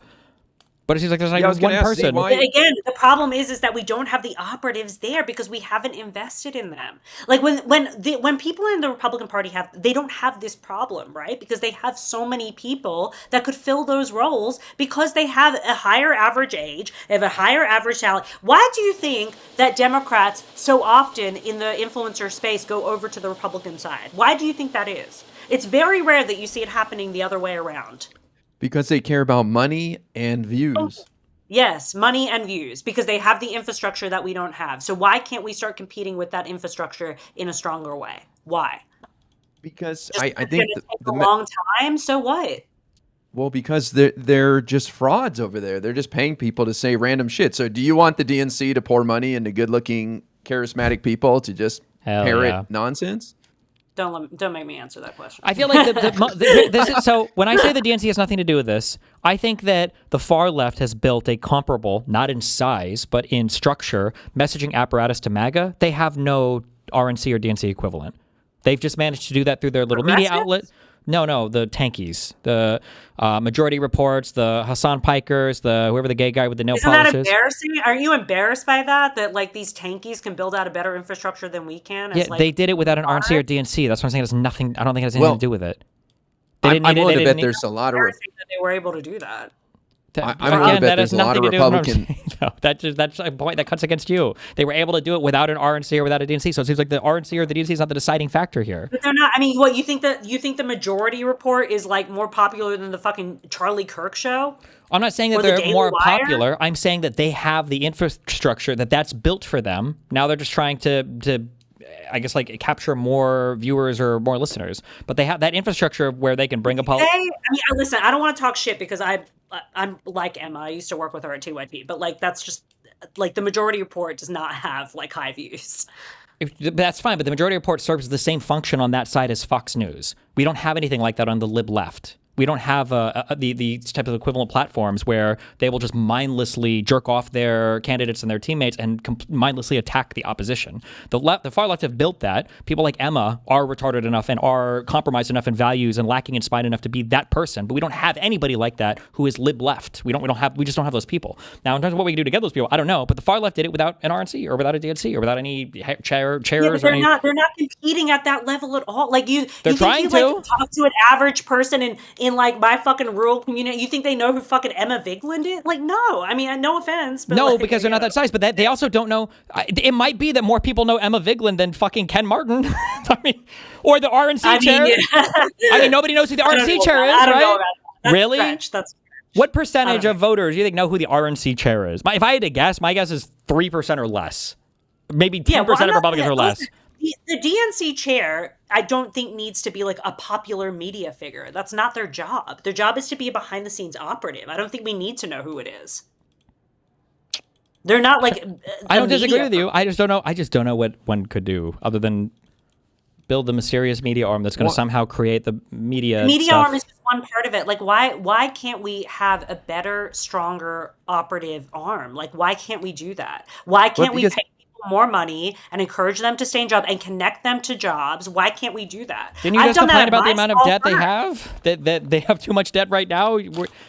So why do they have all that debt? The RNC's got 95 million cash on hand. Because Trump is strong-arming people and they're bribing him with money. That's why. We've spent a lot than the RNC did last year. So like, but Z, why? How come you're not attracted to a career at the DNC? Because you're obviously very passionate. You have good ideas. I don't disagree with you on a lot of this stuff, but why? How come you don't try to get in there and change from within? Because I make a ton of money at my firm. Why would I do like that's the thing is like I've been able to build out like an operation at my organization where I can run 150 races a year and I have 30 staffers that I'm able to push out. But if to the new DNC is cucking you, if the DNC is they're not holding you back, you don't think? No, listen. I get DCCC contracts. I mean, I'm not like. I don't think, but the thing is like, I just don't think that it's enough for us to just keep saying like, it's going to take too long. Because the thing is, if you don't want the tankies to take over, you need to give them a better fucking But here's the thing, Z, the money they were offering was like $70,000 a year to work at the DNC. You think that's enough for like a third, like a mid-30s? I'm not saying. I'm just saying that would be a downgrade for me, and I applied for the job because I want to help the party. I want to move things forward. And they didn't even call you back, right? No, they didn't call me back. But I'm just saying. Though, like, but you're so but you're so passionate about this that I think it would be a shame to not get involved. Well, I listen. I mean, I'm very involved on the. In terms of like, I run DCCC contracts. I helped Pat Ryan I help like 15 plus candidates a year in New York just alone get on the ballot. Like, and that's the thing is like, we need operatives doing that work, right? That you're not going to be able to do necessarily as like a DNC chair. But I think that like, we need to work together to get somebody in, because I'm telling you guys right now, you don't believe me, but if Ken Martin goes, which he's going to probably go, the next person that gets in there is going to be a fan of Hassan Piker. Is that what you want? No, but it sounds like kind of what you're advocating for, because it sounds I don't want crazy. that. Hell no. But you kind of are, because you're talking you're talking about pouring money into the craziest voices who are causing the most engagement and outrage, people like Scott Pressler and Charlie Kirk. That's the formula you're asking to repeat, basically, is you have these people who are addicted to fame and money, and they're instigators who are able to rile people up and divide us and accomplish nothing except get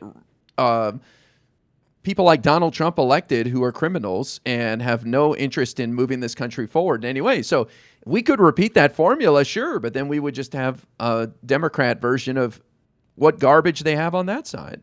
Why do you think people like Scott Pressler? Why do you think he has millions of followers?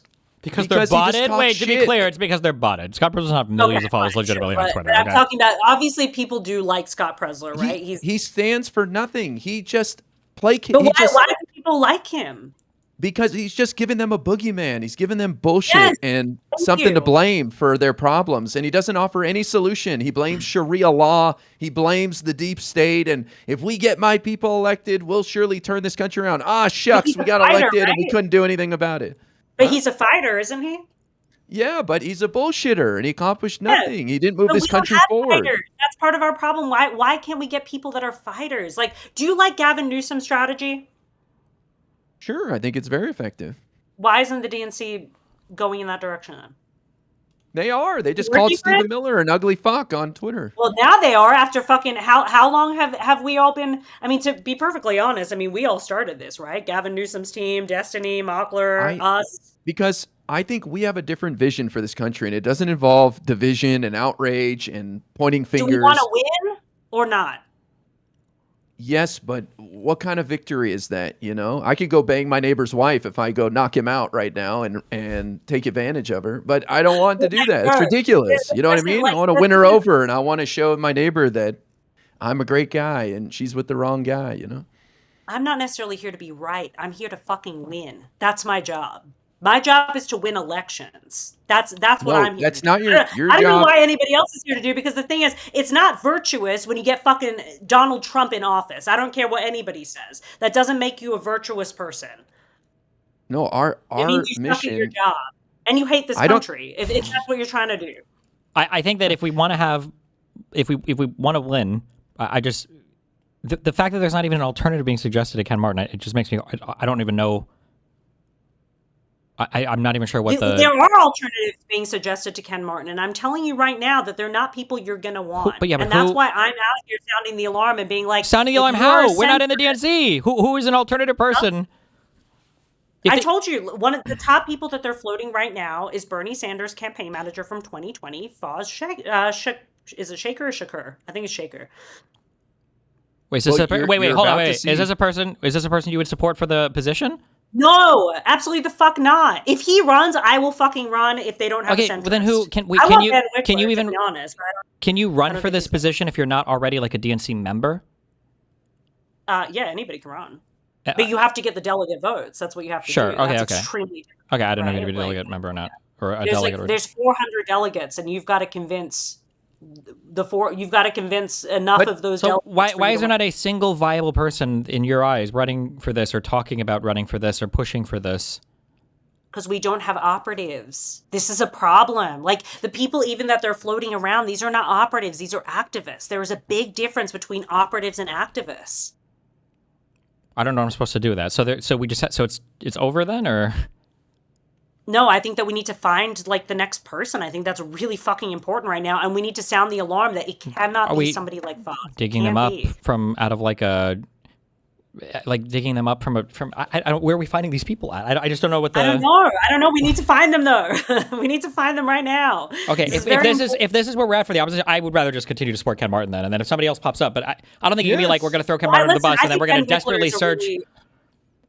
Ben Wickler is a really good choice, but the problem is that Ben and Ken are very good friends, and I don't know if he will run because of that. But he did come second against Ken Martin, and everybody. I honestly supported Ken Martin over Ben in the beginning because of Ken's track record, and because Ben's got a fantastic track record too. But I just thought that like Ken would get us to where we needed to be faster, and I think that was now the wrong decision looking back on it. And Ben definitely was a better choice. Has Ben Wickler? So I think I talked to this guy, not Ken Martin, so I like Wickler more than Martin.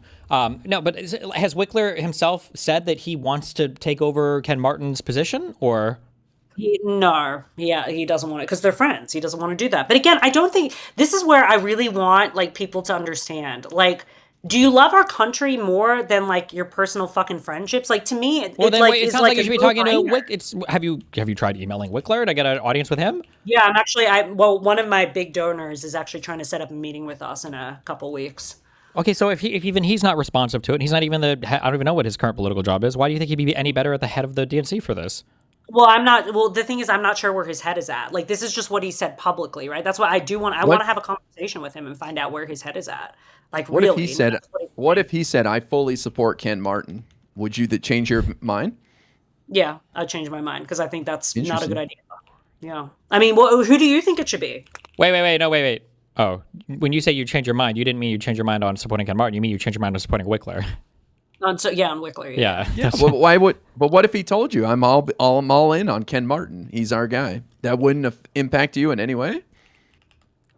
I would need to have evidence for why Ken is moving the party in the right direction, and right now there is no evidence to support that. I mean, again, I think we're not on the inside. We don't know all what's going on, and we don't know all the details, right? So we have to trust people that we look up to and we respect. I consider myself to be on the inside because. But that's even worse. If you consider someone on the inside, you don't even have a name for somebody who would be like, who should replace Ken Martin. That's even worse then. Well, and again, this is a big part of the problem because we don't have operatives that we've invested in. So there's very few people available. And that's why I'm very, very worried. My biggest fear right now is that we're going to put the DNC chair in the hands of Faz. And I'm telling you right now that if that happens, that we're going to end up with a Hassan-style party and we're going to fucking lose. Then it sounds like we should just support Ken Martin. Yeah, that's the next like a real election. possibility, Z. I And think you're that's saying the reason why we're in this situation to begin with is because of Ken Martin. Because doesn't in matter. what It doesn't scenario- matter. in what scenario we have we're- a tanky that's able to like climb up the ranks like that if Ken Martin wasn't failing. But Wait. we're in this What could situation. Ken Martin have done to stop Hassan from getting popular? No, I don't listen. I think Ken Martin's probably like supported Hassan too. I don't know what like his position is on that, but I wouldn't blame him. Hassan's got 40,000 people watching him or whatever. He's the biggest streamer on the left. Of course they're going to try to win him over and think he's doing something right. It's not going to help us win elections. You think having somebody like Hassan is a good fucking idea, like out here in like Nevada or Arizona or any of these like swing states? They think Hassan is fucking crazy out here. But you made a good point. You said we could end up with this guy, Faiz, I think his name is. And so why would you even play with that? Why would you even risk that if you think that is a possible outcome? Ken Martin is out. There's not a scenario. Mark my words. Ken Martin in the next 2 months, probably even shorter than that, is not going to be in that position anymore. Either he's going to step down himself, which I think is probably likely, or he's going to get ousted out. But either way, we need to start talking about 5 steps ahead of what happens next. If that's true, why would Ro Khanna and Van Hollen go on the Sunday morning shows, meet the press and face the nation and say, I'm behind him? Why in the world would they do that? Because I think that they just want to. I think they have a good relationship with Ken Martin, of course. But he's going to be gone soon. Why do you think Ben Wickler is doing the same thing? Well, but if he's going to be gone soon, who cares? You cut him loose, right? You go with the public. Well, first of all, I think a lot of these people don't have the type of like Democratic insider knowledge that, I think elected officials are very disconnected from what's happening within the delegation. That is true. I don't know. First of all, I don't even know when he said that because a lot has changed in the last week, especially since they released the autopsy report. So I don't know if it was after that or not. This was after the autopsy report. They were being asked by that. They were asked to is respond to that. I think that's really dumb. This is 3 days ago. You can look it up. It's towards the end of both of their interviews, and they both strongly said no. They didn't make a great case for him, but they said no. We don't change right now. The midterms are close, and that's it. So now you're saying that they don't have a close relationship with the delegates. I find the that. thing is, why do you think that people publicly supported Biden even when they knew that he was going to drop out?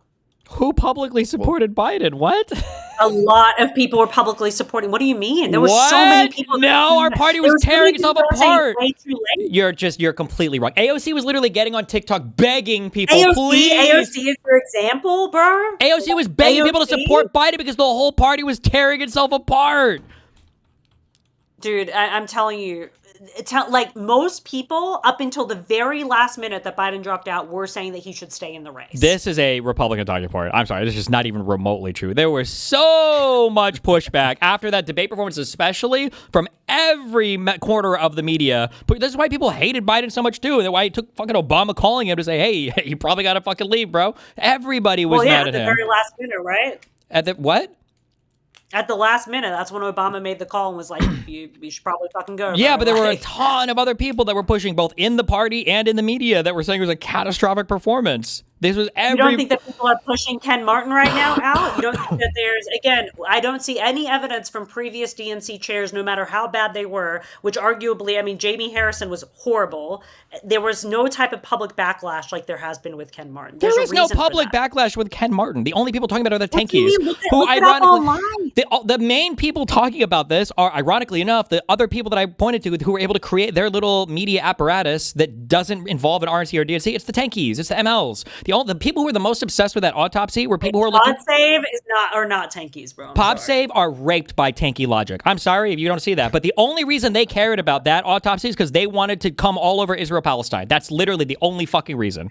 That's 100%. Well, I think a lot of people wanted to do that. Nah, it was only the tankies. It was the far left, and they have you convinced that it was everybody that wanted to do that. You think that people in Michigan? You think that people outside of El Sayed's crowd? You think that people in swing states are like in Pennsylvania, like we gotta have the DNC autopsy? We're so concerned about the DNC. Half these fucking voters, 90% of these voters don't know what the DNC is. They don't. Yeah, no, I completely agree with you on that. But my question is, okay, knowing that the chance that Ken Martin is probably not going to survive his term, would you rather have somebody like Foz in there, or would you rather start looking for an alternative? I don't know why I would want Ken Martin to leave. I would just want Ken Martin to stay. If you're saying, but if that's not an option, what is the alternative? Whoever Ken Martin points at. Like Foz in, or would you rather find somebody else? I guess whoever else is a moderate Dem that wants to continue building the Democratic Party. I guess I don't know. But I mean, problem is that the moderate Dems, we have a steep hill to climb right now, because the thing is that I think that for us as moderate Democrats, we have to start being honest with the situation that's in front of us. And the more that we're not honest about it, the more that we're going to push people away from our side. That's just how I feel about it. And then you're going to get a person that's like, well, you don't want a moderate Democrat anymore. We're going to need to have a tanky. We're going to need to have somebody like Foz in there that's going to fucking go around the country with somebody like Hassan. Sure, I don't know what I'm supposed to do about that. Do I need to email Wickler or whatever and tell people that? Yes.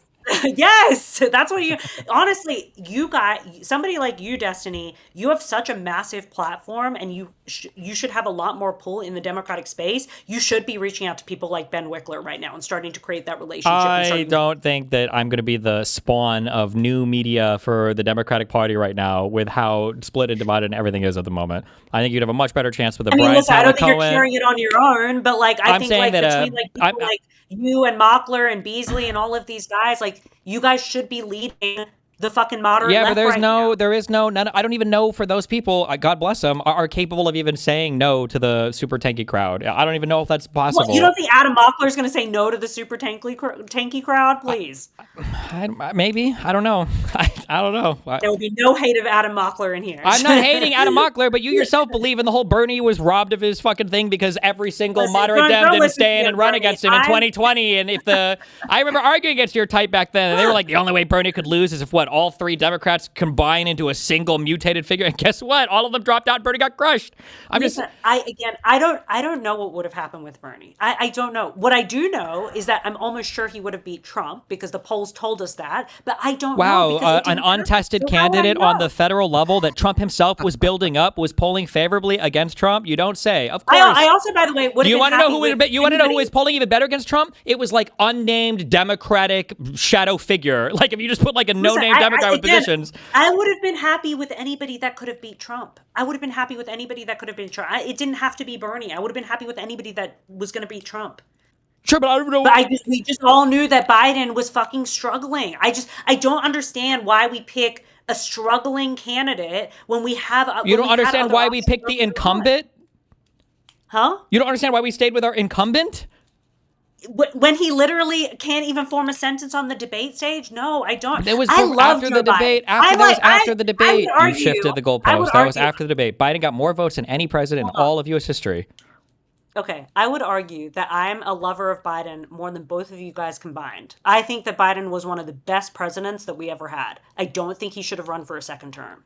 That's fine, but I'm just saying that you're delusional if you think that's an easy call to make. I'm not saying it's an easy call to make, but I'm saying that we need to be able to have these strategy information sessions where we can make these decisions in a way that is not just, oh, well, he's the incumbent, so I guess we got to.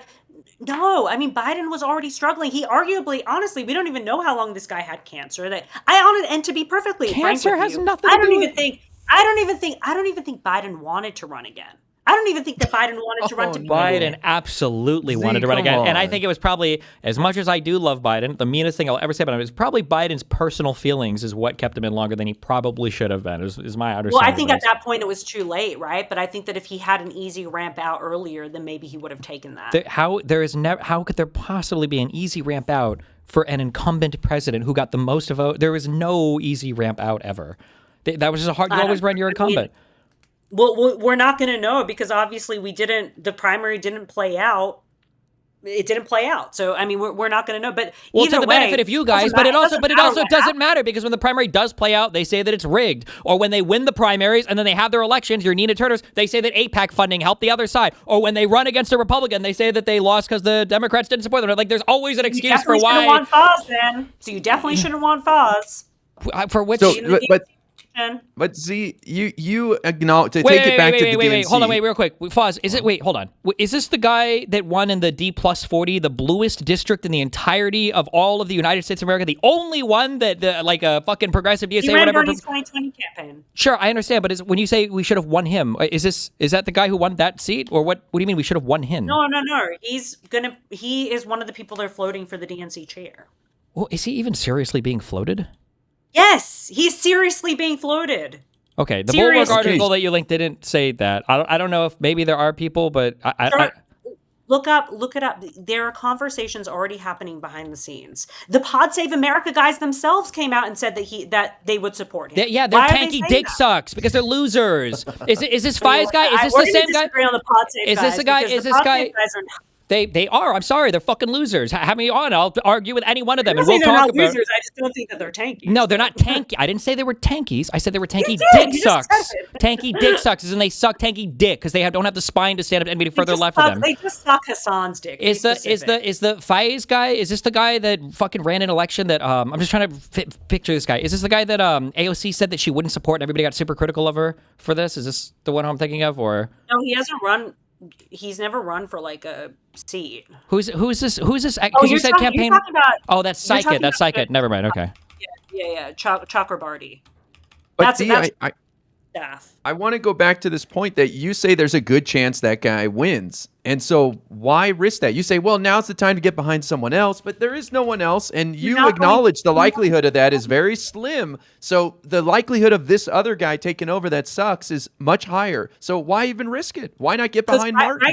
Right now, let me just situationalize us right now. Right now, we're like the day or two after the debate with Biden.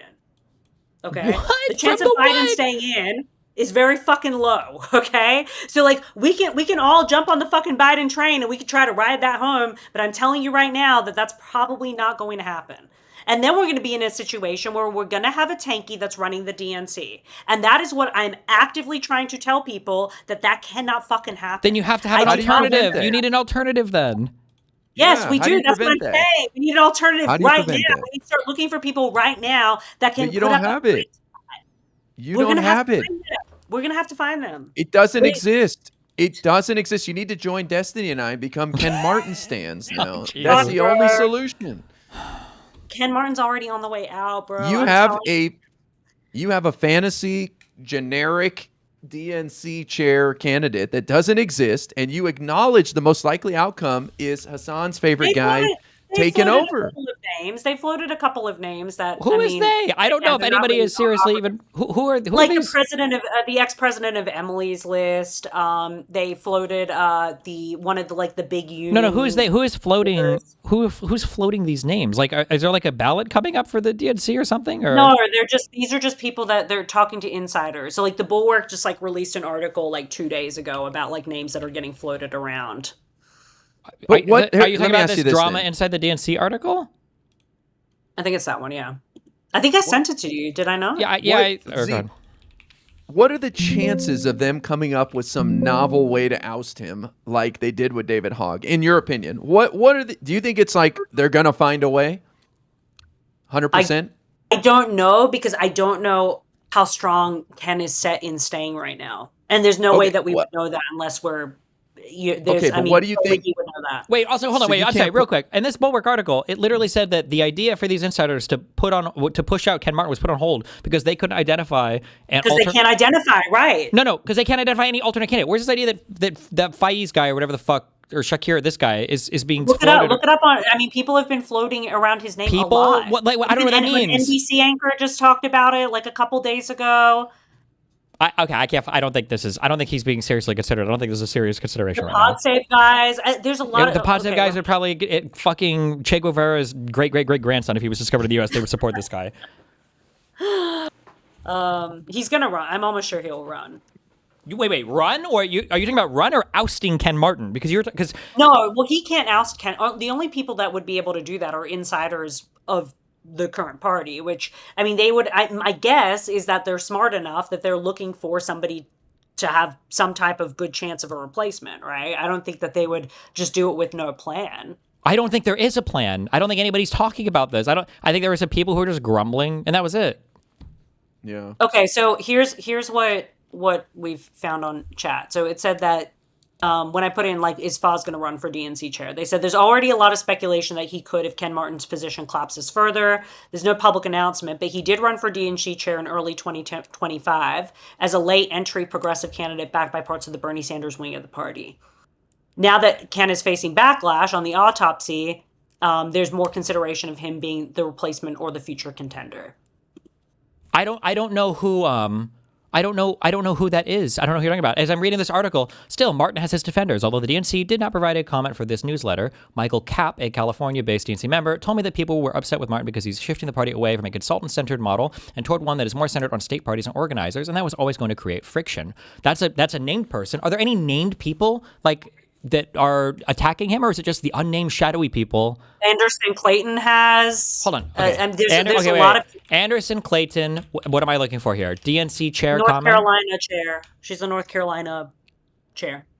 And she said that Ken Martin needs to step down. I believe she's said that public. Well, I don't know. She just made a whole deal about like the autopsy. I'm not sure if she's like publicly said that he needs to step down, but she's heading in that direction. Okay, I'll try to find her.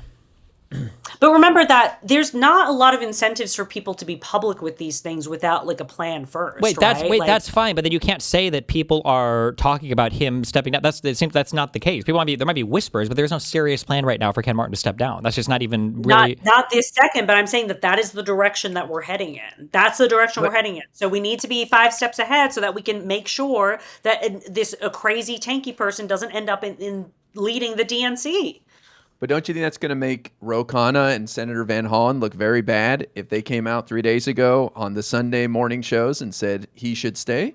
In the same way that people looked bad after they said that Biden should stay. I don't think anybody's going to like remember and be like, oh my God, Ro Khanna said this. And I don't think people care that much. I just don't think those guys are putting themselves out there like that if there's even a chance and there's grumbling. And you say they're not in on the inside, but I think those guys are super plugged into what's going on. Obviously, they're not delegates and they're not going to the meetings, but come on, this is like 2 of our biggest names in the Democratic Party, and of course they know what's going on. They have their finger on the polls. Why do you think that there's so much press out there about Ken Martin right now? And because the far left has too tight a hold on our media apparatus, and they're pushing it. Because they wanted to see the Gaza shit in the autopsy. They were fucking obsessed with it, and the Pod Save people were obsessed with it. The Majority Report people were obsessed with it. I'm sure there are other far left. I don't think the Pod Save guys are the same as the Majority Report, but okay. But see, they're pushing the exact same talking points. Who else was talking? I don't think that the Pod Save guys were thinking that it was going to be about like Gaza, Palestine. I think that they were just like, we need to have a plan. Did he not explicitly bring that up? The John fucking retard guy, did he not explicitly bring that up to Ken Martin, or am I making that up?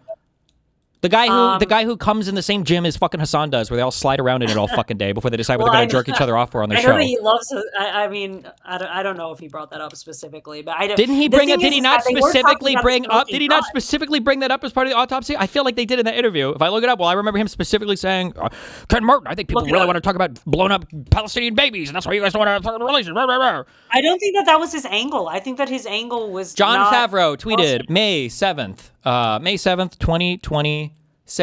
DNC autopsy is gobbledygook that doesn't include Gaza impact per people who've seen it. Which is, by the way, which is exactly what Ken Martin said that was going to happen, was they were just leaving their one pet issue. Listen, at the end of the day, you cannot deny that autopsy was fucking fumbled. It was fumbled, sure, yeah. And there was a way for him for that to not happen. Yeah, he fucked up he fucked that up 100%. Yeah. And I think even that, but this idea that a liberal doesn't do everything fucking perfectly, so we're gonna bring the sharks in. Everything perfectly. He's not doing anything that's helping move the burden party is on the burden is on you to establish that you've done nothing for that. The results all disagree with you. His historic efforts to invest in states, you say they're not enough, but you don't even have an alternative candidate that you can suggest. You don't even have an alternative model that we can point to. Well, I did. I showed you my alternative model that we could point to. You just don't like it. It doesn't exist right now. Well, that's what we need to build. Like, I'm not going to fault Ken Martin for not building a hypothetical model that's never existed before in the 16 months he's been the chair of the DNC. I don't think that's fair. No, especially when all the pressure to push him out is coming from tankies that were unhappy that Israel-Palestine wasn't listed 400 pages. Tankies. That's a lie. That's a lie. But there's not a single name. I'm trying to look at Anderson Clayton. I don't see any comments from her about him needing to step down or that Ken Martin has to go. I don't know if I've heard this from anybody besides the tankies. Who finds one name? It's always unnamed whispers, unnamed people, the people in the shadows. The Horcruxes of Bernie Sanders are saying that he needs to step down. Like, I don't know. Do you think I'm a tanky? I don't know, but maybe you're watching a lot of tanky media. It just goes to show how strong the media is. We think I fucking jerk off to the fucking Majority Report? I haven't watched the Majority Report in 10 years. Then I'm trying to find out, where are you getting this information that all these people are saying that Ken Martin needs to step down? The insiders that I know, personally. Well, they must not feel that strongly about their opinions. They're not willing to put their name to any of it. And people who are defending Ken Martin are willing to stick their name to it. So I'm going to take their opinions way more seriously than the shadowy cabal. Listen, some of the biggest names in our party, too. Well, again, you think that I guess we disagree on who big names are, but there are plenty of big names too that are saying that you were pushing David Hogg. Didn't he leave? Didn't he get kicked out because nobody liked him? I wasn't even pushing David Hogg. I don't want David Hogg multiple times. No, I'm saying that you brought him up multiple times as a critic of Ken Martin. That guy wanted a primary. He was so horny to primary Democrats. He eventually got kicked out of his own DNC position. I don't think people liked him at all.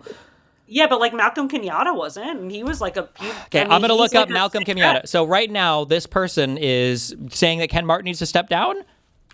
I believe he said it publicly at this point. He's made it very, very obvious that he doesn't like what's going on. The thing is too is you have to be aware that we're playing politics here. Just because you have to look at people's commentary and what they're putting out. They're not going to necessarily be oh, I think Ken Martin should step down, because that could risk their position too. Well, especially when it's not clear. Wouldn't it be advantageous for a vice chair to try to push him out, and this is a chance for him to become the chair too? Not necessarily, because just because you're a vice chair doesn't mean that you're automatically in a good position to become chair. Best chance you've had though ever if that happens, no? It just depends on you can lead the charge. It depends on your delegate relationships. Some of them have strong delegate relationships. I hate to team up with you here, but you wanted the 2v1, Z, and I'm with Destiny that there are gigantic voices out there saying he should stay. And when Ro Khanna and Senator Van Hollen say that on a Sunday morning show on Meet the Press, I think it's over. And you say it's done. He's going. I'm telling you, as far as I can tell, he ain't going nowhere. You're not going to slap Ro Khanna and Van Hollen in the face like that and be like, no, actually, we're going to get rid of him, so you two don't have any say. Why do you think that there are other people that are public Democratic figures that are saying the opposite of that? Who? Public figures like Mark Pocan? Like Seth Moulton, Mark Pocan. These are nobody. Seth Moulton is an opportunist. What do you mean? These are elected officials in the Democratic Party. Doesn't matter. Seth Moulton was the 20th guy to run for president in 2020. Randy Weingarten too, who's one of the leading union people in the entire party. So influential, even he said it. Wait, Randy Weingarten, the woman who runs the second largest teachers union or whatever? The teacher, I believe they run was it the teachers union? Yeah. Let's see. But I think it's a woman, see? So I'm just saying, these are nobodies. Mark Pocan, he's okay, but he's nobody. He's nothing. What do you mean? How do you define who is a somebody versus a nobody? I think there's always an opportunity to get your voice out there and get some attention. biggest labor and education power brokers in Democratic politics. It literally says that if you Google it. So how is that a nobody? I don't disagree. Well, I don't disagree, but Well, there's always her versus Ro Khanna. Who do you think is she's making not as more big as decisions No, internally for she's the nowhere Democratic near as powerful as Ro Khanna and Oh my Senator God, Van Hollen. please. I'm No. sorry. Hold on, Did she go get Are you talking margaritas? about, wait, Did- are we talking about Randy Weingarten? Yeah. Yes. This guy quit the DNC with a dispute with Ken Martin. No. Wow. No, Must be. I'm sorry. Randy Weingarten, she's the American Federation of Teachers. I see basically, in like, June runs of the last year, 2 top union leaders quit DNC posts in dispute with chairman.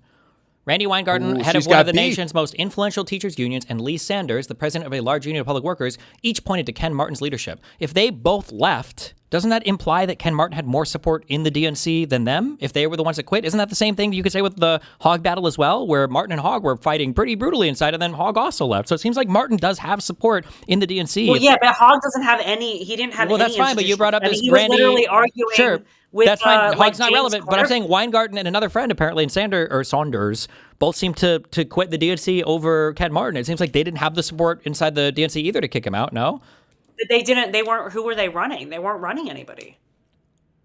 I don't remember Randy running anybody. well, were they DNC delegates, or did they have official positions in the DNC? Or No, but they're power brokers in the Democratic Party. Like, these are people that are very influential in the Democratic Party. then why did they leave instead of getting Ken Martin to step down?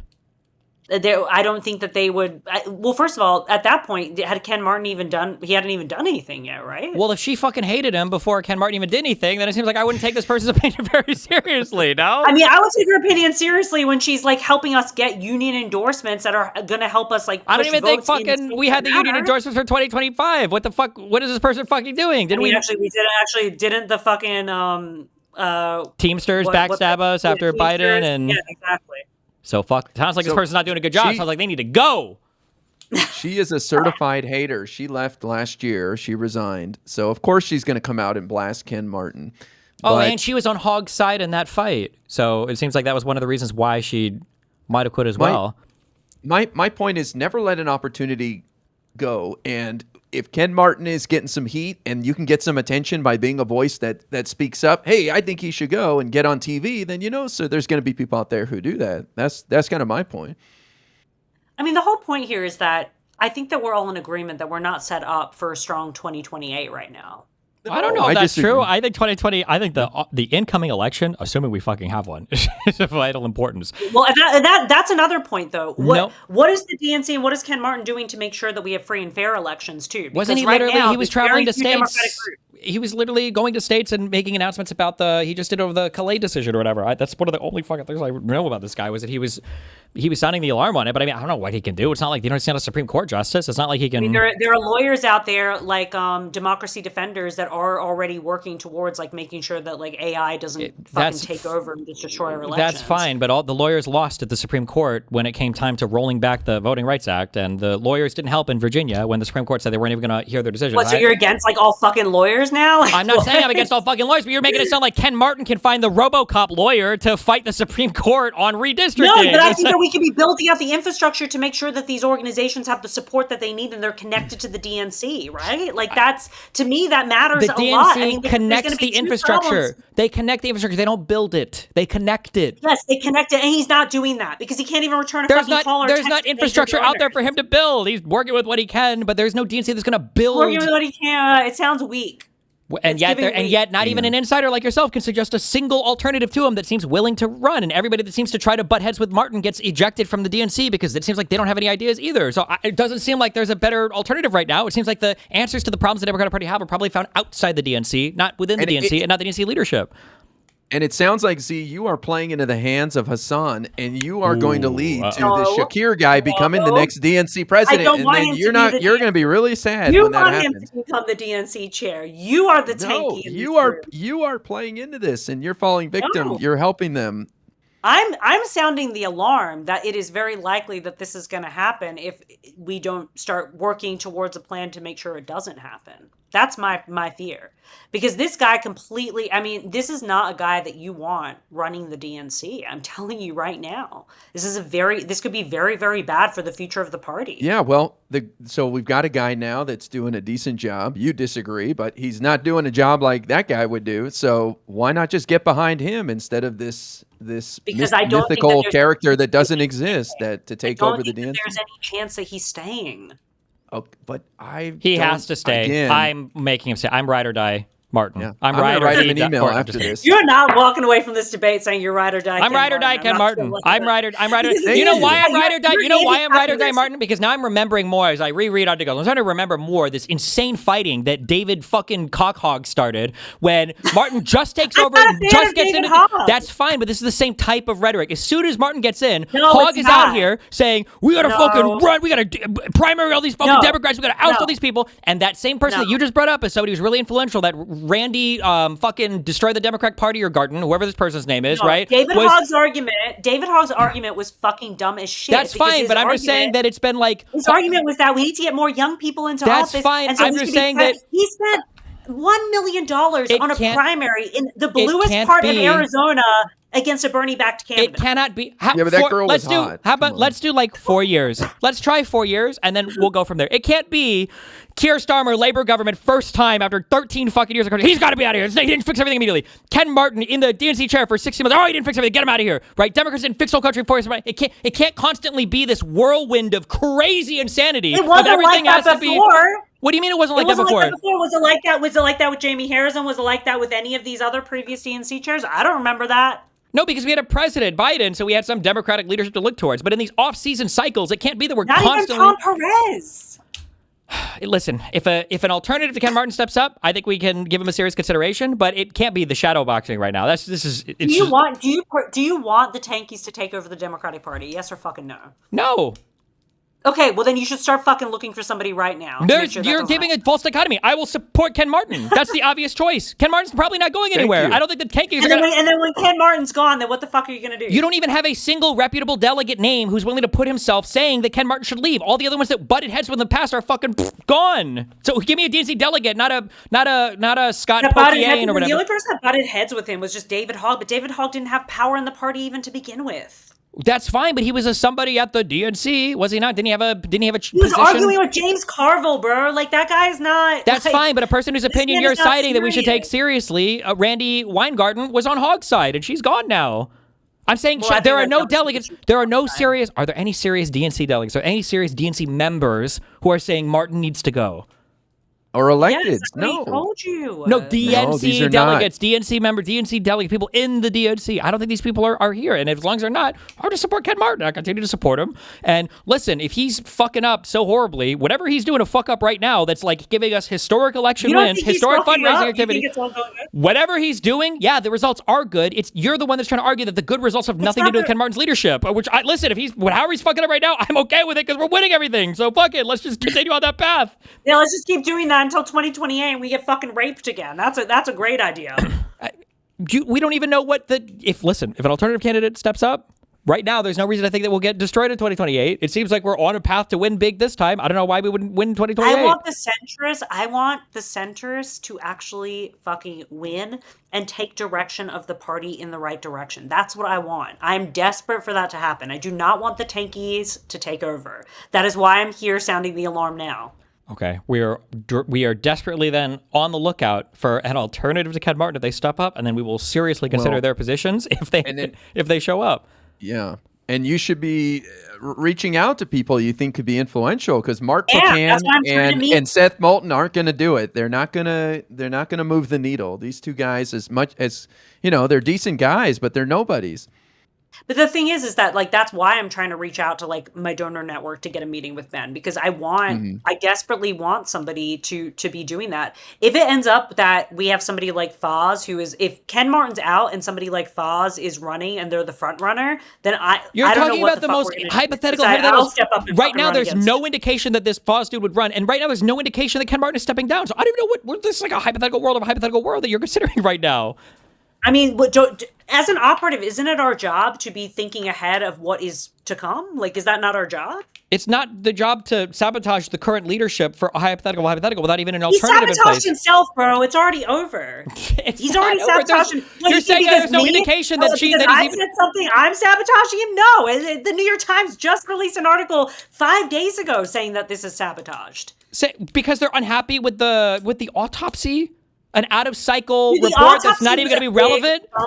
Was a big fumble that Ken Martin could have just there was an alternative for him to be able to not for that. He could have fucked that up and he could have turned it around. How could he have possibly turned that? How could he have possibly turned the autopsy around? Literally, I would have just come out and I would have been like, "Listen, I fucked up. I'm so like I hired somebody. I thought that they were going to do a good job. They fucked me over. That happens with consultants all the time. It absolutely does not happen that leadership comes up and says, "I hired the wrong guy for the job and it's completely fucked up." That is not the normal course of action. And now I'm going to hire somebody that's going to give us a really good autopsy, and I'm going to get a good autopsy of the 2024 election. That's 2 years out of fucking. Who the fuck cares? What was happening 2 years ago? He should have been doing this right as he got elected, but he didn't. He hired a bad guy to do it, and it sucked. And now here we are. Not only did he hire a bad guy to do it, okay? I want you to understand this. Not only did he hire a bad guy to do it, but they had a private donor retreat, okay, with their big Democratic donors. And the report was personally presented to them by this guy. After he fucking knew how bad the report was, he still stood up this guy in front of his major donors and did a presentation, okay? That is dumb as shit. I literally don't know like how anybody could possibly defend that. I just want to say that Republican Party had high spirits after Donald Trump got crushed in 2020, lost all 64 of their court cases, got 34 felony convictions, all of that, and their spirits were so high that we're going to run the same goddamn motherfucker again. And here we are, historic fundraising, historic special election turnout, and victories, and then gearing up, like teeing up for the most insane midterms ever, and we're like scrambling to fire our DNC head to get rid of him because of some fucking retarded autopsy report that didn't say Gaza enough on it. That's crazy. It's crazy to me. Because we're down in voter registration. We haven't turned that around. We're putting our money into fucking stupid ass shit. And yeah, that's a problem that we need to address before we get to 2028. Obviously. Well, I got two more names for you that are pro Ken Martin. 5 days ago, Nancy Pelosi, the queen herself. Oh, yeah, that's a good one. And Ilhan Omar. So he's got a broad... He's got across the spectrum from one side to the other. That's a Ilhan Omar and Nancy Pelosi in agreement. Ken should stay. Well, I'm already telling you, I don't think he's going to stay. I think your inside operatives are fucking with you, Z. I'm telling you. I think that they're giving you bad info, man. What if you took the mask off him and you found out that it was the Fies guy? He's the insider, and he's trying to get you. He's planting the seeds in your brain to get Ken Martin out. You've got a weak spot in you. Z, you've got a little bit of a spot they can exploit with your Bernie sympathy and your thoughts on he got screwed. They're using you. They're tapping into your little weakness there. I care very deeply about making sure that the Democratic Party is the best party that it can be. And I think that we are fumbling. That's just what I think. Yeah. Well, Nancy Pelosi and Ilhan Omar disagree with you. Well, Nancy Pelosi is fucking gone. So who cares about what she has to say? Successful speaker, but okay, a lot of people respect her. Ilhan Omar. Progressive. I mean, I'm not a super progressive. I'm just saying. I don't know why it's a wide variety of people that are big names. But there's also and then on your side you've got Mark fucking Pocan and Seth Moulton, who came in 20th place out of 20 in the 2020 Dem primaries. Listen, all I'm saying is that if you don't want the tankies to take over, you're going to have to come up with a plan, because I'm telling you. Yeah, we got one. We got one. Back Ken Martin. I'm glad Destiny's been convinced over this 2-hour debate to join me. Destiny, I look forward to your 10-minute video that you put out saying don't quit now. Hell. Yeah. I'm telling you guys. No, listen, Z, you have brought up some great points, and obviously I respect your inside knowledge, and you have a lot of experience in this stuff, and when you're alarmed, I'm alarmed, and so I do appreciate you giving your argument, and it's given me plenty to think about. I can't say that it's moved me, but it's inspired me to look more into some of the stuff you've talked about and to think a little differently about it. So I I can just don't want honestly to say that. stumble this. That is my biggest concern right now, because I historically we don't think ahead of what's going to happen, and then we end up in these situations, right? Like, I really just want us to like really think about like what we're going to do if that happens. And likely when that happens, because again, when you have this much turmoil over the leader of the Democratic Party, something's going to happen. Something's going to happen. Like, right? the actual answer to this is that Ken Martin needs to be there for 4 years. He needs to run the programs the way that he wants to see if he can deliver on it in 4 years. And then at the end of that 4 years, people give their input on how they want to see the direction change if they can. It's not replace him every year. We don't every have year, every the year. luxury of that. We don't have the luxury of just taking being an. around for 4 years. What you're talking about is the luxury position of ousting a guy with absolutely no replacement in mind, with no concrete plan in mind, because we're unhappy with hypothetical people that might hypothetically come after a hypothetical election. That's an insane position to take. There has to be with no alternative in mind. That's not even. Well, I would like Ben Wickler, but I just don't know if he is will. not on board with it though. So it's even worse. The most likely outcome is this Faiz guy who then empowers Hassan to run the DNC. So it's horrific what is most likely to happen right now. I'm listen. Can we revisit let's this reconvene conversation if Ken Martin gets ousted from the leadership, then we will reconvene. We'll figure out what we can do to cut off that Faiz guy's ISP so he can't log on to the internet anymore and find his meetings to go to his DNC elections. Okay, that's what we'll do next. All right. Listen, I just think that I think we got to stop like saying like, oh well, we're doing just as good as we did last time. We're doing just a little bit, but no, we need to reinvent the DNC completely. We need to reinvent the Democratic Party so that we can easily win these elections. There should be no situation where we're fucking losing to somebody like Trump after January 6th.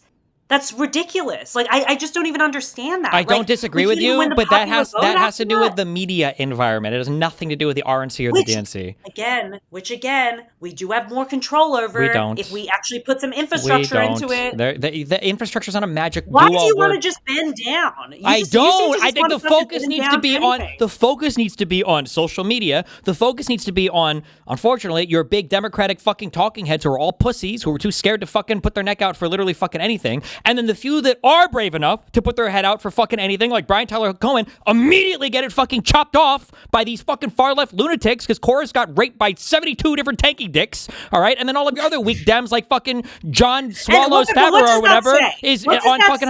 What do you mean, what does it say? There is no... It says that we're fucking losing in messaging. When the tankies... The DNC can't help that. Taylor Lorenz didn't need a DNC chair to tell her to decapitate Chorus. There was no DNC chair that could have saved Chorus from those hit pieces. There is no DNC chair that could have outperformed the hit piece interview that they got on Positive America. That's why you can't give an example of one. It would never have happened. It's not possible. Bro, I've got 30K followers on Twitter. I raped that bitch on every single... I fucking ratioed her on every single tweet. Who? Why can't... Taylor Lorenz. Why can't... That doesn't matter. Taylor Lorenz got an article. We're always playing defense. Play offense. You can't play offense when no one else is on your team. The best quarterback in the world is going to get sacked if he doesn't have anybody in front of him. Because we don't have the media apparatus. Are tankies or moderates? It doesn't matter. The media apparatus... No, it does matter. Okay. When Taylor Lorenz,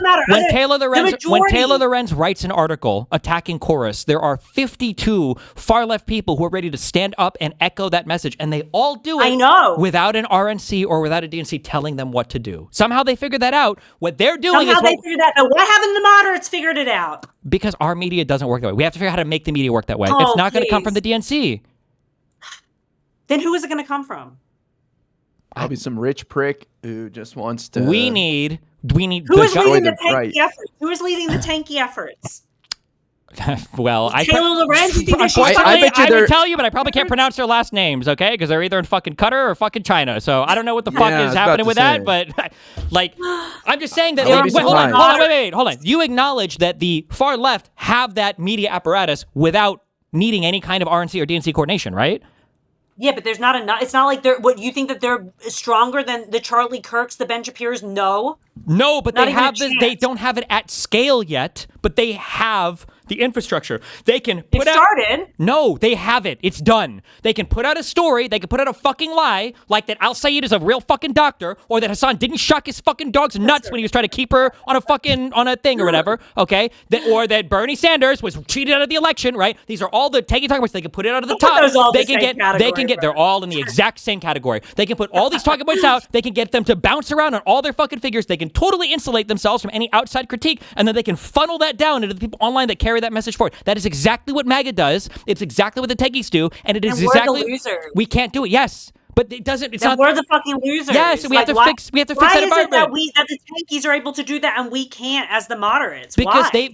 they figured out that that's how the media environment works. And it didn't. It's not the RNC or the DNC. So we can figure it out too. I think we can. I do think we can. But it's not going to be with the DNC. I don't think. Gavin Newsom's doing it. Barely, kind of. I mean, he is. He's ratioing all of these Republicans. Like, people are talking about his tweets. Yeah, they like his strategy. Like Gavin, it shouldn't be Gavin Newsom. It should be the liberals. Gavin Newsom's getting fucked by. Yes, I agree. That's fine, but Gavin Newsom's getting fucked by parts of the liberal establishment every step of the way. The tankies don't get fucked by their own. MAGA doesn't get fucked by their own. Gavin Newsom has hit pieces put out on by fucking the New York Times over and over and over again.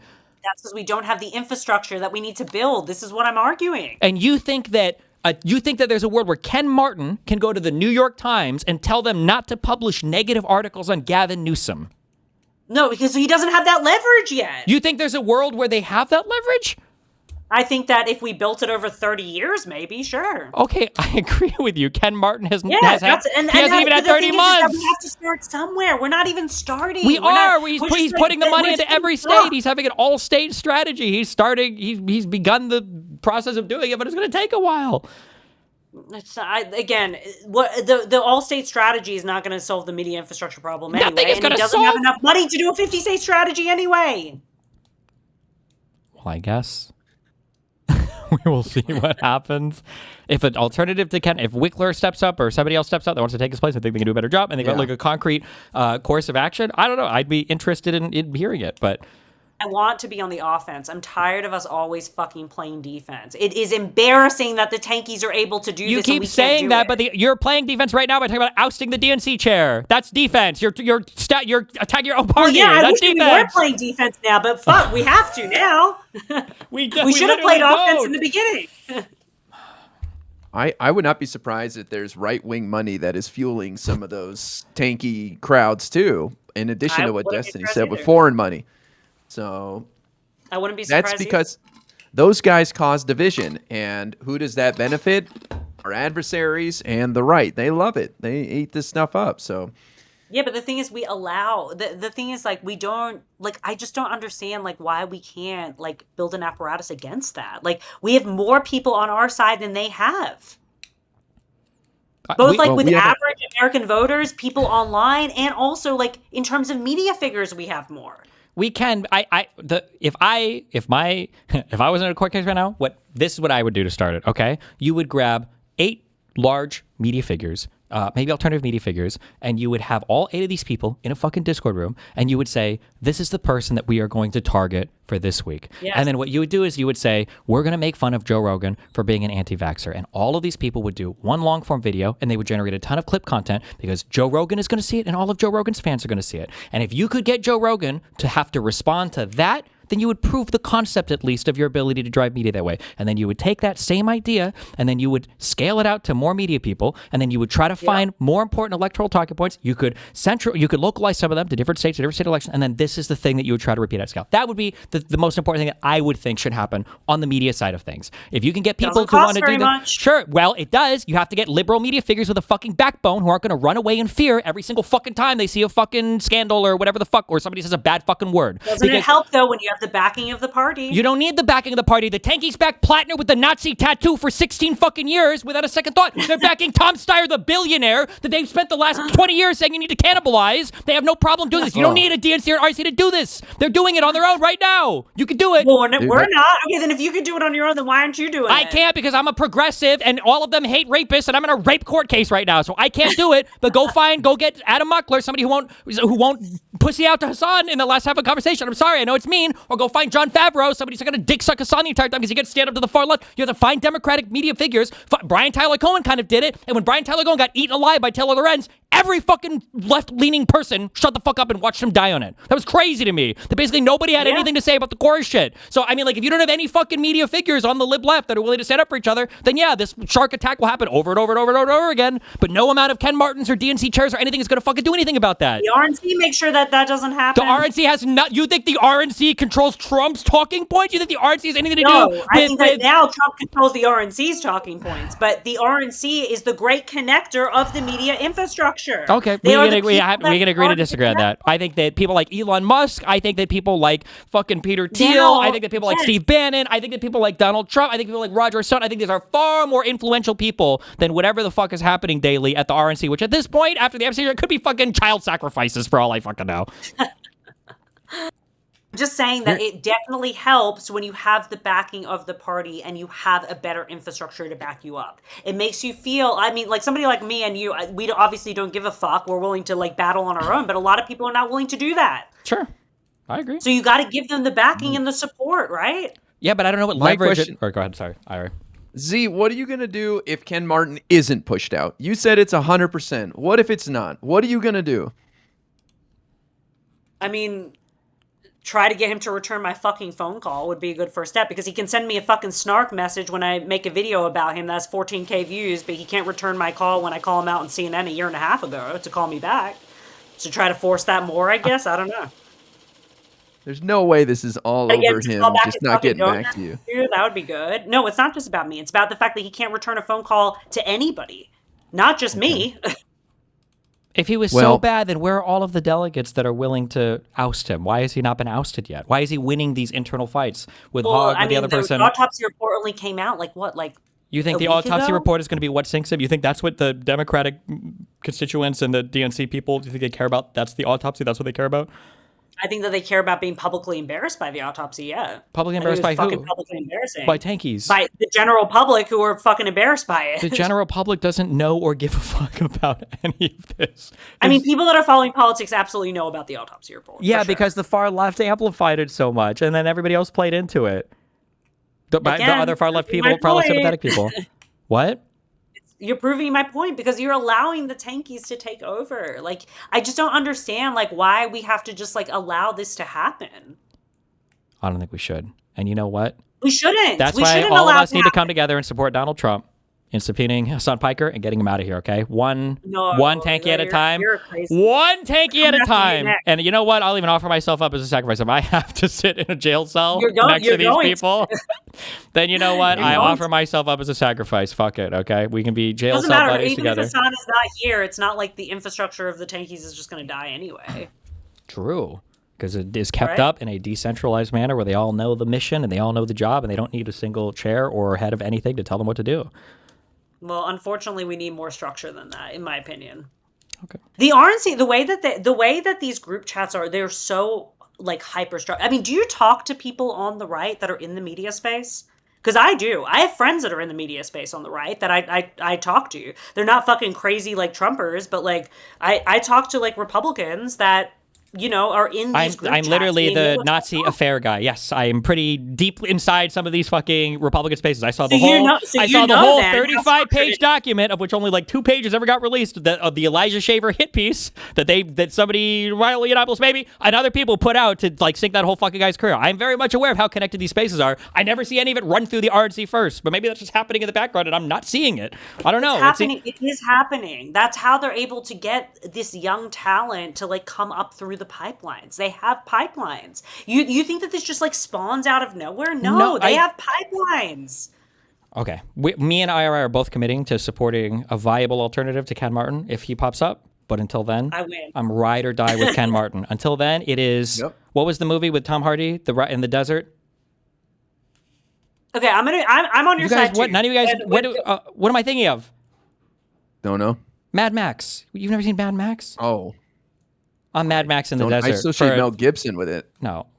Oh my god. But you also have to commit. You also have to commit to not thinking that people like me, or that there are no people on the inside that don't want Ken Martin out, and that we're all tankies. Because it's just not true. Like, I'm so far away from a tanky. It's fucking ridiculous. I wrote a whole Substack on this. I do not think you're a tanky. I don't think you're tanky. Yeah, I believe you that you are hearing some grumblings from inside, but I'm just saying the people that are speaking publicly heavily side towards Ken Martin staying. It's everybody from Nancy Pelosi to Ro Khanna to Ilhan Omar to Senator Van Hollen. These are rock stars in the Democratic Party. Huh? So they don't get to choose ultimately, like, what's going to happen, right? Like, They're not going to embarrass themselves by saying he shouldn't go and then he resigns in a week and they're like, "Oh, my bad." They did it with Biden. No, most people were Biden's got to go. It was AOC and Bernie were like leading the charge. That's about it. I don't know about that, but but I mean, listen, we know that there are obviously problems in the Democratic Party. We obviously know that. Otherwise, we would have brilliant messaging. Otherwise, we would have won the last. I disagree. I just disagree, Z. Like, we've already covered this, but like, I think both parties have problems. I think the two parties have problems for reasons outside of themselves. But the Democrats are doing great right now, and the energy's on our side. There's polling out there that does show that Democrats are favored on things like the economy for the first time since 2010, according, I think, to a Fox News poll.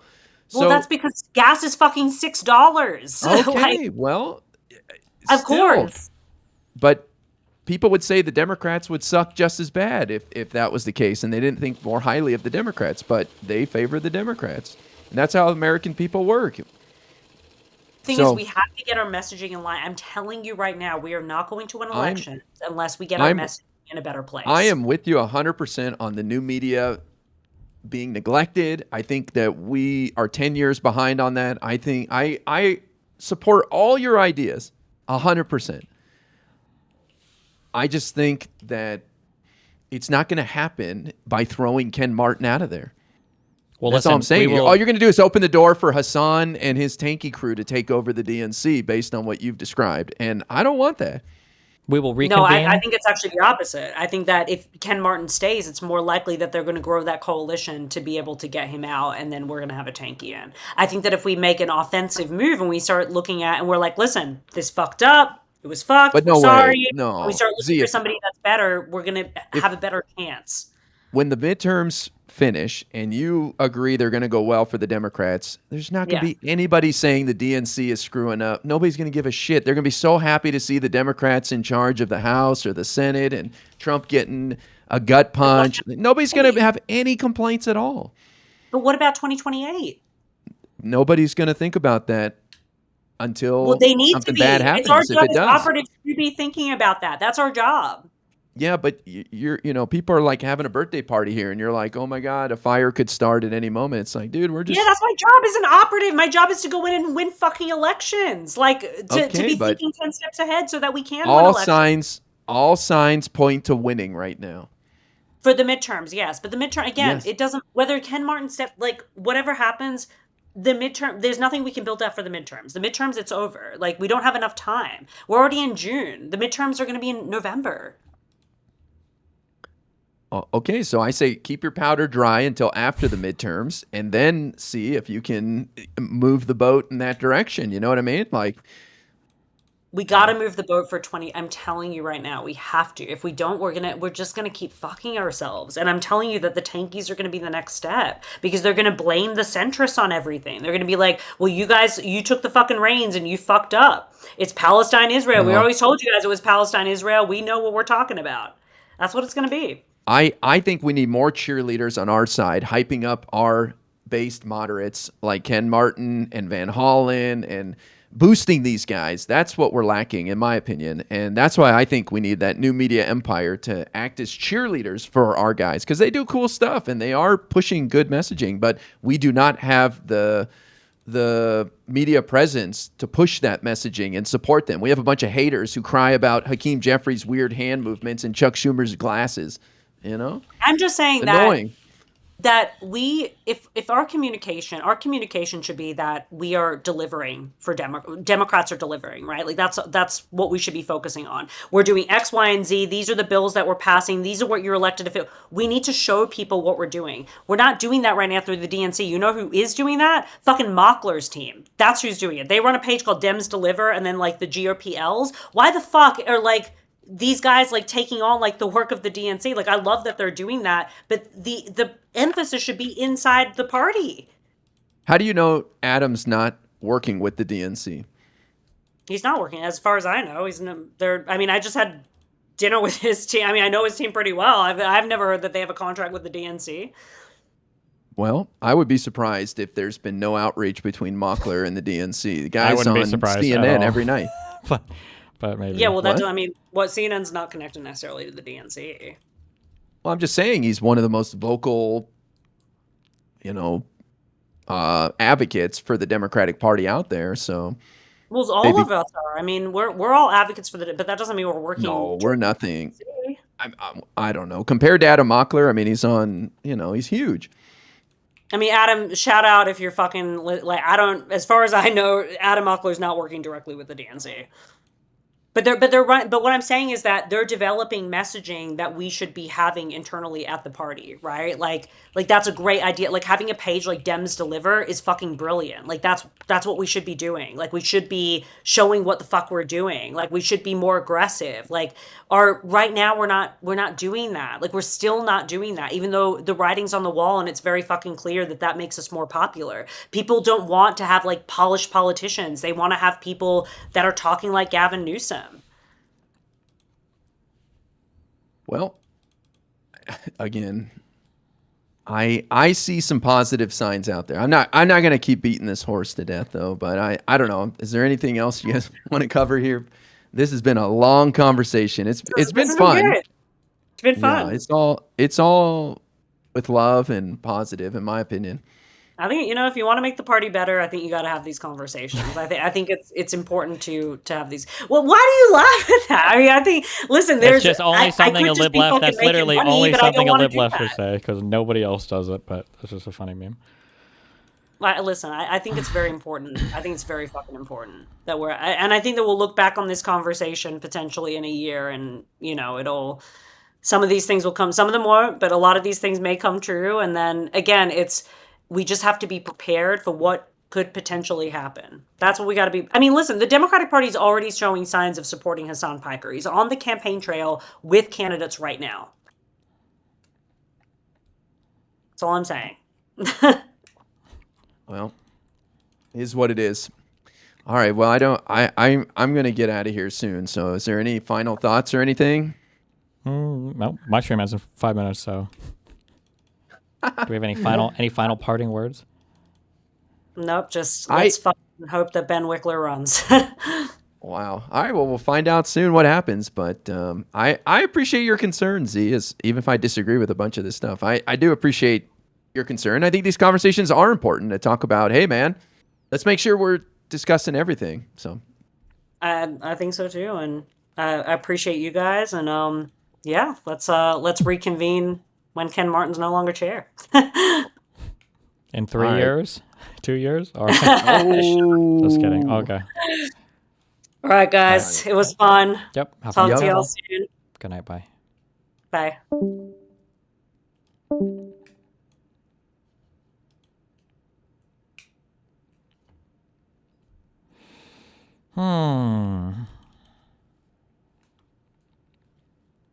I just think is the perfect demographic to do this online, grassroots messaging on TikTok, Instagram, blah, blah, blah. Nah, it's a much more intentional. I really kind of like, there must be some kind of, I'm sure there is coordination behind the scenes, but I have no access to those messages. Obviously, I'm not in those groups, but they understand the mission.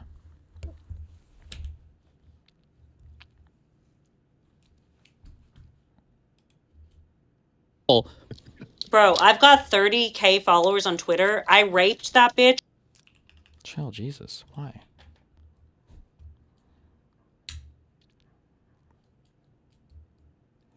Hank Green just released a very interesting about FEMA messaging and stole your algorithm take 1-to-1. Well, if he did, fucking amen, brother.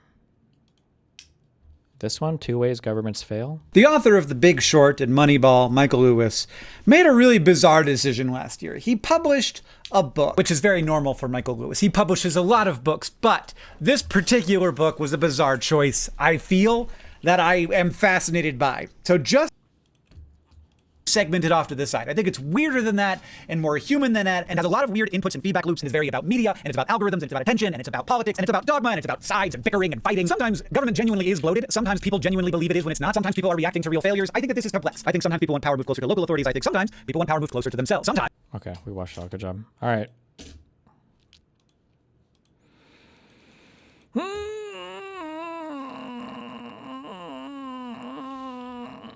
What do we have on that calendar for tomorrow?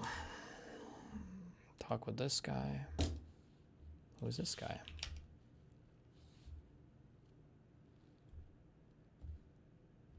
Okay. And this. Okay. All right. I love you guys. 9:50 for an MSJ tomorrow. True. Link me the Got Rhythm site. Go. Court memes. I think it was just they just refiled some exhibit, some transcript that for some reason they wanted sealed, and we said it doesn't need to be sealed, and then they agreed to file it not sealed.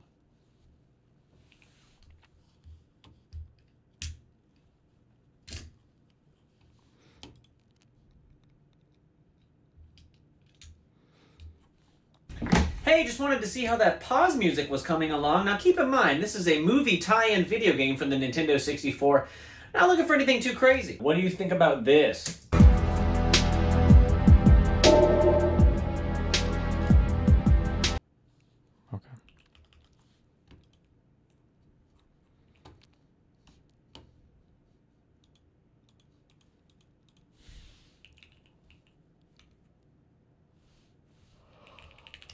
Huh.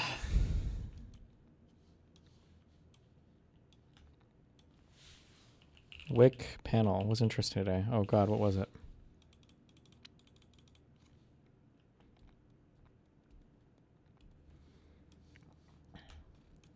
Legit weird. How many people aren't suspicious of this woman in the slightest? I was put. Was there always an itch somewhere in the back of your brain that something wasn't right and you just caved to the worst impulses? Yeah, there were moments where I was pushing back on it, especially in private, because I worked a lot with High Erashic, Lips at TikTok, and I was like, you can't. What's her deal? She's just stupid. Like, she's genuinely like a cerebral speed bump. There's just not a whole lot going on up there, and so I give her a little bit of grace because she's just so dumb. I have more ire for the elected members who push her content. Is there always?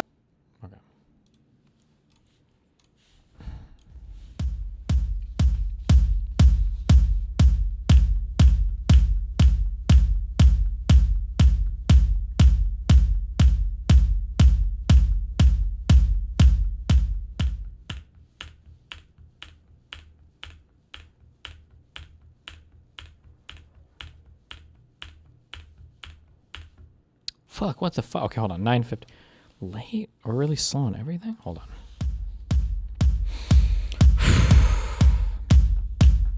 That's not even a real button. God damn it.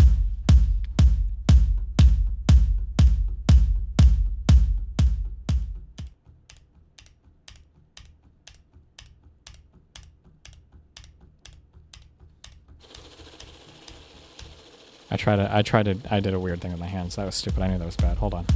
One more time. Here we go.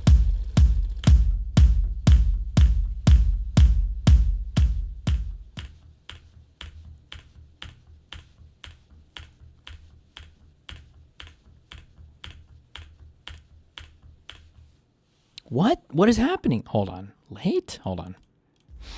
Fuck. Hold on.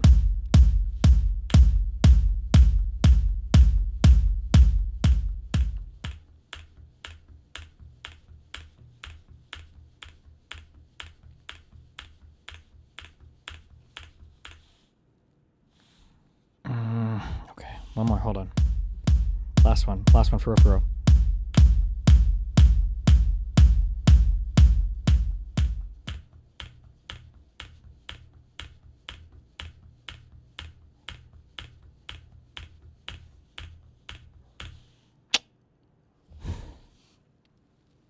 Last one. For real, for real. Let's go.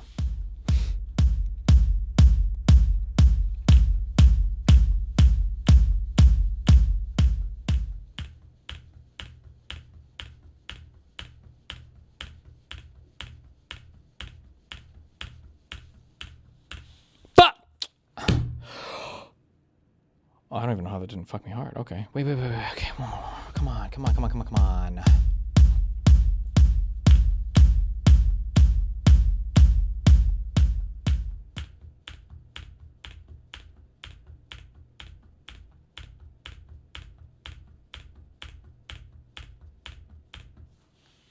Bruh, what is...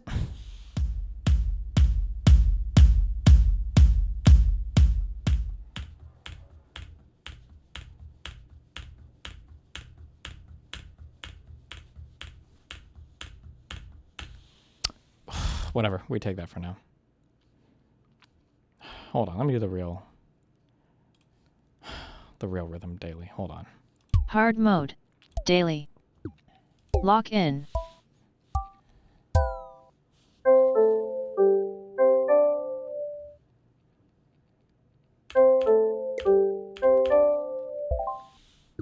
Okay.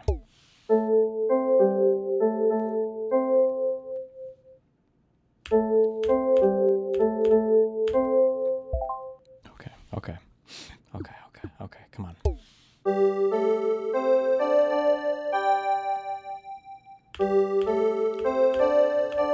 I don't even know. I don't even know what that was. I don't even know what that rhythm was.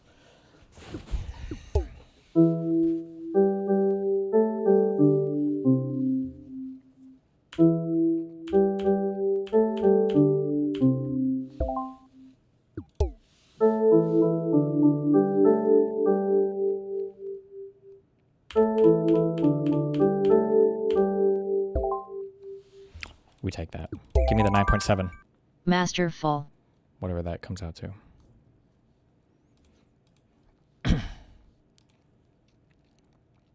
Okay, last one. Hold on. I'm about to get a higher than I've ever gotten in my entire life. It's right here. Hold on. I just need to... Okay. Hold on. I haven't done that in this room yet, so my sound is even better in here. Okay.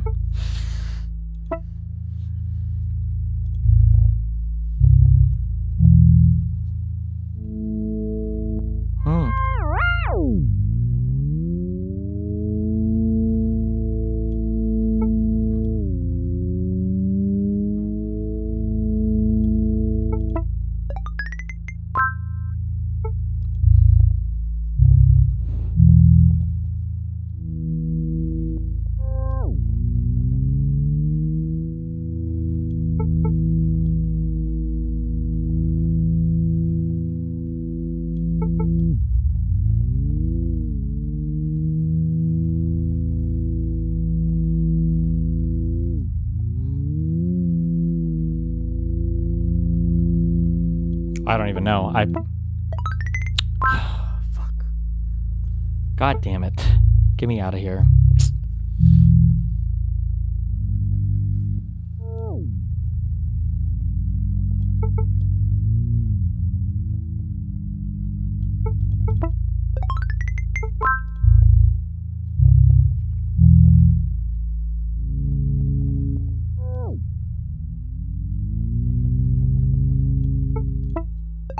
Oh, no shot, bro.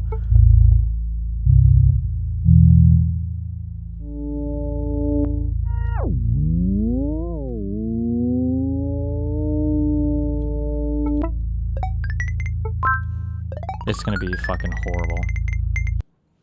I hate this. I hate streaming. Alright.